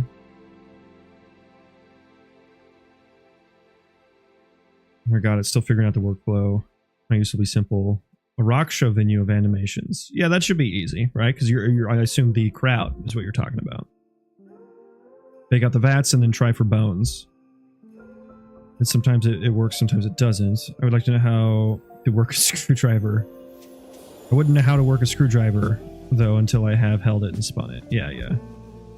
It makes sense once you go through the motions. Screwdrivers are notoriously complicated, though. Don't underestimate the screwdrivers. She's a cute little fluff ball. Aww. Wondering why her dad is talking to himself in the dark. Yeah. Fortunately for her, even when I'm not streaming, I'm talking to myself in the dark, so she's used to it. I just whisper to myself, and my girlfriend thinks I go insane. Let's see if that worked, though.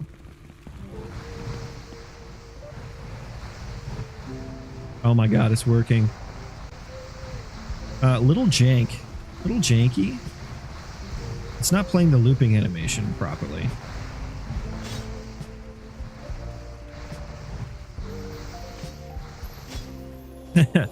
So they are doing something with the swinging animation. They're doing something with it. Let's throw a breakpoint in here. And I think we can actually... God, I wrote all this code. I'm going to delete it all. I'm actually very happy to delete it. Now I don't even have to iterate through the activatable abilities. So this just got, like, so much more performant.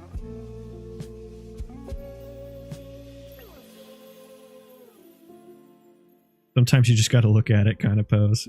Just like all... Just mean mugging each other down. All hunchback and shit. Yeah, and hopefully I'll actually replace the ripped WoW anims with some actual ones eventually. That'll look better. Play better and whatnot. Okay, so what are my values here? Anim index, anim info, start frame, yeah. Let's throw this in a variable so I can see it.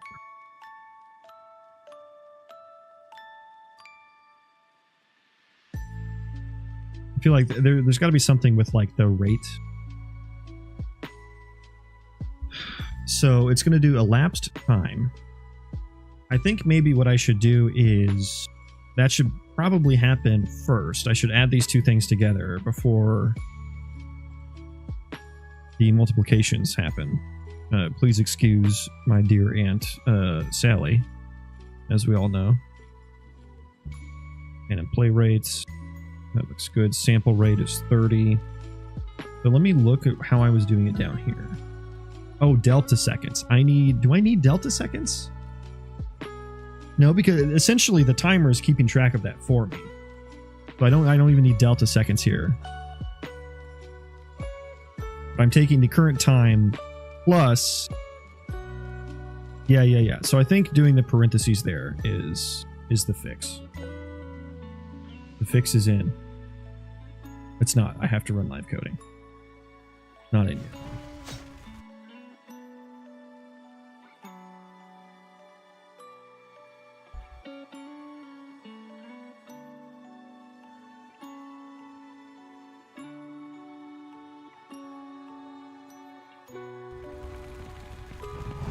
Okay. Let's get some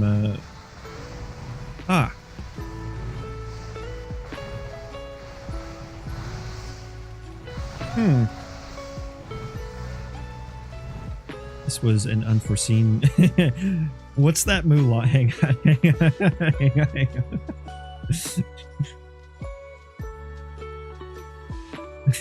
Hang on. The payoff's gonna be huge. Oh, hang on. Volume. Are we in this together or not? Did you see those Huns? They popped out of the snow like daisies. That's what I was thinking of when I was watching these guys.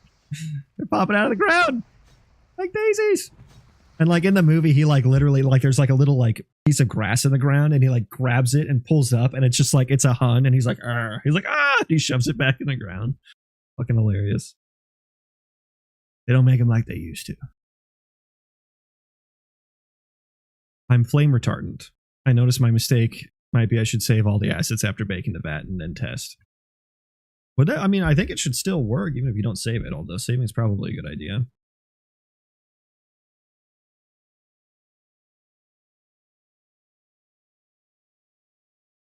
Okay, so now we got, why did it change the position? That's a new feature.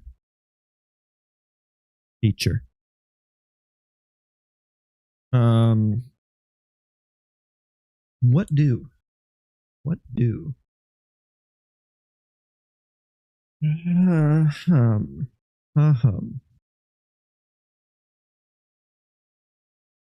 Breakpoint.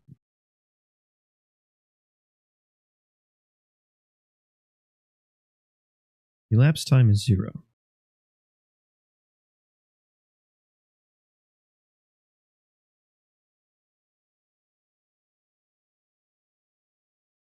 Anim frame is 14,910. Okay. That's what I would call not correct.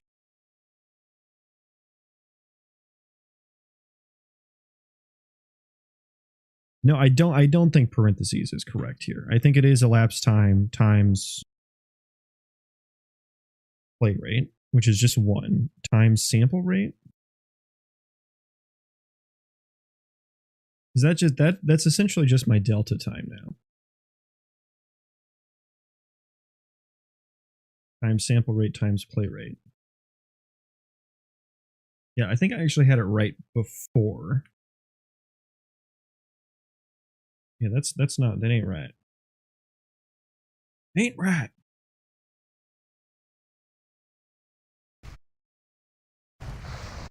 Fix was not in.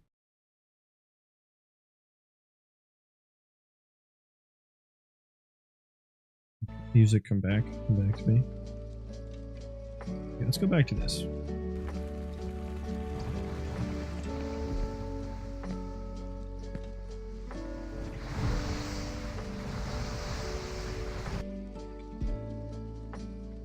What's the issue here?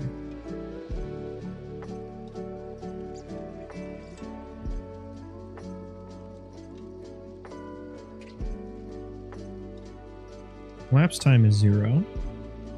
Okay. 0. 0.2. Anim start frame 510. And we get to 522.29.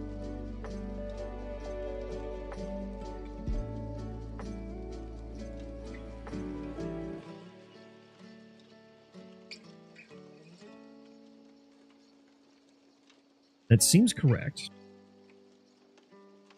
In frame is 534. Should I clamp this?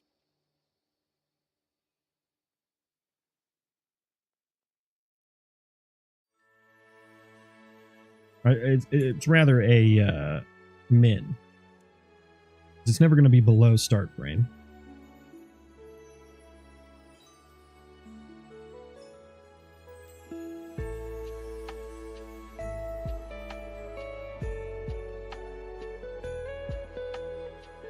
I don't know if that's going to help.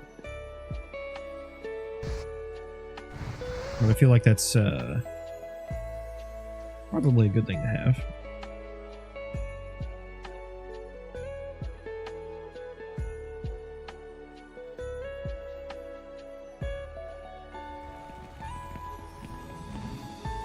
What are we looking like now? So in between the casting... They place the cast animation properly. It doesn't play the cast loop. It doesn't play the cast loop. Let me do some more breakpointing here. What ability anim are we on? Cast spell directed. Cast spell directed. I need the loop animation. Give me the loop anim. Ready spell directed. Okay. Lapse time is 0. Is elapsed? Okay, so on the looping one, is elapsed time always 0? Is that why? Maybe why? Is it a different timer?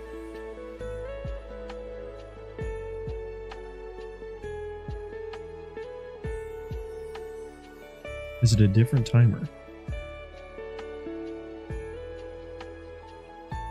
It's ability end timer handle.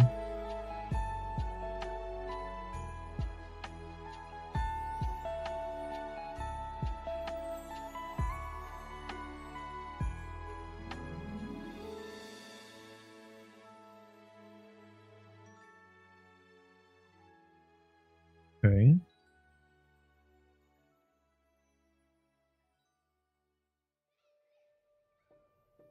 Don't care about montages. We're not doing that.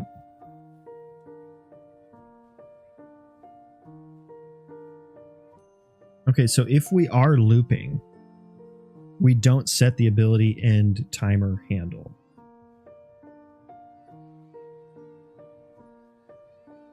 Why? Wait, what am I relying on? What am I relying on for the looping anim?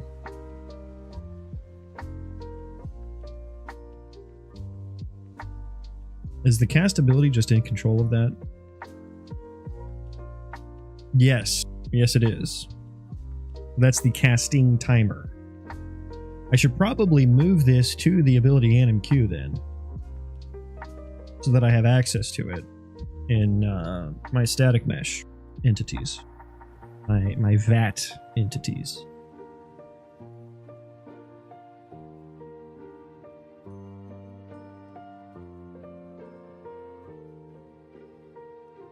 Excuse me. Okay, so what's the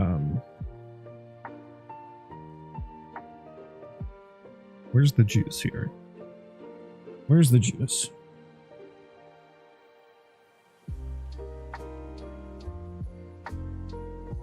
Get cast time.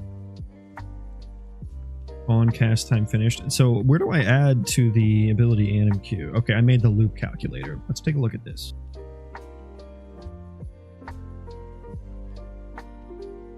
Be looping true.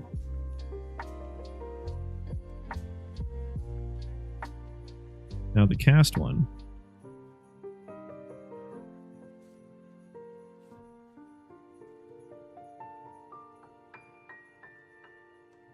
Has a timer in it as well.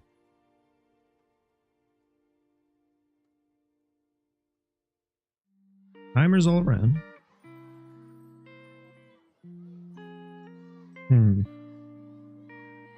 Do I want to refactor this right now? Because I don't want to like break the way everything is working currently. Just not feeling that right now. So I could just say, hey, if we're looping, get the timer from the ability. That would be easier.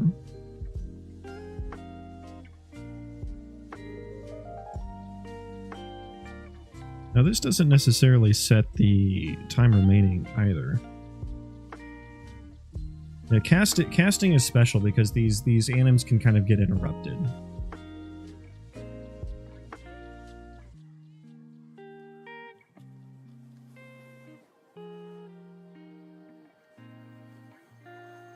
No, this is the projectile. Close that. Stop. I keep clicking on that one. It's not the one I need to be in.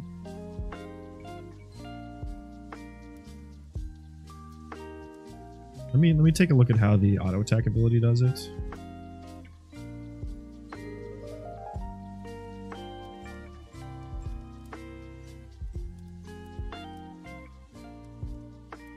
And in wait time, play rate,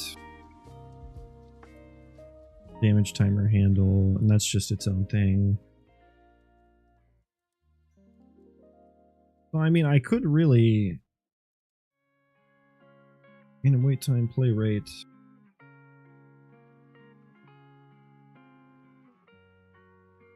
Okay, so I guess the issue is, and why I did it this way, is in the ability anim queue, anim end is calculated by the anim length. And when we have a looping animation, we don't have the anim. We don't, or at least we don't get play length. So maybe I need to just pass. Ooh, it's based off of the ability anim.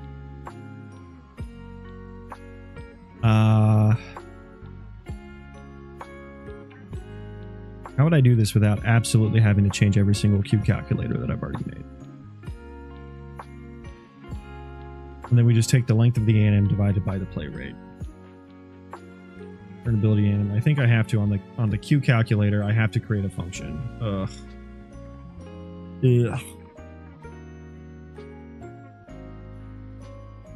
A float for get anim length. And then I think this by default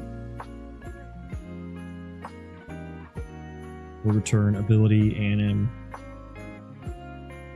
get play length divided by, yeah, and then do this divided by play rate.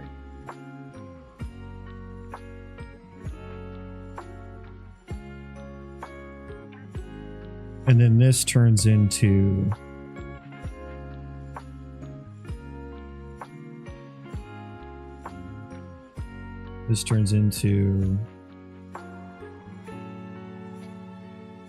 get anim length else 0.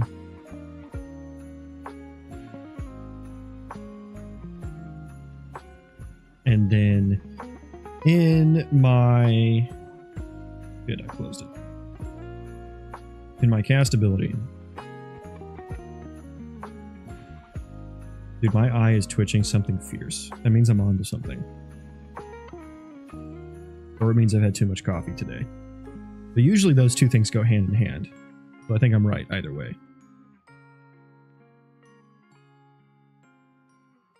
What the hell was I doing? What was I doing? I got distracted by twitchy eye. Oh, yeah. I was changing the loop-de-dooper. Yeah. So rather than looping, I think the anim, I just need to override on... Oh, I'm just creating like a throwaway. Okay. It's... Ugh, I have to create a new class.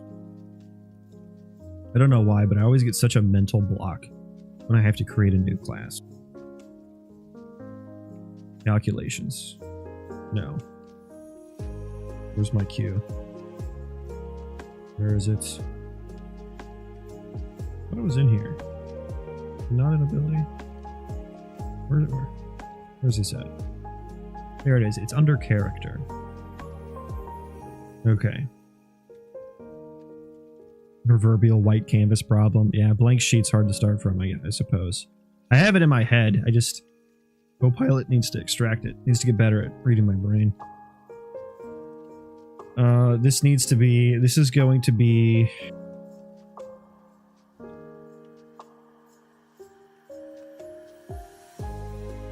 Anim loop Q calculator, I think.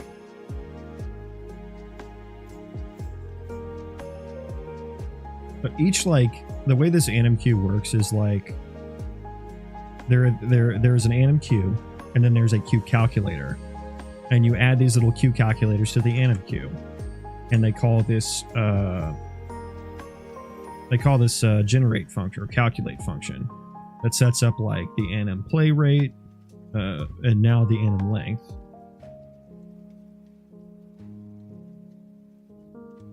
I don't think I need to override that one. I think I just need this one. And then the anim queue reads properties off of this Q calculator. Oh, I needed to make it virtual. That's why I didn't show up.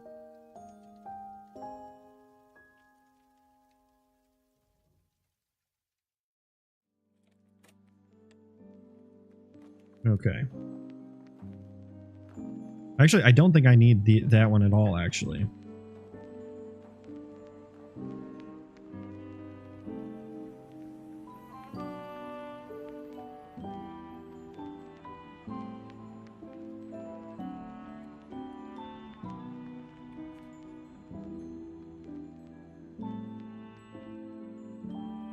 I just need to do that. Now in the cast ability, change this to the anim loop Q calculator.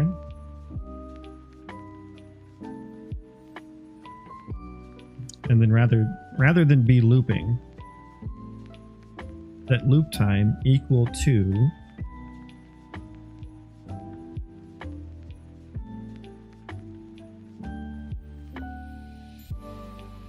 get cast time. This is what I need.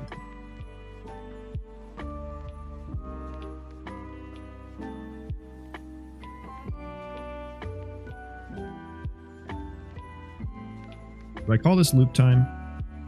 I don't want to call it cast time. Yeah, I think I call this casting loop time. Pass that in as a variable there. And here.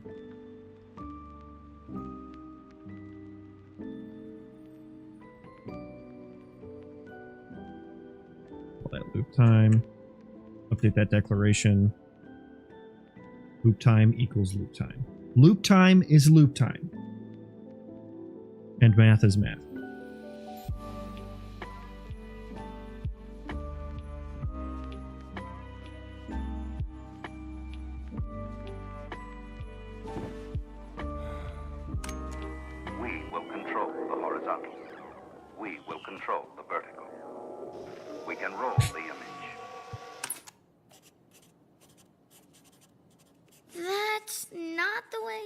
To do it, Dad. They want us to do it. I don't know that way. Why would they change math? Math is math. Okay, math Dad. is math. I'll just wait for Mom to get back. What? Well, she won't understand it any better than I do. The outer limits They changed math. Math is math. okay, Math Dad. is math. Math is math. Loop time is loop time. Understand? Or is everyone following me? Yeah, I don't need to calculate anymore. I do need the music back, though. Okay. Is this going to work flawlessly? I think so. I think so. Did you make any edits to the VAT maker to make reloading a data asset easier? No. Doesn't seem to let you save asset directory per data asset. I don't think so, although when I reran it, it seemed to work fine. I need to rebuild the engine. I'll take a look at it here in a second. Because I forgot to put the path back in, but it still seemed to save it properly. Maybe I'm wrong about that. Oh, yes, we need... Oh, shit. Okay, hang on. We got more to fix. Okay, it's just going to be get channel times. Okay. Math is math. Why would they change math?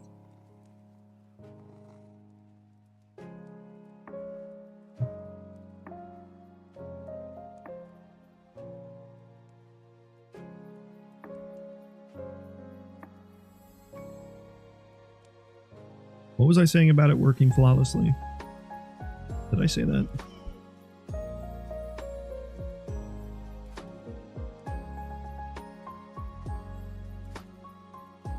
The asset folder is for the initial create VAT button. Yeah, maybe I'm wrong there then.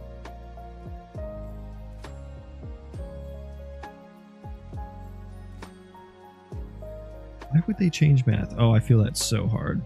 I've heard some of the ways they're like trying to teach kids things these days. It ain't right. Yeah, so we're talking about this asset directory path, right?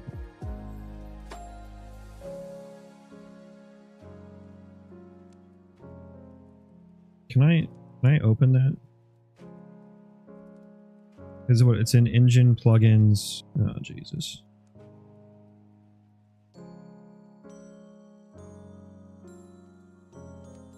Oh Jesus.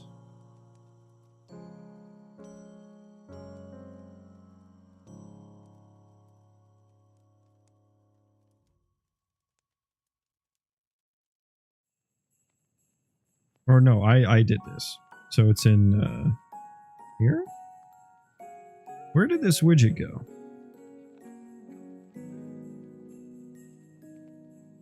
Where did this widget go?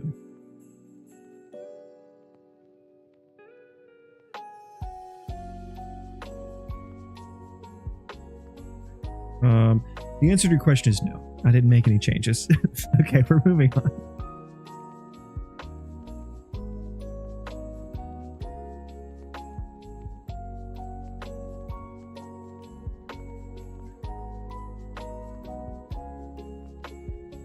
Okay, what do our anims look like now? Okay, let's skip that. We just want to see how they look.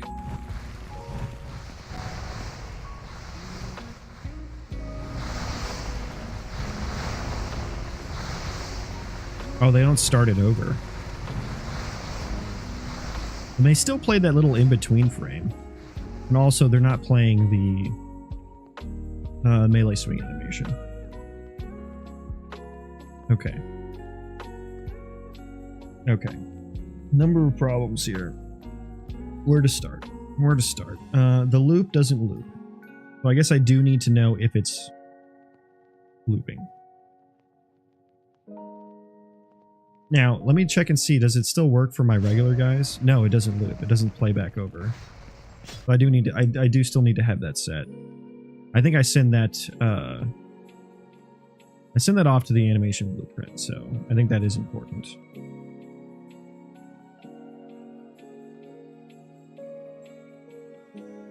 And I'll just put that in the instructor.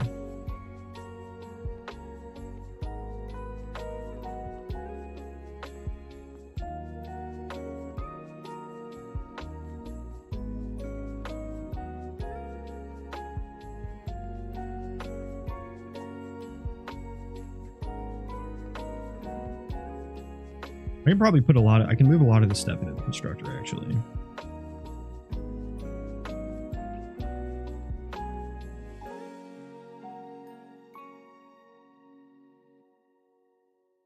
Well, just that.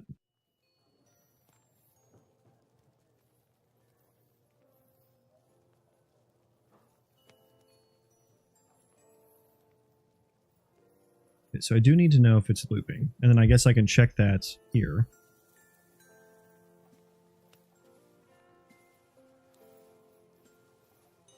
Will that fix it?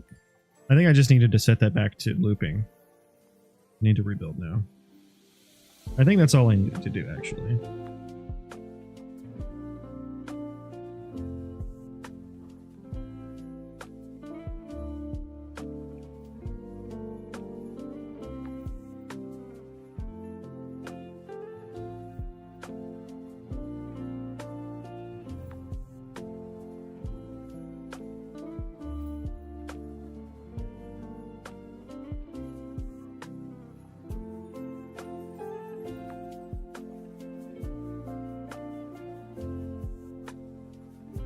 Okay. 60% of the time it works every time. So this should be where the money moment happens. Can I stop? I don't want that anymore. Okay, do these ones still work? Yeah, they do seem to still work. Okay.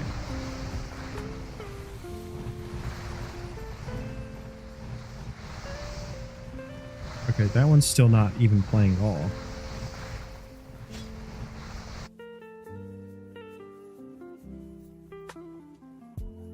Yeah, I still need to change this shit. Why did I think I didn't?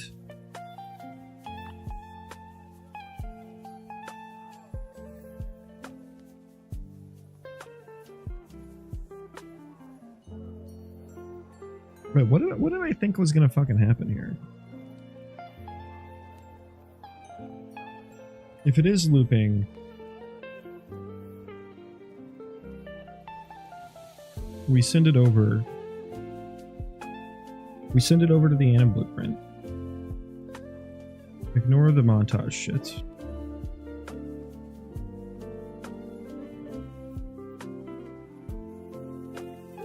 But I don't tell it if it's looping. I guess the blueprint's always looping. Let's see what happens if we do this. Well, we kind of had this already, actually, and it wasn't working correctly. So I wasn't setting looping to true, so that got hit, and it wasn't working correctly. It didn't actually. I gotta take a look at the BP now.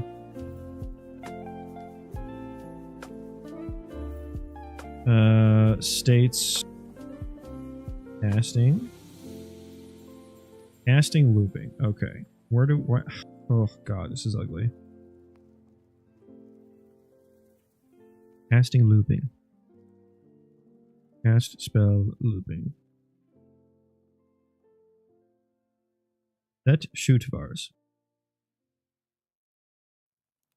Oh, that's cast spell looping. I need casting looping, of course. Of course. Casting looping. Set aiming bars. Okay, where do I use you? Aha.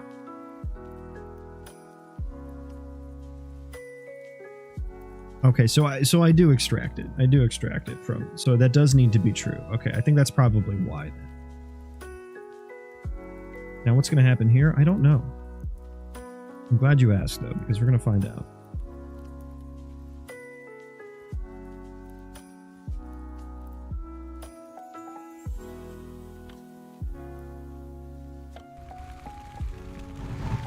Okay, there's... That seems to be working fine. Okay. Shit.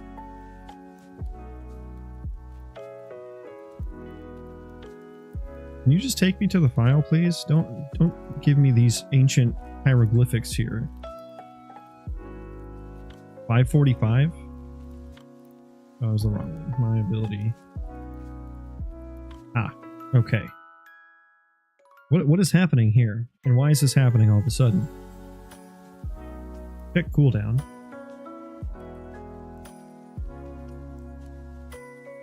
Why would this be happening now? Like, I literally changed nothing.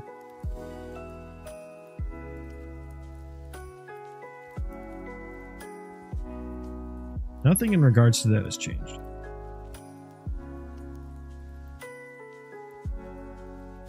I get the cast time. That just evaluates a curve table row handle. And deal damage trigger time just gets the anim notify time.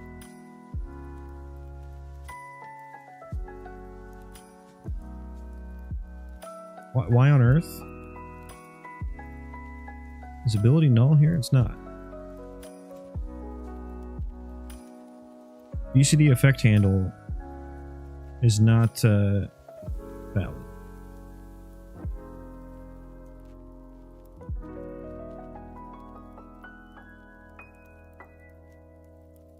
This is for melee auto attack ability.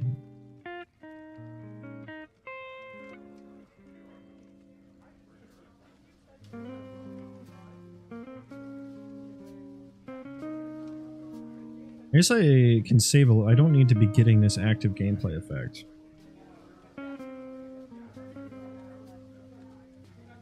Here. Let's do a slight optimization.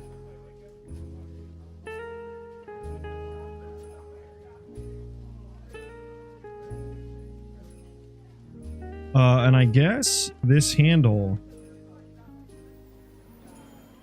Add ability cooldown. I guess this handle is invalid, but like, wouldn't this fucking hit it then? Yeah, even if it's invalid, it should be fine.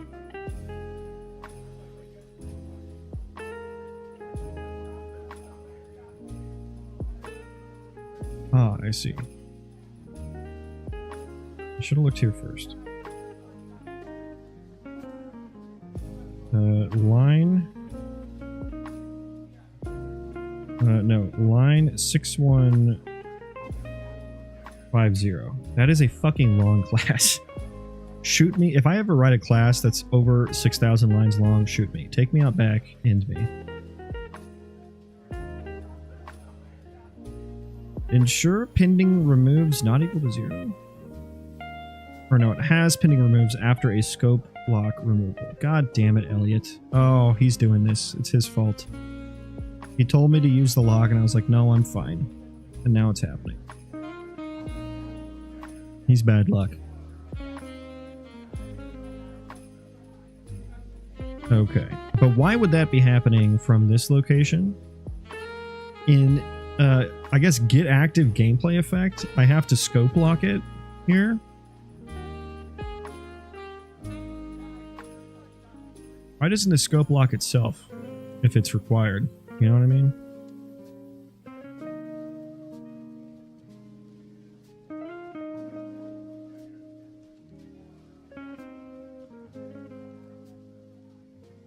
Wait, how do I use this?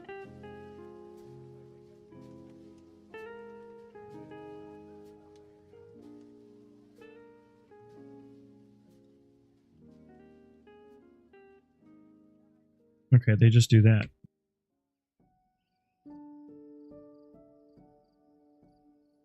Oh, we're in a const function, so we can't use that.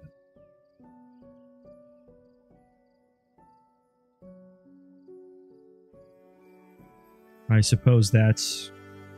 The thing is, I'm not modifying this list, so...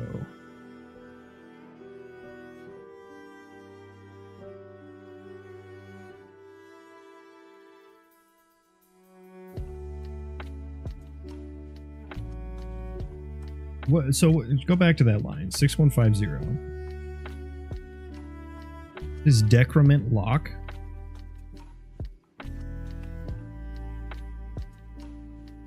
Okay, so I mean, okay, it was expecting there to have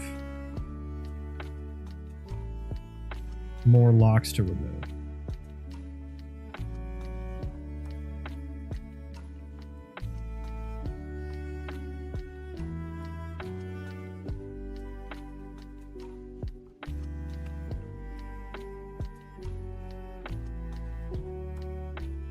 Okay, so if I continue, it should give me how many there were expected.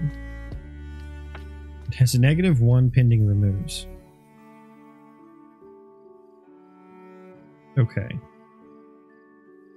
So I guess that doesn't technically break anything, right?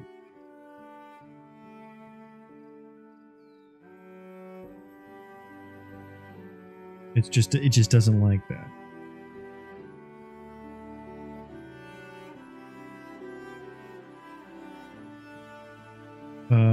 Where the hell was I editing that here?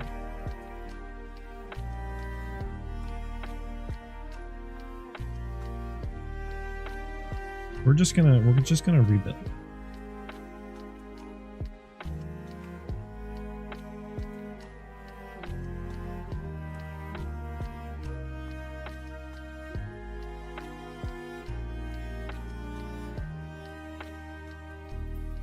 It's no longer morning, so my stream title is a bit disingenuous.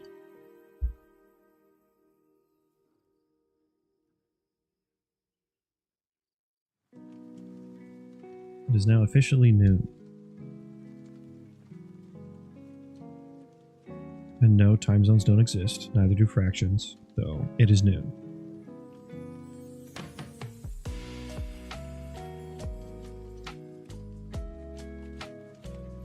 Okay, let's just get back to where we were. What was happening?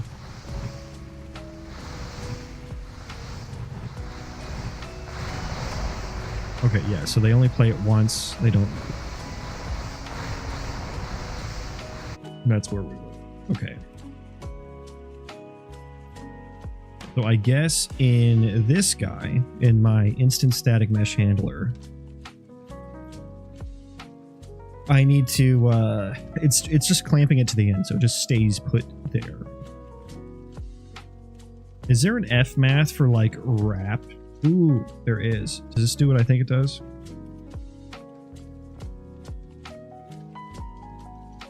Ah. Wait. It will wrap to min and wrap to max if it's above the range. Okay. I think that seems a little backwards.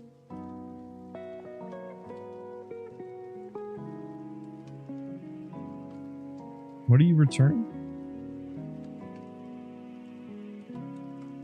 A T. You return a T. And so it said when X can wrap to both min and max, it will wrap to min if it lies below the range, and wrap to max if it's above the range. So I think, yeah, I think you set those backwards from based on that comment. I mean, we'll see what it looks like, I suppose. If it looks completely wonky, we'll know we've set those backwards. I discovered a new function. Yeah, I think we got our answer there. Okay. Okay. Enough fun and games. I did not interpret that right. Which rarely happens.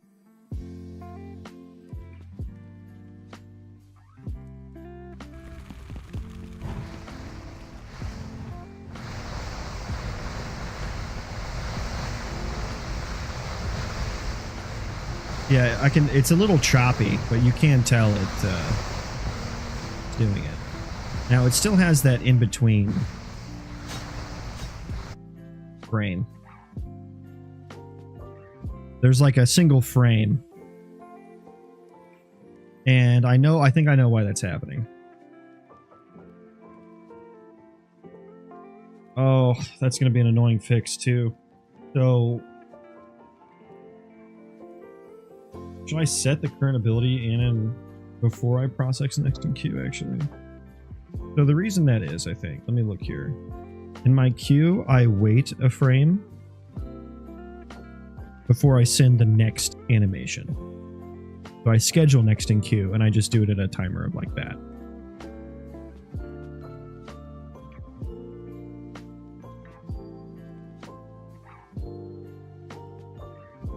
So there's like a frame.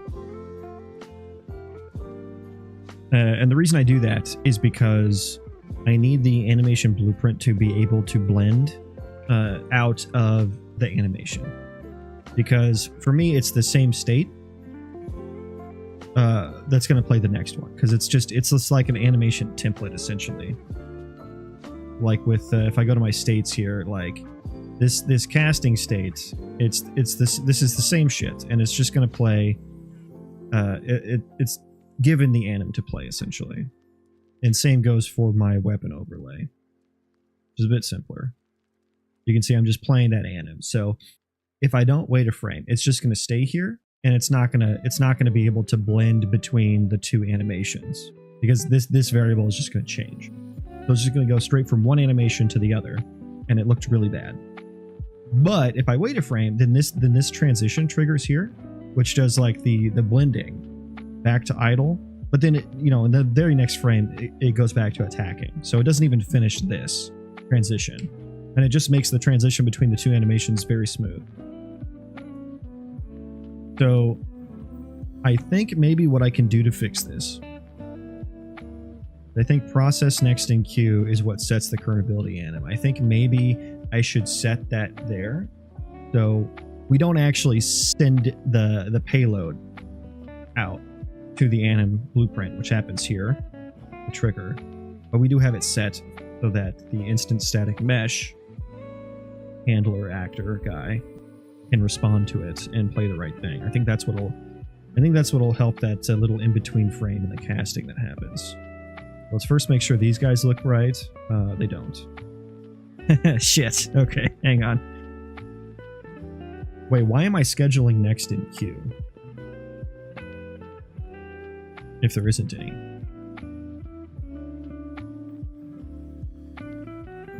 Okay. I guess I should check.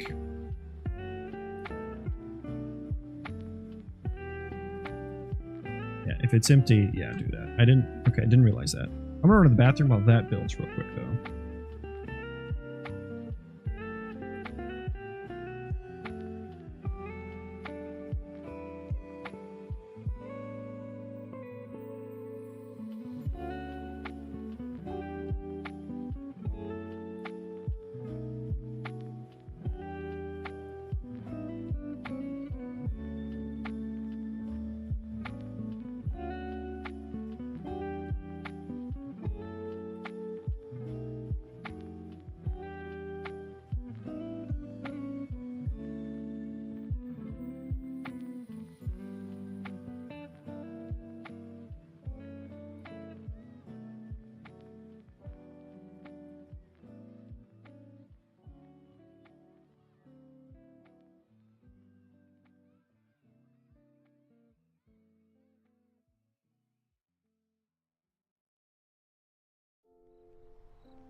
Okay.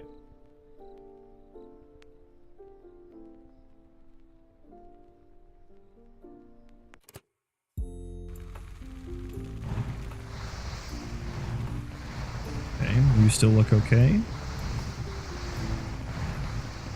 I'm gonna die. There we go. I gotta restart that. I didn't get a good enough look, but I think that looked better.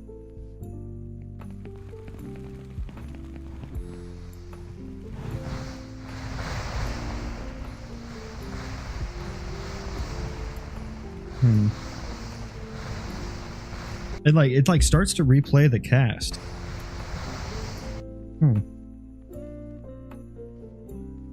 It starts to replay that cast anim.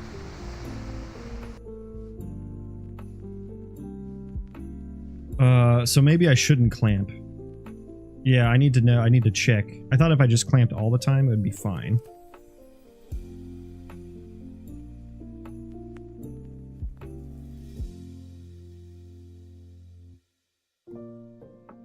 Let me get rid of my BRB message, so I can look like a goddamn professional.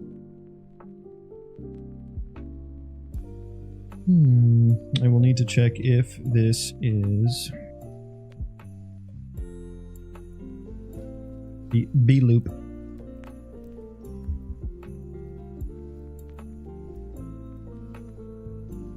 Oh, no, I need this one.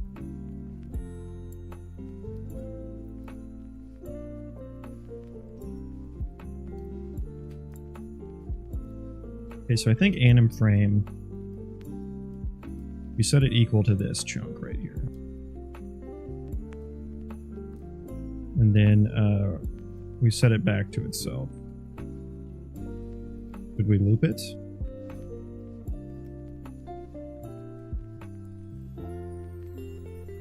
And the else is anim frame equals fmath min.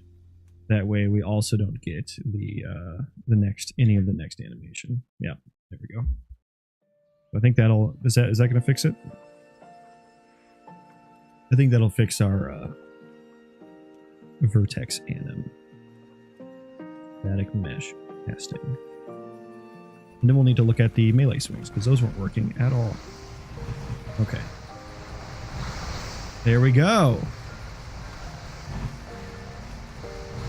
Now the fireballs still look fucky as all hell. But we're going to ignore that. Okay, so I think this works great. I kind of want to commit this where we're at. This is actually a pretty good stopping point. Or commit, that is. Oh, this is so many files, though. What am I doing here? This is...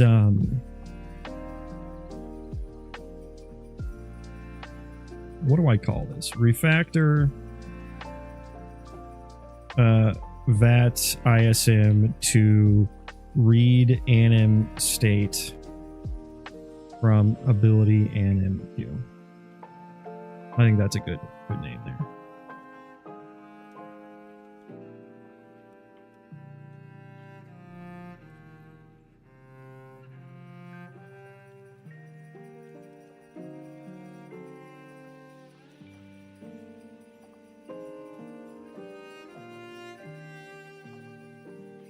Moxie's angry because there's other dogs outside.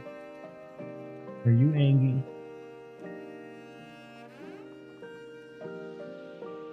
Okay. Thank you. Thank you. You feel calm. You feel calm now. Mr. Weird. Mr. Weird. Here's Mr. Famous. Thank you. Thank you. You're so sweet. Hey, that's not nice. Stop it. Stop it.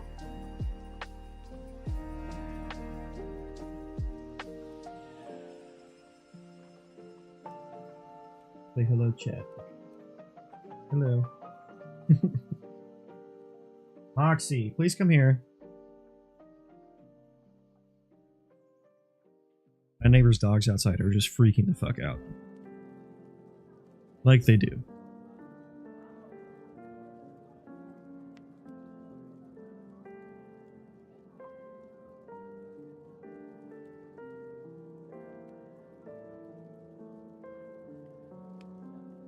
Stop it. No, come here. God. I'll be right back.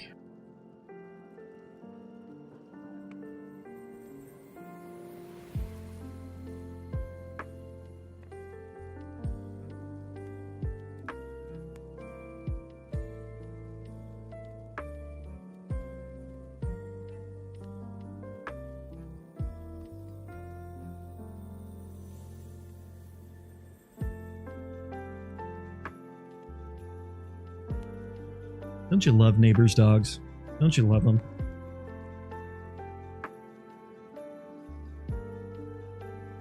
Okay, where was I? I wanted to check out why the melee anims weren't working. And I suppose I'll need a breakpoint in here. I guess let me check out the melee. What kind of Q calculator did I do in here?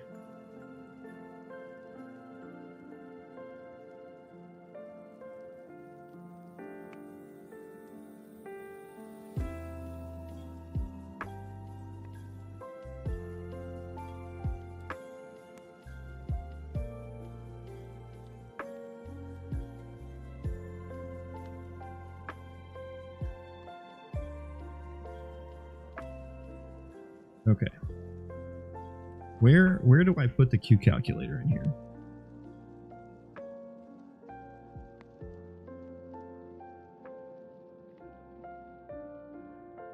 Oh, this is the Q calculator. That's why I was reading this and like, this doesn't make sense. Okay.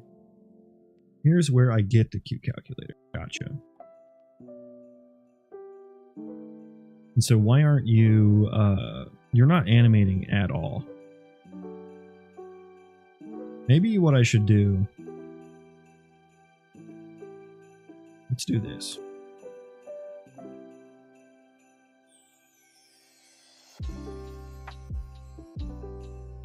Put a log in there. We'll breakpoint on that line so I can inspect some of these values. And we'll see if we even get here. Maybe we're just not even playing the right anim.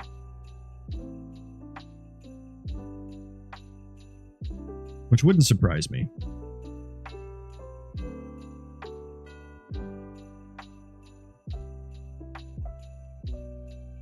Okay, so that's not going to happen until they all run out of mana. So they're casting. God, that guy died quick. Okay, now some of them should be running out of mana. Yep, okay. Our first victim. Elapsed time 0. Okay, we did find one with an anim frame.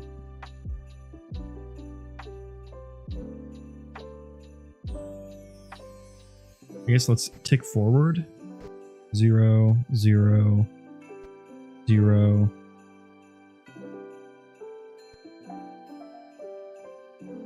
Is it always 0?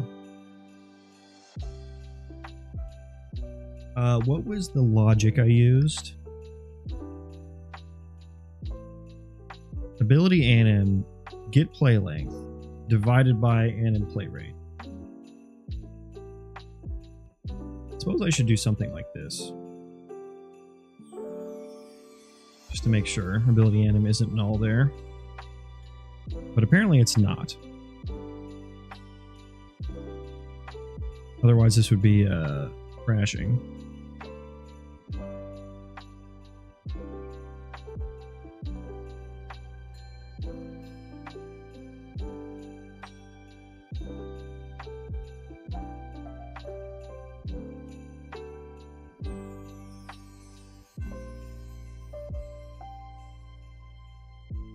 Melee auto attack.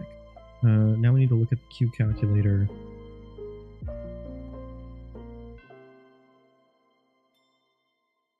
Yeah, this is one where we actually do calculations for play rate.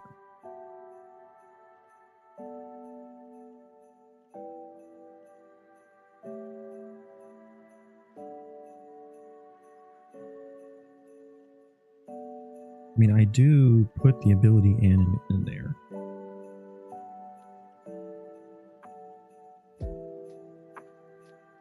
So I am expecting the elapsed time to actually have a value because the timer should be being set here.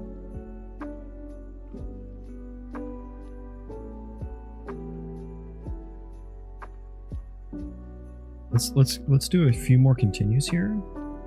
Can elapsed time be anything other than 0 here? Seeing only zeros.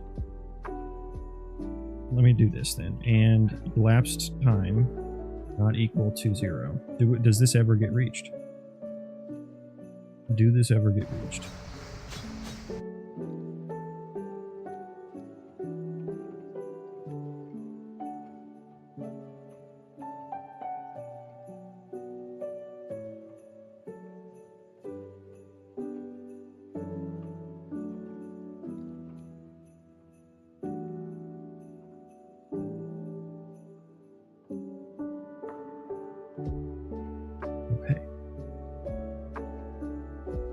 Okay. Again, they're going to have to run out of mana. Until then, we will watch.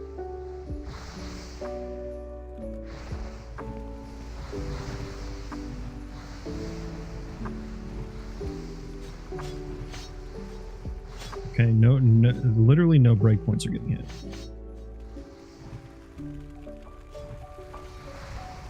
Okay. So elapsed time is always 0 for the melee anim.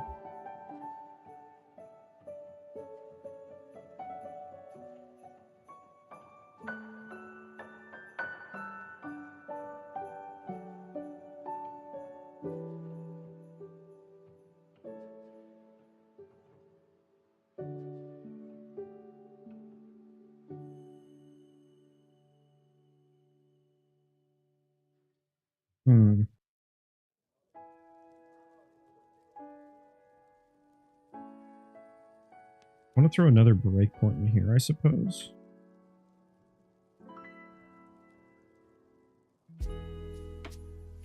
If current ability anim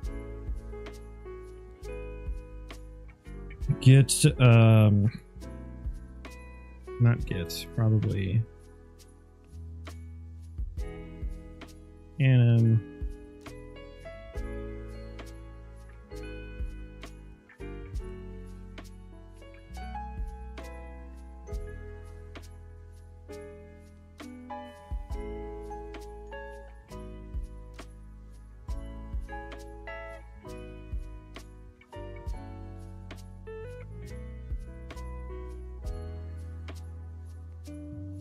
do that.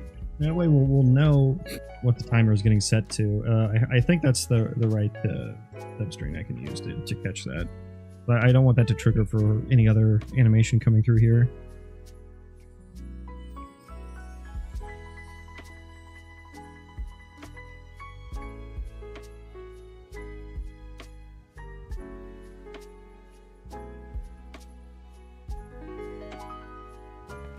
Okay. Now we play the waiting.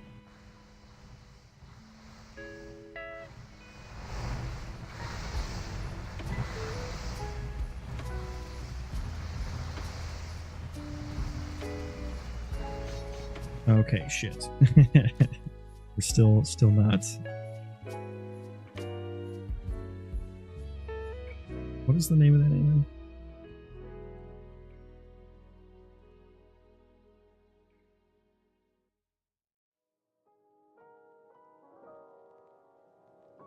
Oh, it's just 1H. Attack 1H.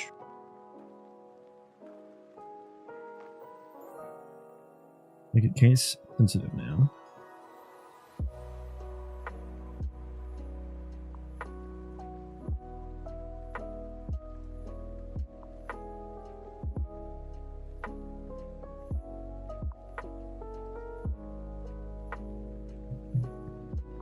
So I'm like Kingdom for instant live coding compilation.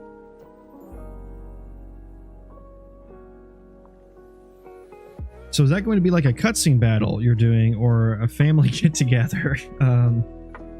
Yeah, that's actually me depicting what tomorrow will look like for a lot of families. No, it won't be a cutscene. That's actually in-game. That'll be in-game combat. And it's kind of just like the worst case scenario right now. I don't actually intend, like, I'm not going to do a 4,000 scale battle like Kingmakers is doing. But the goal is, for my Colony Sim part of my game, I want colonies to be running all the time, even when you're not there. And that includes combat. Oh my god, it's still not getting triggered? Are you serious?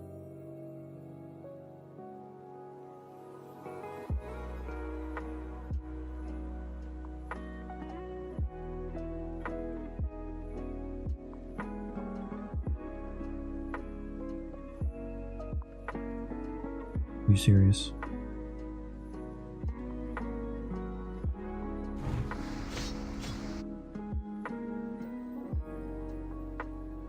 Oh my god, how ah!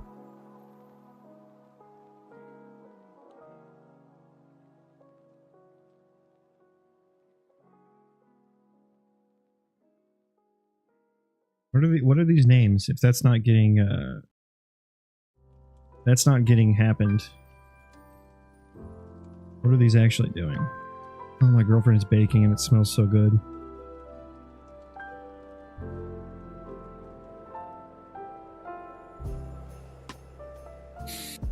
Smells like chocolate. I think she's making the cake for tomorrow. Okay, where are we logging? Is it getting logged?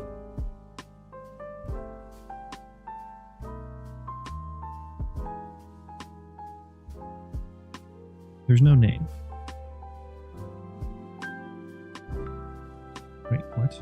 Oh no, it is there.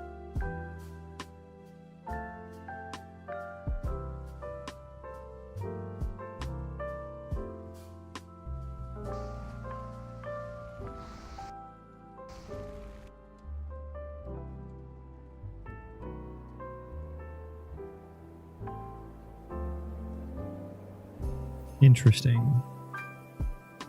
I don't see any of the melee attacks.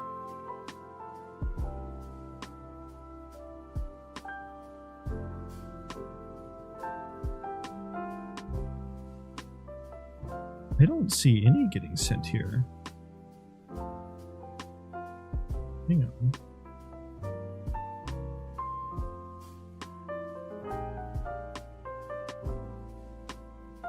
Okay, I mean, I guess that would make sense.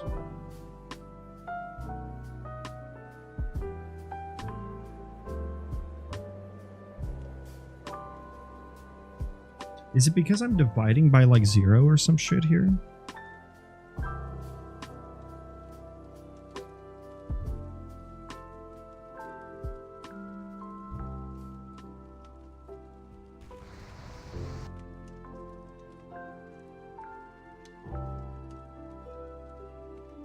Why?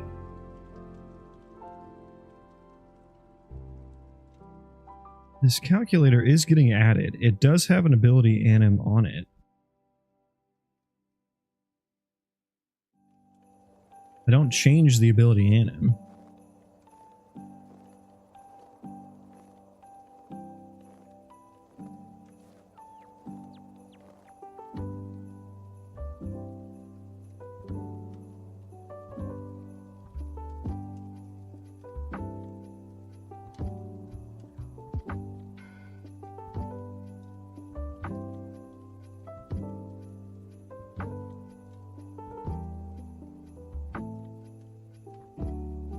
What is happening?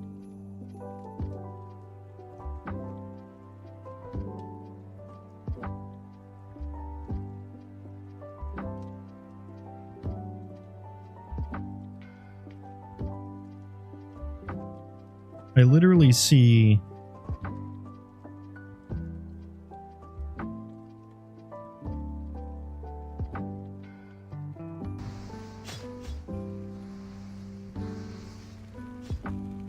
there is no melee swings getting added to this.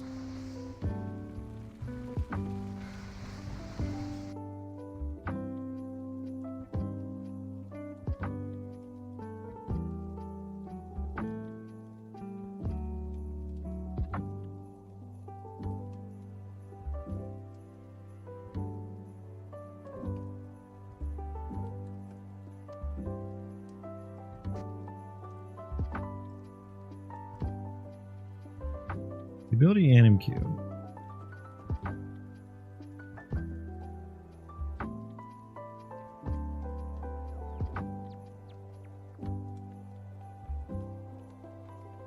Okay.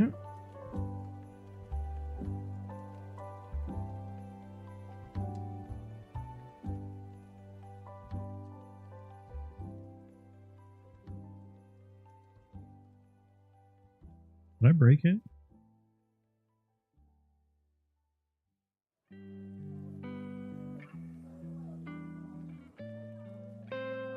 I think I need to do that. I don't think that's going to fix it, though.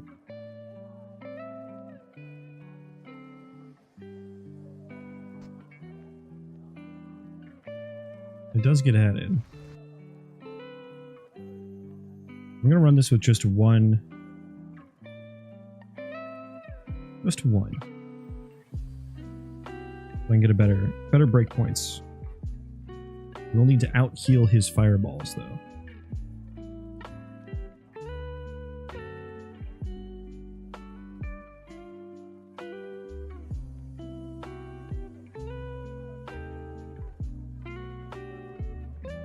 Where is he at? Okay, come get me.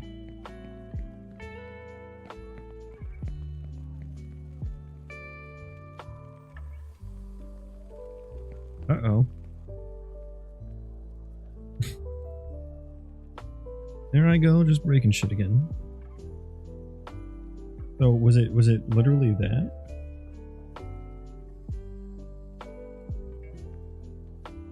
Oh, I don't need that anymore. That's why.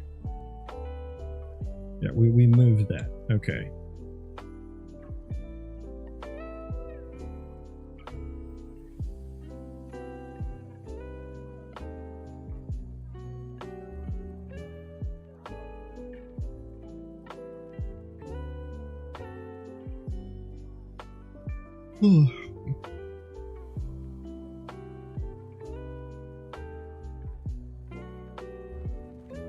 There we go. Okay. Heal.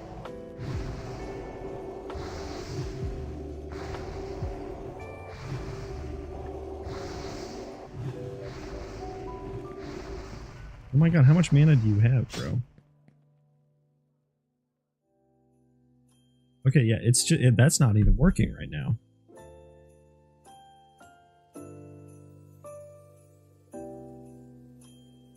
What happened? Is this getting hit?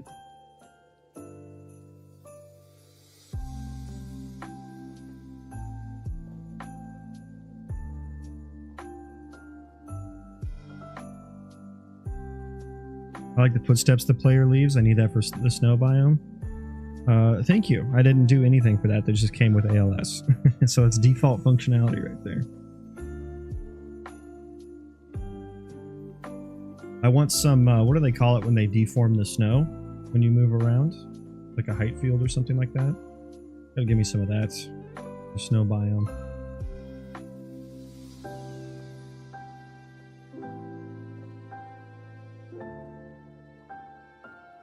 I may need to step through that again.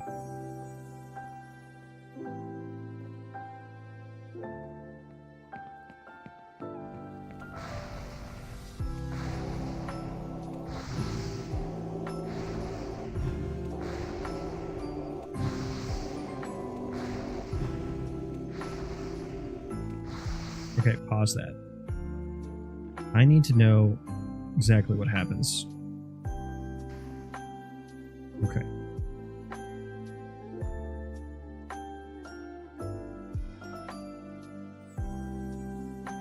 If we add to the queue, we're going to schedule.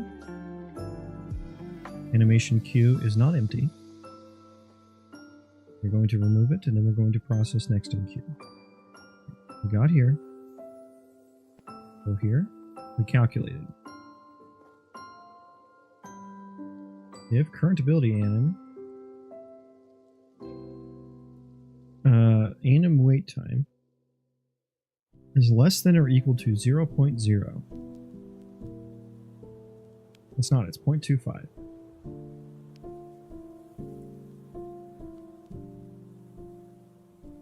Interesting. Okay, so it's because it had a wait time, I think. We got messed up. We got to... We triggered it. Okay, so I presume we get here. Yes. Got in here. Not a montage. I assume we get to the event. Yes. Okay, so we got to that event happening.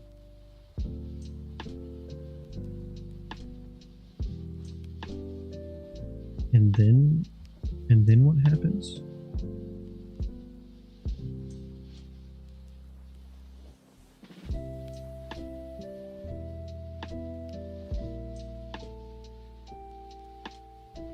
Yeah, I don't see how it would ever get to...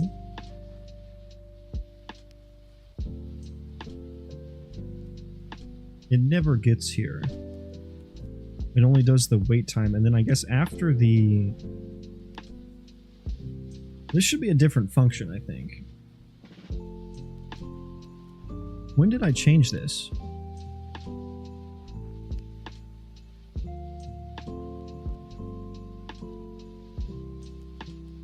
Because after this, nothing's going to happen after this.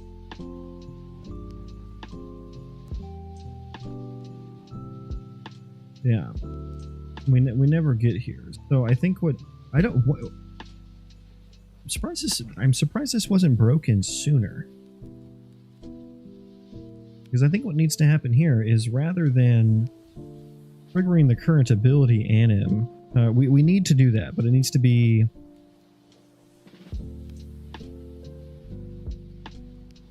We trigger the... Yeah. Then we trigger the current ability anim.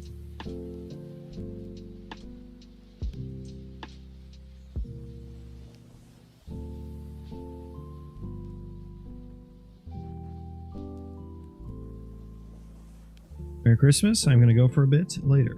Yeah, thanks for stopping by. Merry Christmas to you as well. And happy holidays to all those not celebrating Christmas.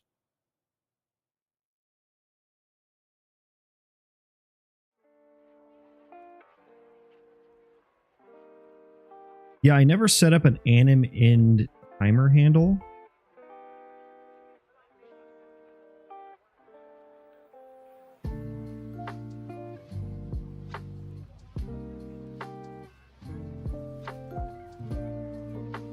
I feel like I need to, but I've had these conditions in place for quite a while.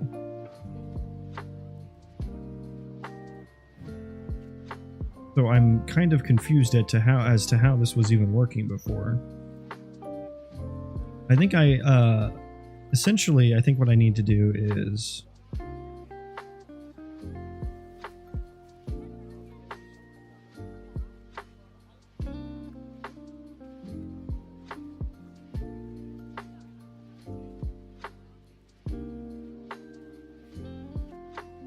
reverse this. If this is greater than 0, do that. And then on anim end, we always do this. But it needs to be anim end plus anim wait time.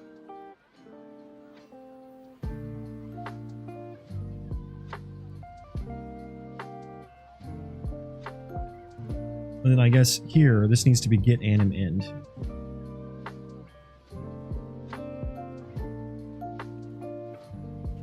And then I should also add anim wait time here.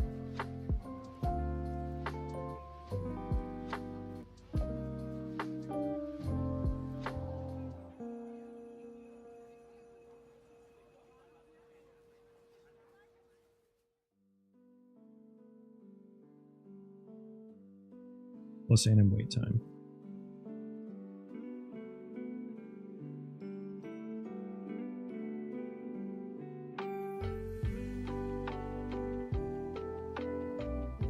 Yeah, because the rest of those anims that we're playing, they didn't have a wait time, but the weapons could, because the weapons have different weapon speed stats, and that weapon speed represents how long it takes to swing the weapon, but the animations don't always match that timer, so there's some wait time calculated there based on the difference. That changes if you're dual wielding and what your attack speed stats are and stuff like that, so that's why we have the wait time. I'm a little curious. Durability on anim end. Yeah. Hang on. Stop.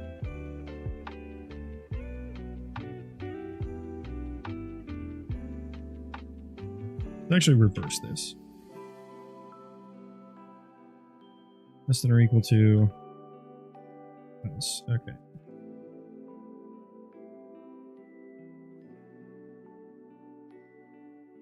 Let's go ahead and put that first.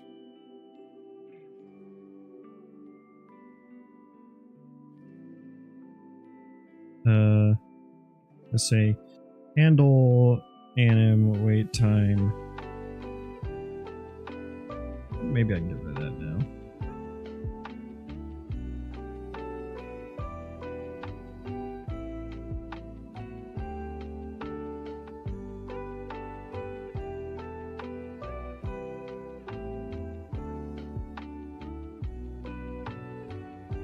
Okay. Handle anim end time. Okay, let's see what happens with this. This is a pretty... I feel like this is kind of a big refactor. So I'm kind of curious as to how these melee attacks are going to work now.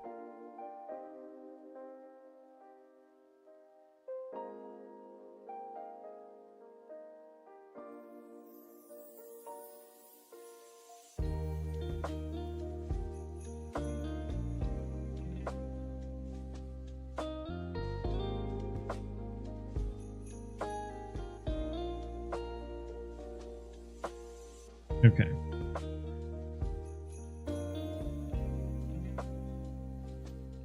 We're waiting.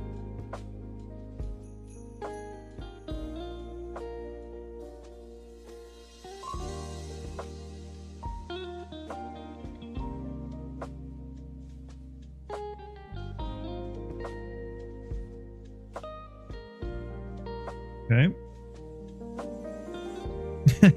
Okay. Oh, okay. I thought it was an exception. I thought we were immediately... I thought we immediately broke. Thank God. Let me put so many breakpoints in there.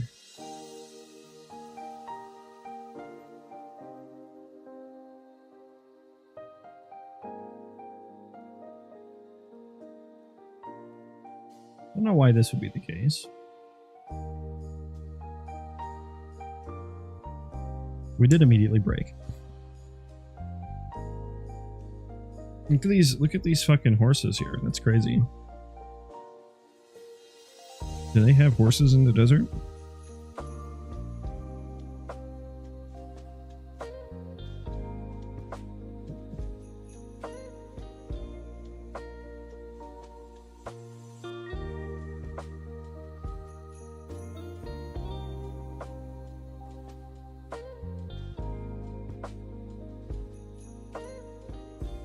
Hey, now this will work.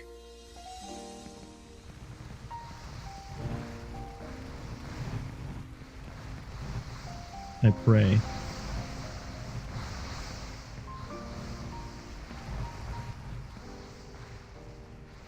They're all dying without any okay, those don't seem to look right.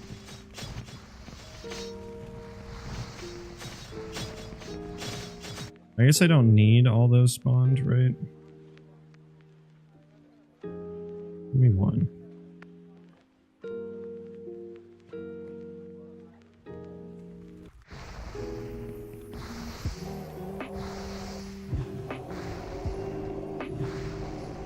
I'm healing as fast as I can. The fireball costs less mana, though.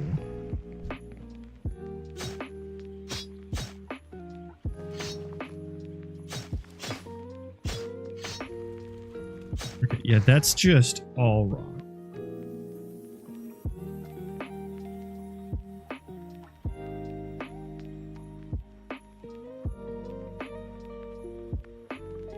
This case worked fine. It's the wait time case didn't work.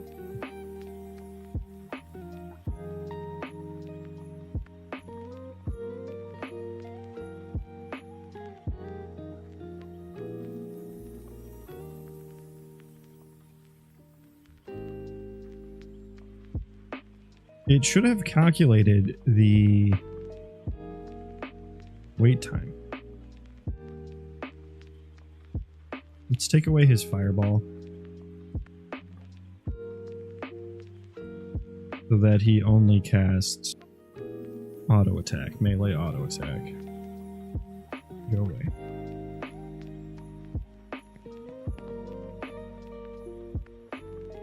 Okay, now we wait. Okay. And in wait time, 0.25. Okay. No breakpoint there. And then let's also breakpoint here to see what anim end is. Anim end is 1.25. That seems correct.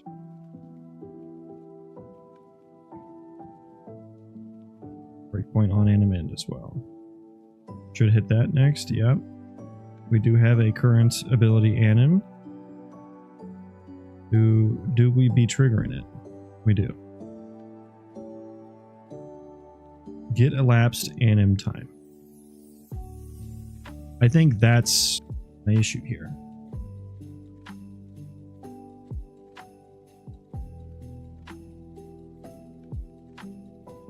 Yeah, okay, so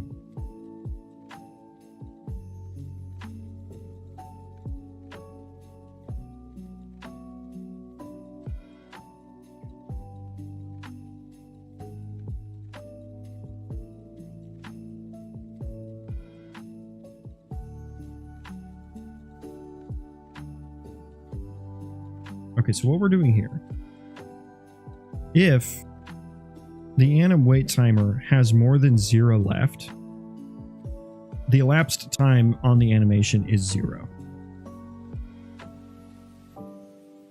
I think that's what's throwing us off here. I'm essentially just standing there waiting. I'm in idle. I'm in the idle state. Is what it should be.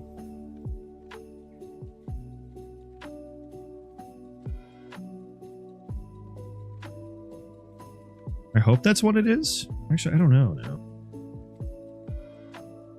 On anim end.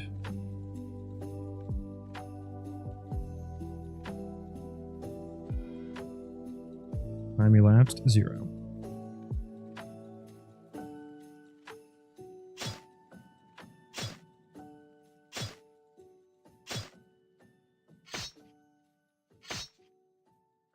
I think I didn't notice this issue because I was playing a different animation that was the same time as the weapon swing. So this has probably been broken for a while. I don't like that little hitch. It is working properly now, though. What is he doing? He's like...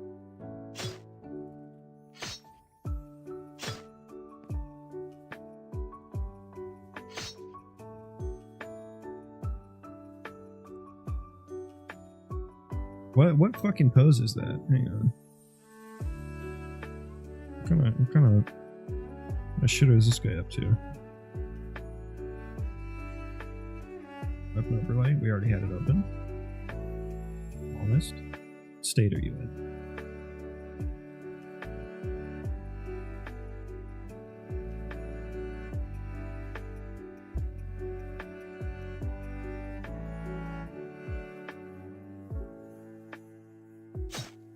So it's just him transitioning back to the idle state?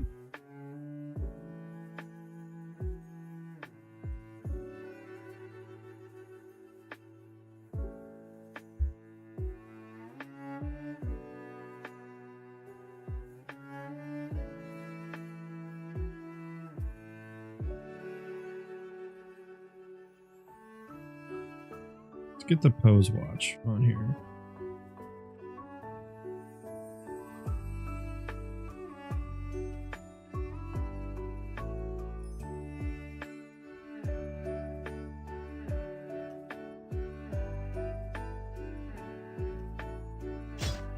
Yeah, looking good so far. It just does it go straight back there, and that's why it didn't look like it blended at all.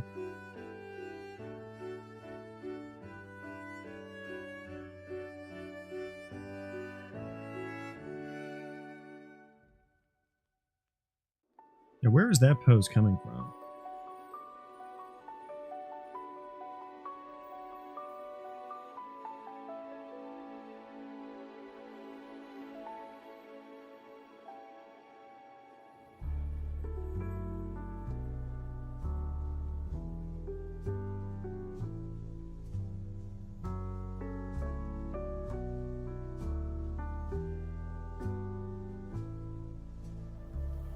Or is this getting blended from elsewhere?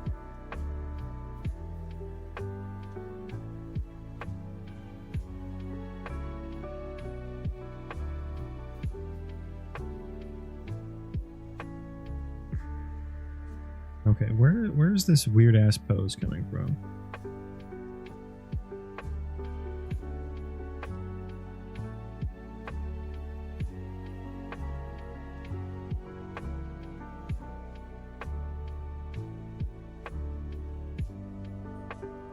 Give me a preview mesh.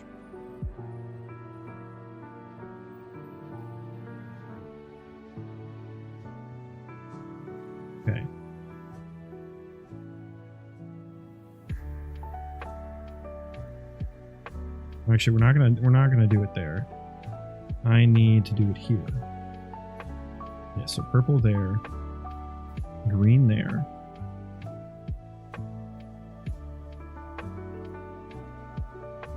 We're gonna watch this again. We're not even selecting the right guy.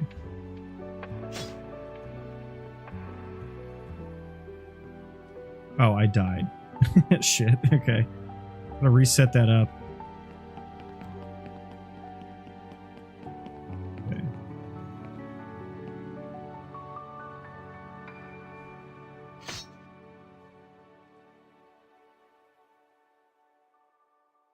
Only from the green, from the layering.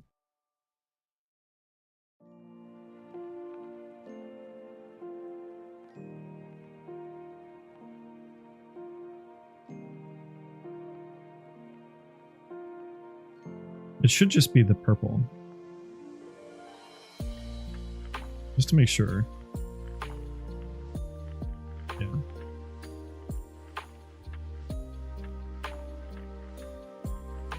Which means some fucking where in here it's happening. In this big ass mess.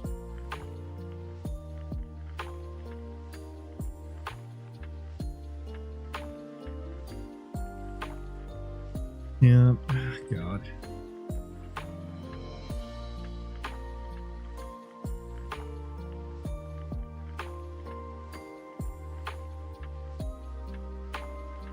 Interesting.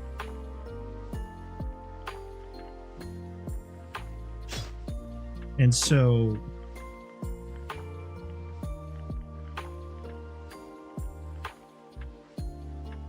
in this big ass mess somewhere, is it this is a scenario that was never happening before because of the animations that I picked.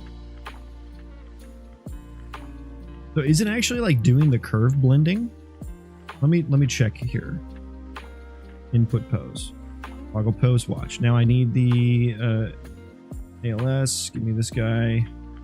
Yes. Now let's look at this blend. Look at these blends. Okay. You are not I'm not selected. Alright guys, select him. There we go.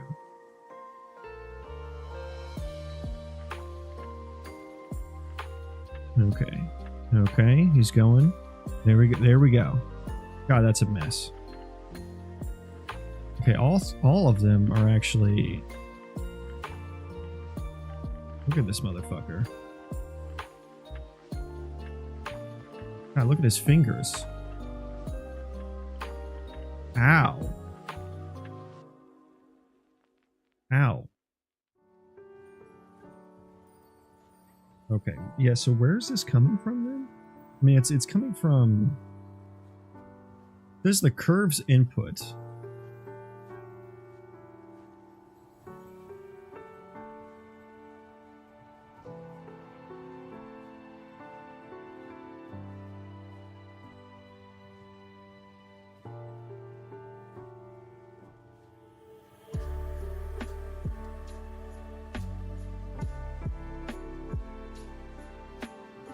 Okay, so the input, it said curves input.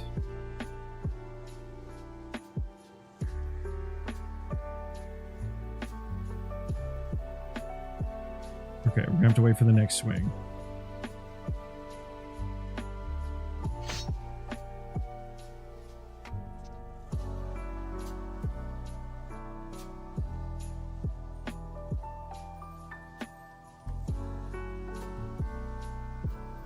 Someone's lying here.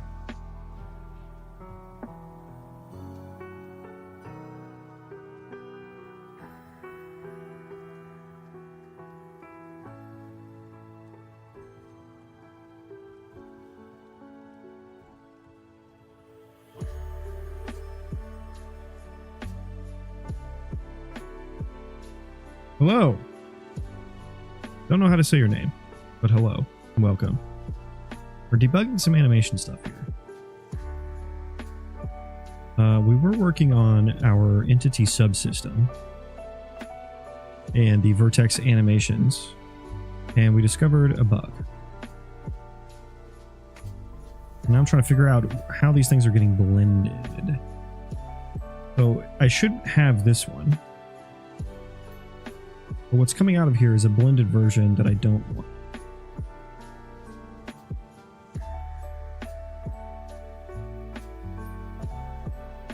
And this is curves input.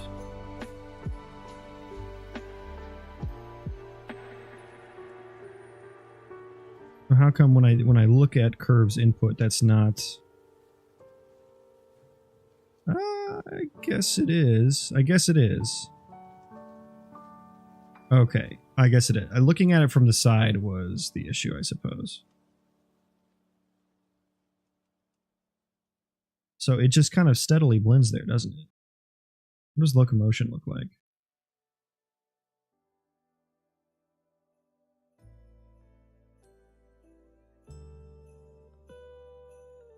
Oh, is that the reason?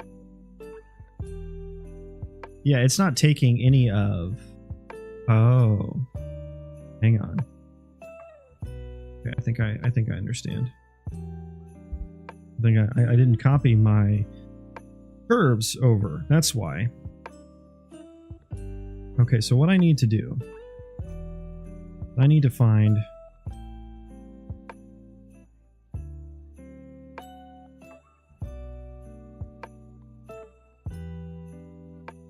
Is it this one?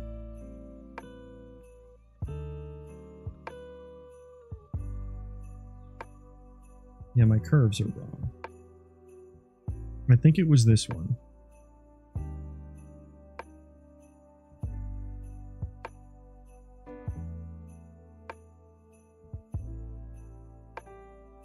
Copy that.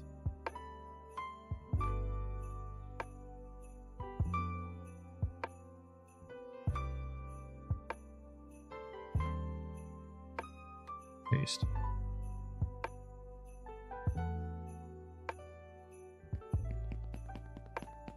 And so those curves that I copied over are controlling the blending between the animation swing. There we go. Yeah, now it's looking better. They controlled the blending between that swing animation and the locomotion. So he can do that.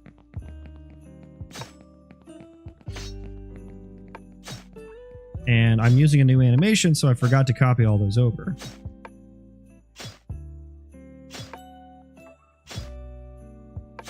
Yeah, a little awkward, but yeah, now it's working. Let's see if the entities work now. Crank it up. 100. 100.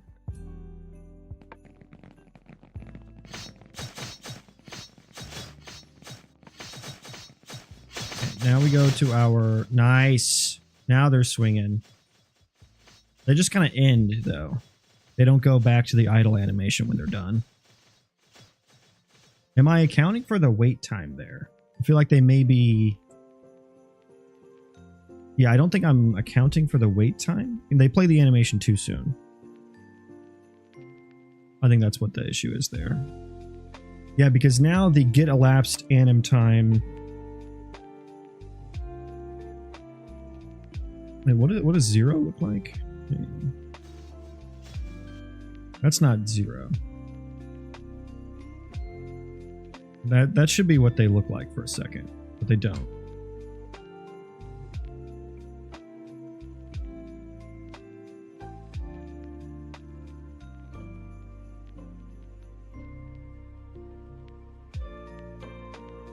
Okay, so get elapsed anim time. If the wait timer has time on it,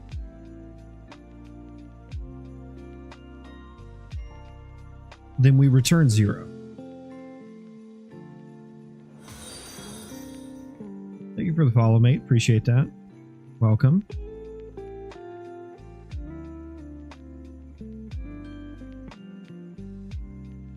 This should be 0 for a good amount of it. And so start frame plus 0 times, 0 times whatever is 0. So we can get rid of that. We don't need that anymore. Although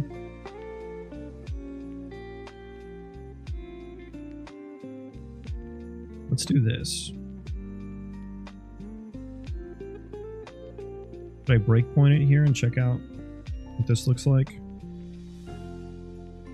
Well, I'll need to check what a melee animation's like anim frame stuff looks like. It's gonna be kind of hard because there's 100 fucking things happening right now. Okay. Elapsed time 1 second. Now, actually, what is the length of the animation? It is 1 second. So having something over 1 second of elapsed time. Oh, I need to. Yeah. Get elapsed anim time. Okay, this actually needs to subtract the anim wait time. Yeah, Copilot was already way ahead of me. It was just waiting for me. But come on, catch up. Catch up, human.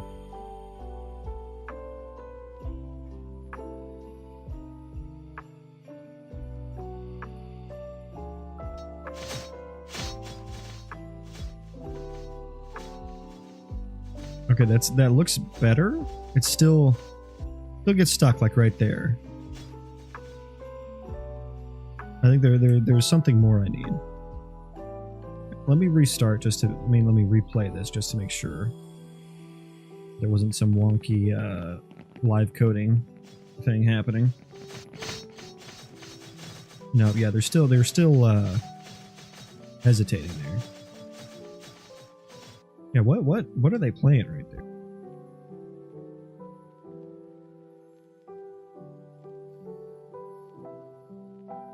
What are my entities doing?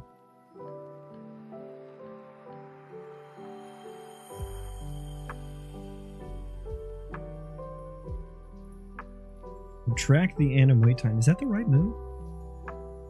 Yeah, because the anim end timer has the wait time added to it.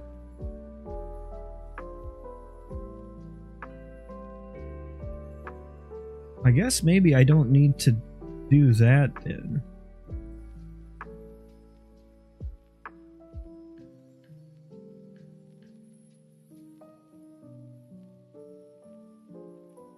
Is that all I need?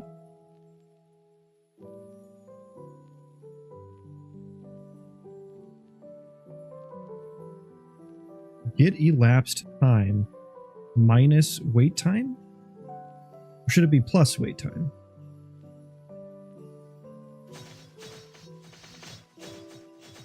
Okay, yeah, that's all wonky. I don't think plus wait time is not the right move.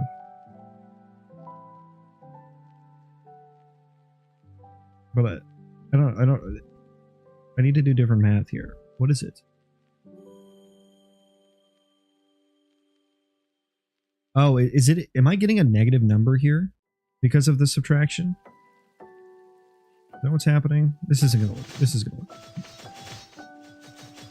That's not right. That's not right. Well, I need to.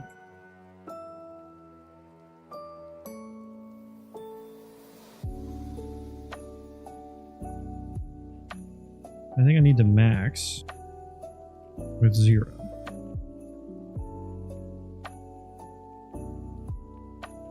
Would it ever be that? I don't think so.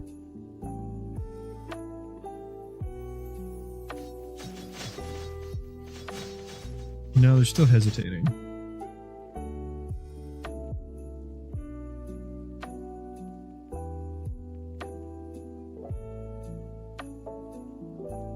I don't know why this shouldn't be this hard for me to figure out.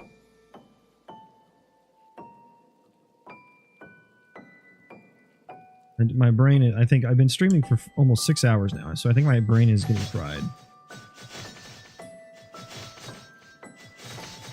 I really want to get this into a good state though before I hop off.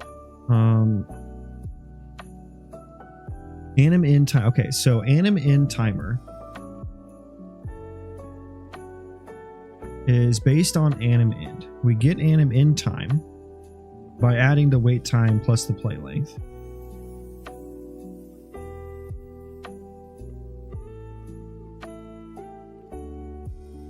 And then the anim wait time. Yeah, so I think I just, to get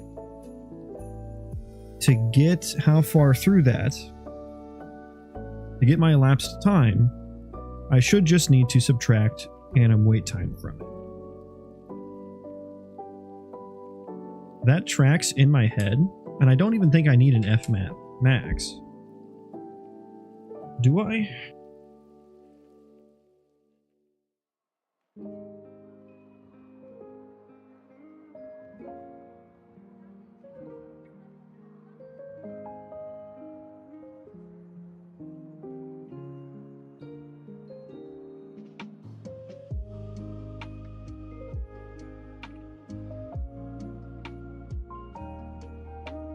Or am I thinking about this in terms of time remaining? Why am I failing at this right now? Okay, so when it gets to, when the timer, this would return a negative number up until the wait time has elapsed. And so that would get clamped to 0. And then once it goes to 0, then it starts ticking the animation, which is what I want. Yeah, I feel like that should work. But it's just like it's doing the freezy.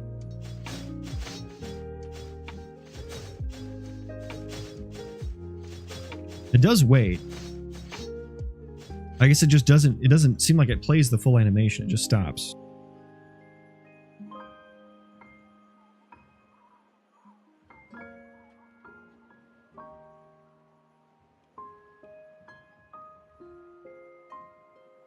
My end frame for this vertex animation is 559. Elapsed time is 0. Elapsed time is 9.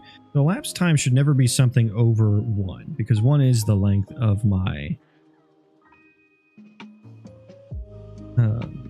it's the length of my animation, right?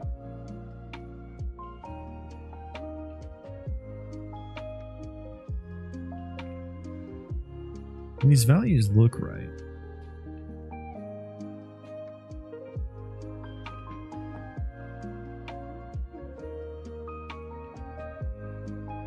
Hmm. 559. Okay, it did get to the end frame here.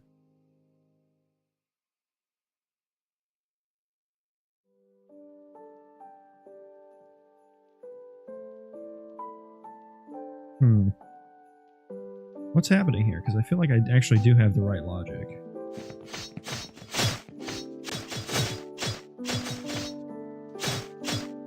It stops like almost the way through it.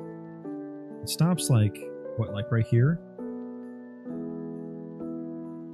Look at it from the back. Yeah, it stops like right there. And it's the same for all of them. Is what, 0.85 maybe? Which would be 1 minus 0.2. No, it's not. That's not 1 minus 0.25. That's not what the math is. Wait, so is it 0.75 then? It's not that. That's not what we're stopping, is it? Kind of hard to tell because we're blended a little bit.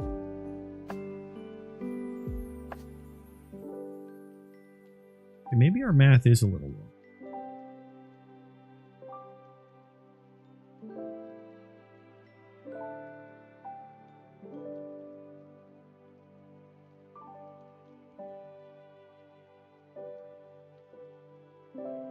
Get elapsed anim time.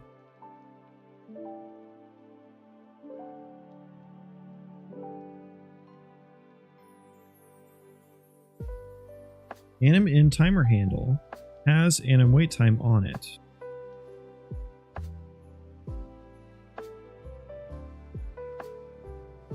So by subtracting the wait time, it should go from 0 to 1 now.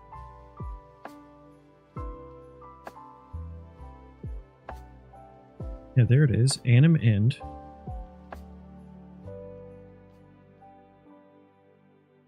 I have to run live coding on this file.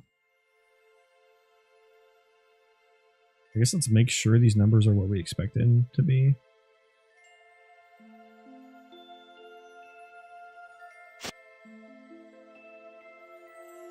$1.25. Yeah, that is exactly what I expect it to be.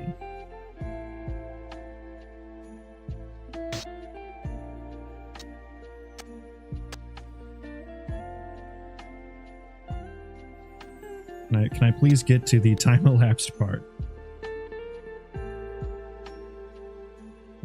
Thank you.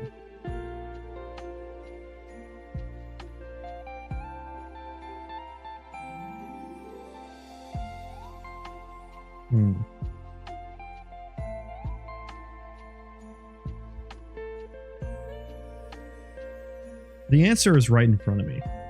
I know it.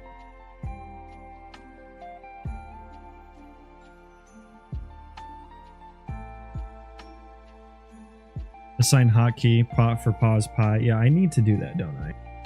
How you doing though, Insane Doggo? Been a while. Use it when anim is bad, then put breakpoint in the code, then reference pi. The problem is there's 100 entities rendered, so I'd have to do it one by one. But I use like a slow-mo, so I can effectively get the same result as what you're saying with more steps. But I should hotkey the play and pause in editor.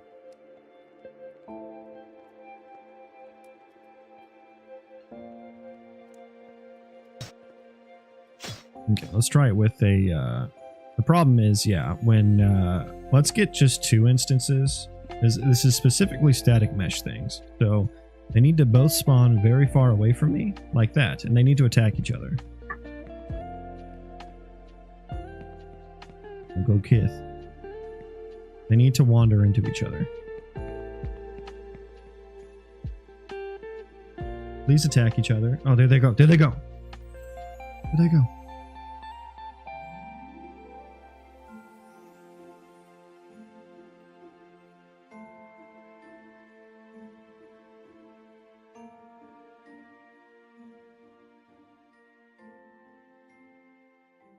Okay.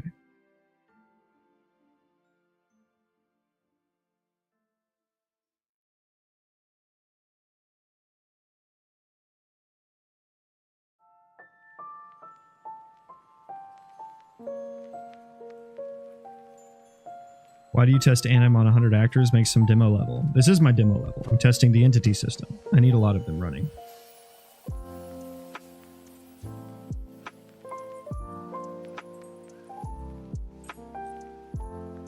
So it is stuck on the last frame. Did these anims not bake correctly? I think. Elapsed time 0.85. So it was about where I guessed it had been. And I also need them to be attacking something else. And I need them to be far away. So it's not exactly the easiest demo level to set up. Just due to the entity system itself. Yeah, so I should still be swinging here, right? So the anim is shifted, I guess. And if I go next, is probably just the next actor, 0.84, next, 0.84.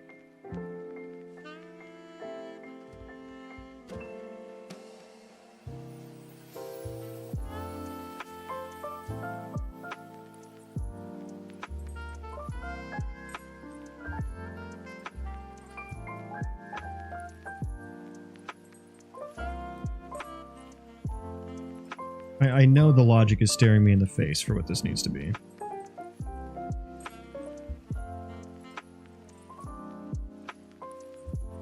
Because if I don't subtract anim wait time, it's just going to play the animation and then get stuck at the end. It's going to be out of sync. I need to wait first, which is why I subtract. And then just clamp to 0.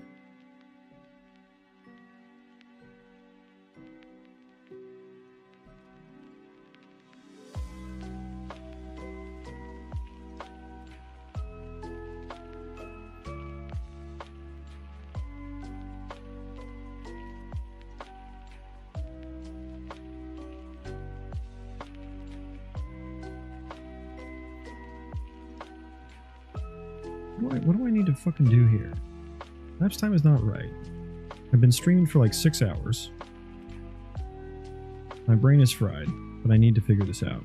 I don't even remember where the hell it was that I was looking. Here.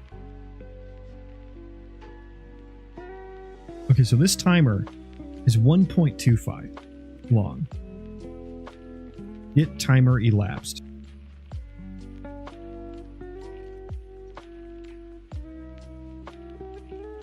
And so I'm subtracting the wait time.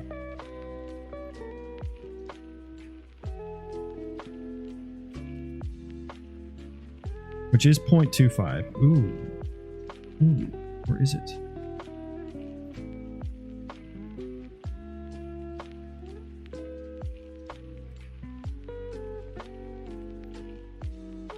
Get elapsed anim time.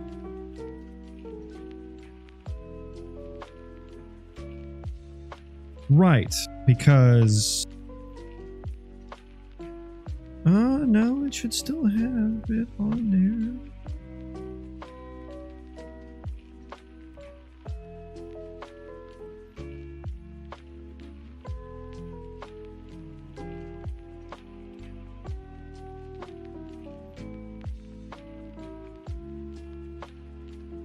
Anim wait time, 0.25.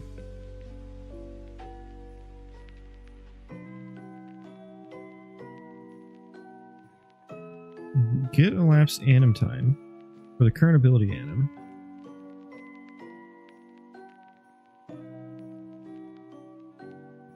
I suppose that it didn't seem to... Okay, now it's 0.25.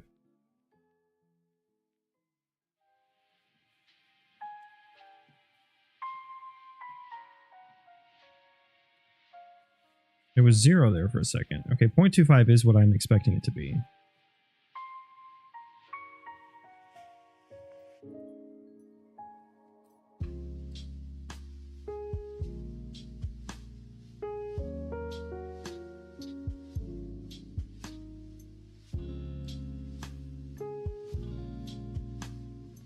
Pop this into a variable.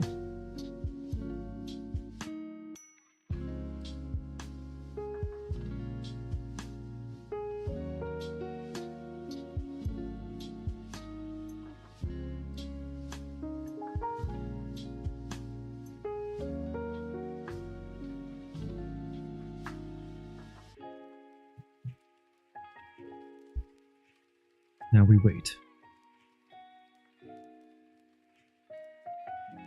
We wait for the Unreal Engine gods to bless us with a fast compilation time. They've answered our prayers. Okay, so this will get clamped to 0.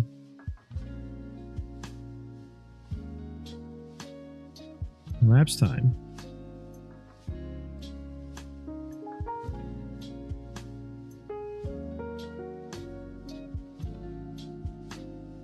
Point 3, 0.36, 0.42.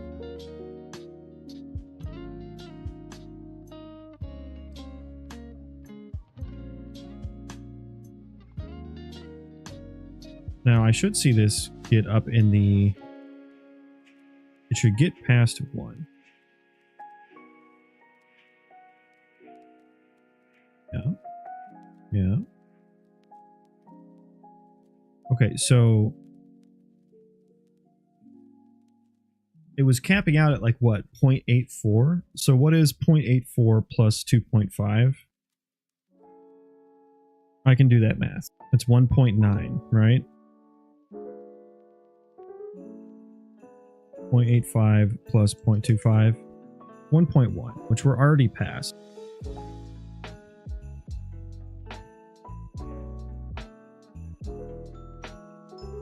.89.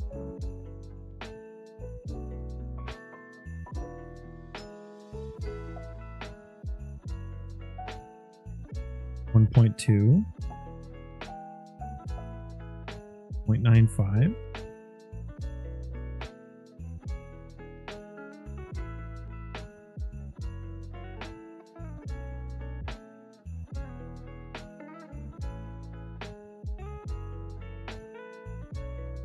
What is the play rate? 1. Sample rate is 30. Let me put a breakpoint down here instead. Elapsed time 0.95. Anim frame 559.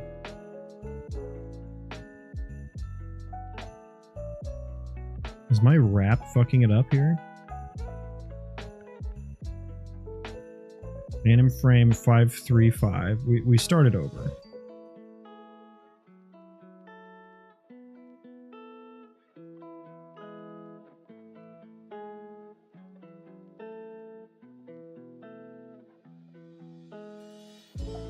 Get rid of those ones. We know that looks right.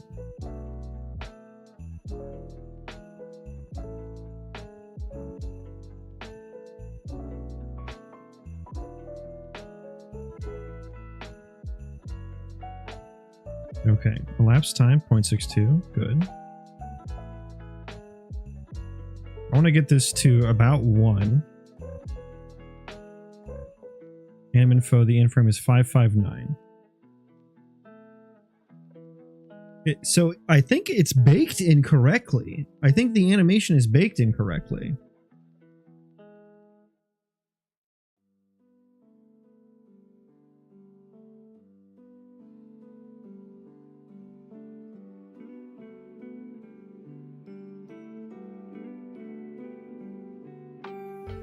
Huh. Or am I just not starting correctly? 559. 559 point something. Yeah, I mean, I'm not even getting to the wrap code, and it's already seems wrong. Play rate is 1.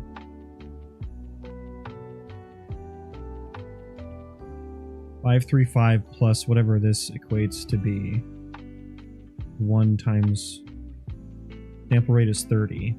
Well, I guess we can do that math pretty quickly.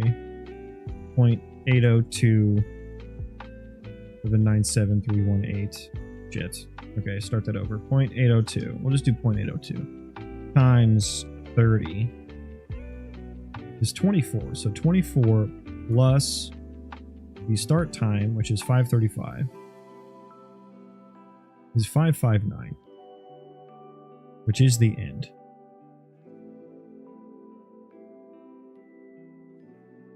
The plot thickens. Is this a 30 FPS?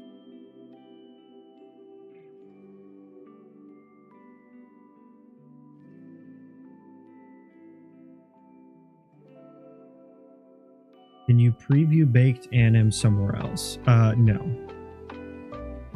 Where do I see the FPS on this thing? Whoops. I might just try to rebake it and see if that fixes it.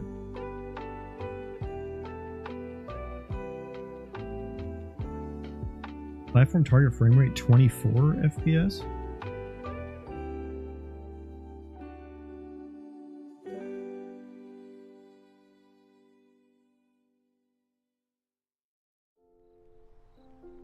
Now, all the other ones seem to work fine.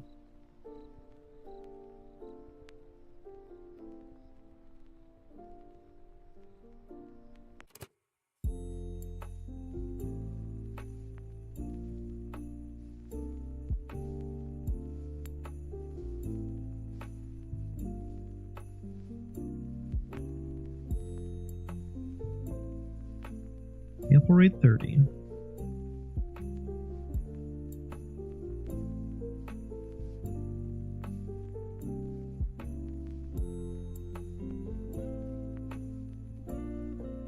It didn't have enough, didn't have the range correct there for its, for this thing.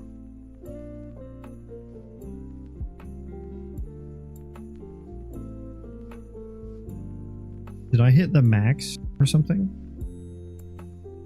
Did I hit the max data to bake into a texture? Did I run out of texture space?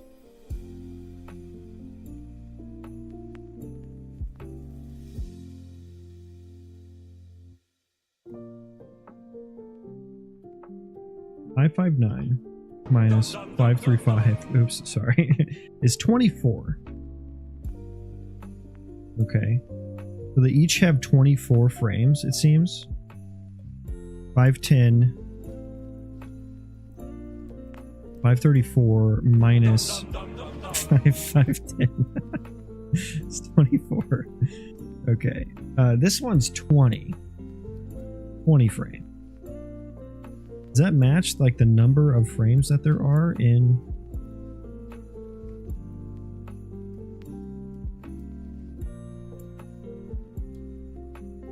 Yeah, it does.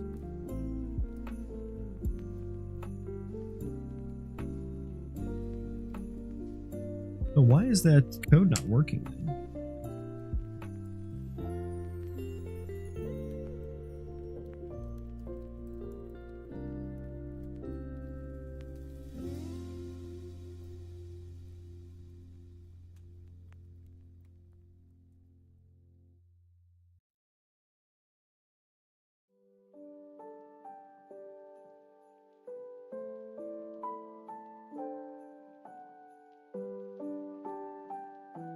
Lapse time 0.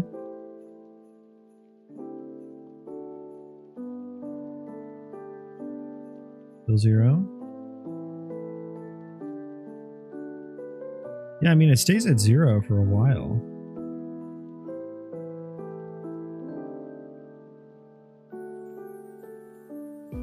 Okay.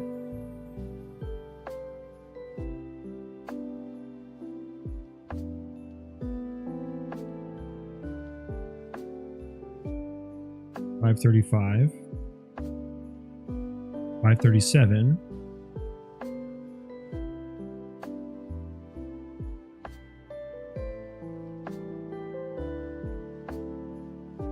sample rate is 30 for 30 frames per second. Do I need to change that?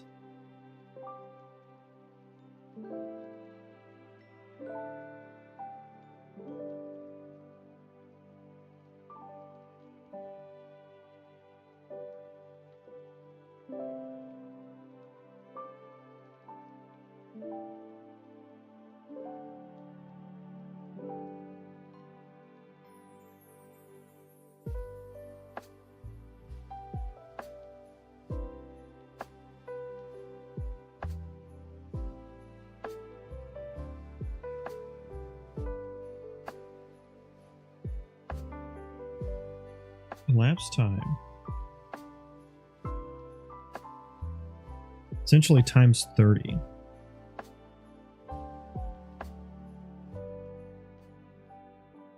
Why does it work for everything else, though? If the sample rate's fine for everything else.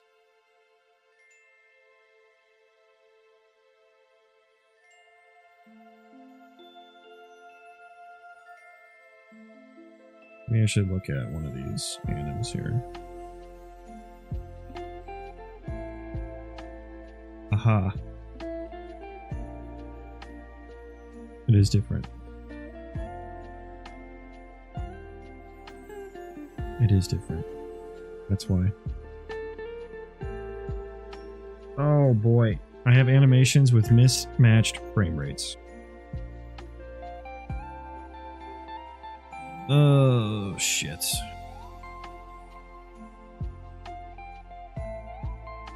The other ones looked fine, though. But I guess they're just running too fast. They're running a tiny, tiny bit too fast. Okay. I figured out the issue. Are all these WoW anims 24 FPS? Oh, and that's like an import thing, right? You can't, like, change that in here? Oh, and it was such a pain in the ass to import these. Okay, let's test this theory, and let's just shoehorn 24 in here.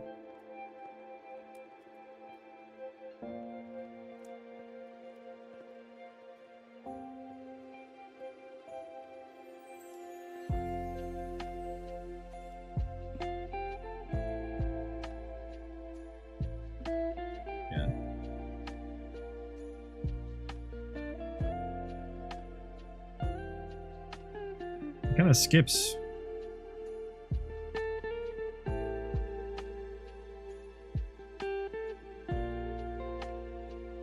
that might be the baking. It might need to bake that differently as well, I suppose.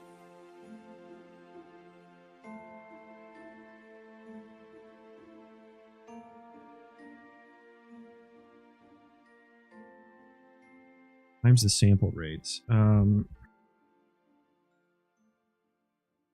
If I know how long the animation is supposed to be, and I also know how many frames there are, I should be able to interpolate the anim frame. Right?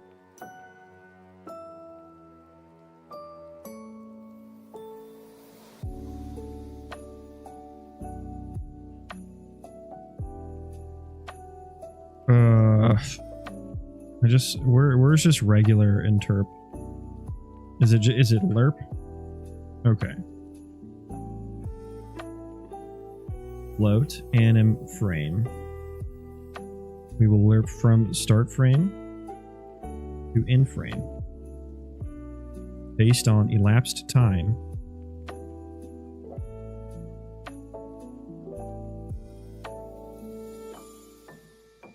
divided by duration.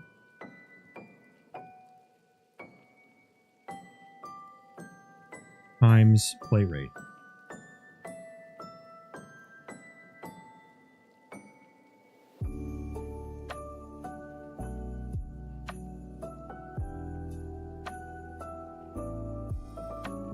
Ability anim. With play length.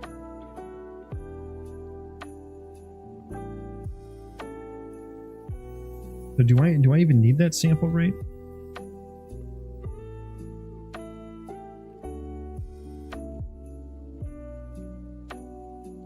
Is that the correct math for alpha? Elapsed time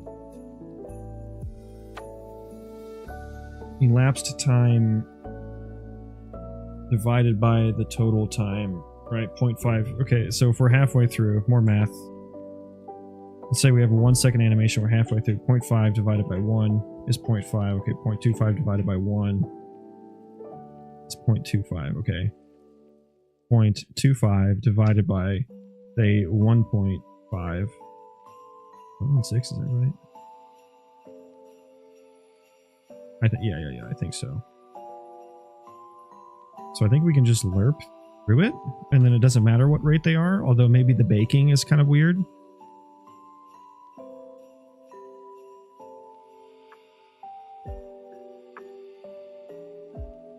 God, oh, it's gonna be such a pain to set up that, no, attack each other. Let's just, go back to 100. We'll just try to catch a couple guys out in the distance here. See what it looks like now.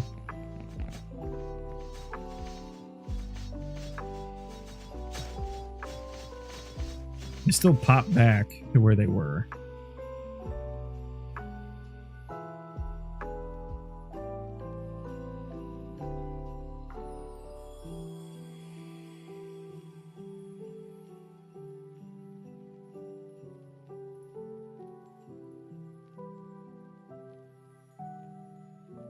So I have play length, elapsed time, and play length, and that's how far of the way through I am.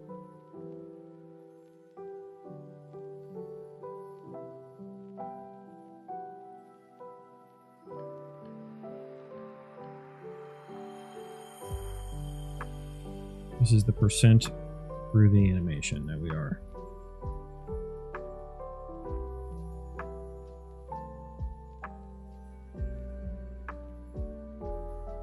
Now, is that weird flipping because of the bake? Or is it because of my code? I'm going to go ahead and say it's because of my code. But I did look at this for a long time, and I determined it to be correct.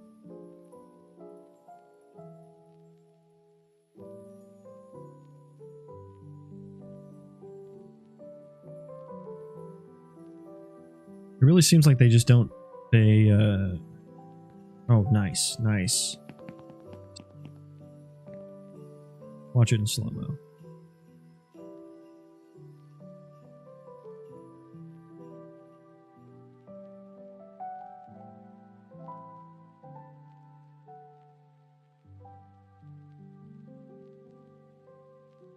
hang on.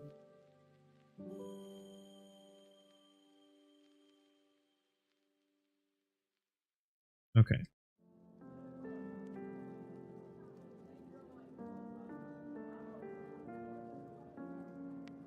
Step through.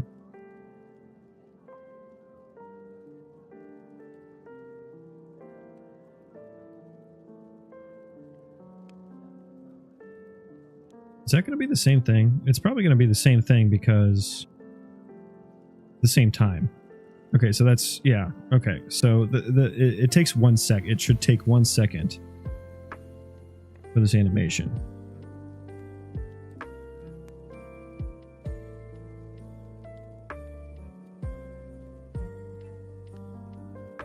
And it has 24 frames in the animation.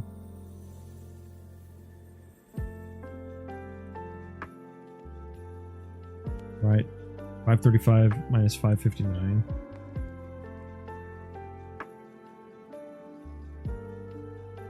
Yeah, so it's 20. So it has the same number of frames in it.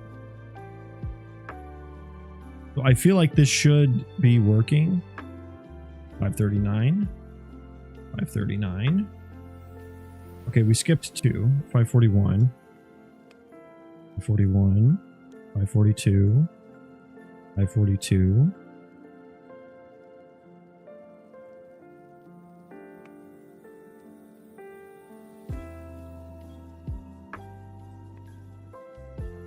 547, 548. Now we are slightly more than halfway, and that's 550.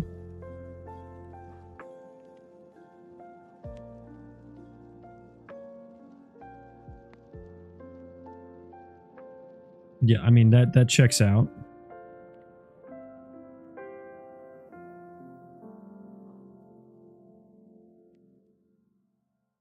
$51, 52. So this is about 552 is about 0.75 of the way through.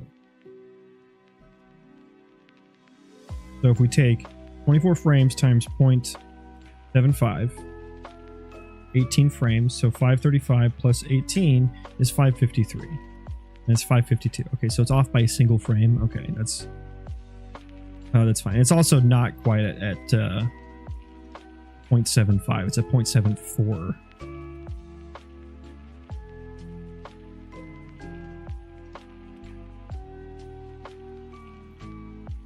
This seems to be returning an integer.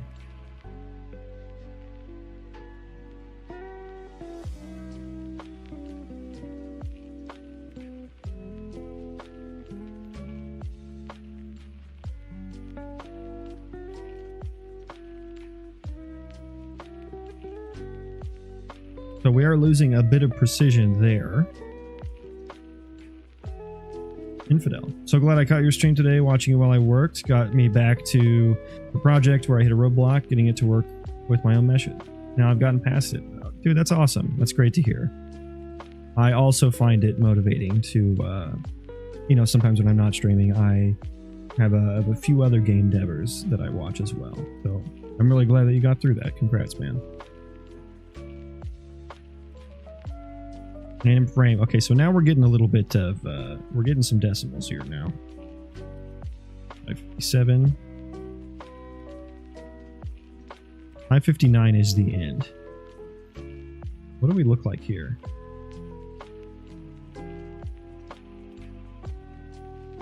Yeah, this is definitely a baking issue. I guess what happened was it spread it across more frames than it had. Right? And so it's expecting there to be 6 more frames to finish the anim with. And there's none there. So it is a baking issue. I wonder if there's any way for me to like fucking change those to like 30 FPS.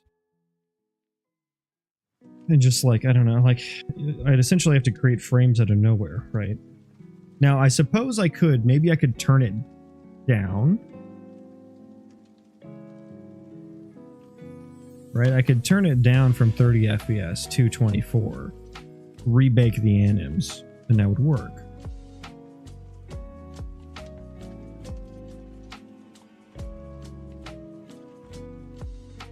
I think. I'll try that. I'll probably end up trying that off stream. I think I did figure out the issue here, though.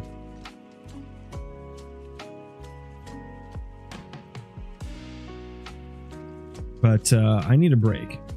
My brain is breaking.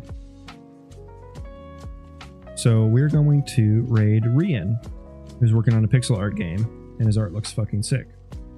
So thanks everyone for stopping by and hanging out with me. I actually had a really fun time today. I got a lot done, and I got really excited and really motivated watching the Kingmakers thing. And yeah, so all the new followers, Infidel, it's good to hang out with you, and everyone else, Insane Doggo. Who else did we have? Elite Stomper as well. Dr. Elliott stopped by, so thanks everyone. Dinic Dev as well, Yili. I will maybe not be streaming tomorrow, probably not tomorrow, but Thursday, hopefully I will see you guys again. Bye.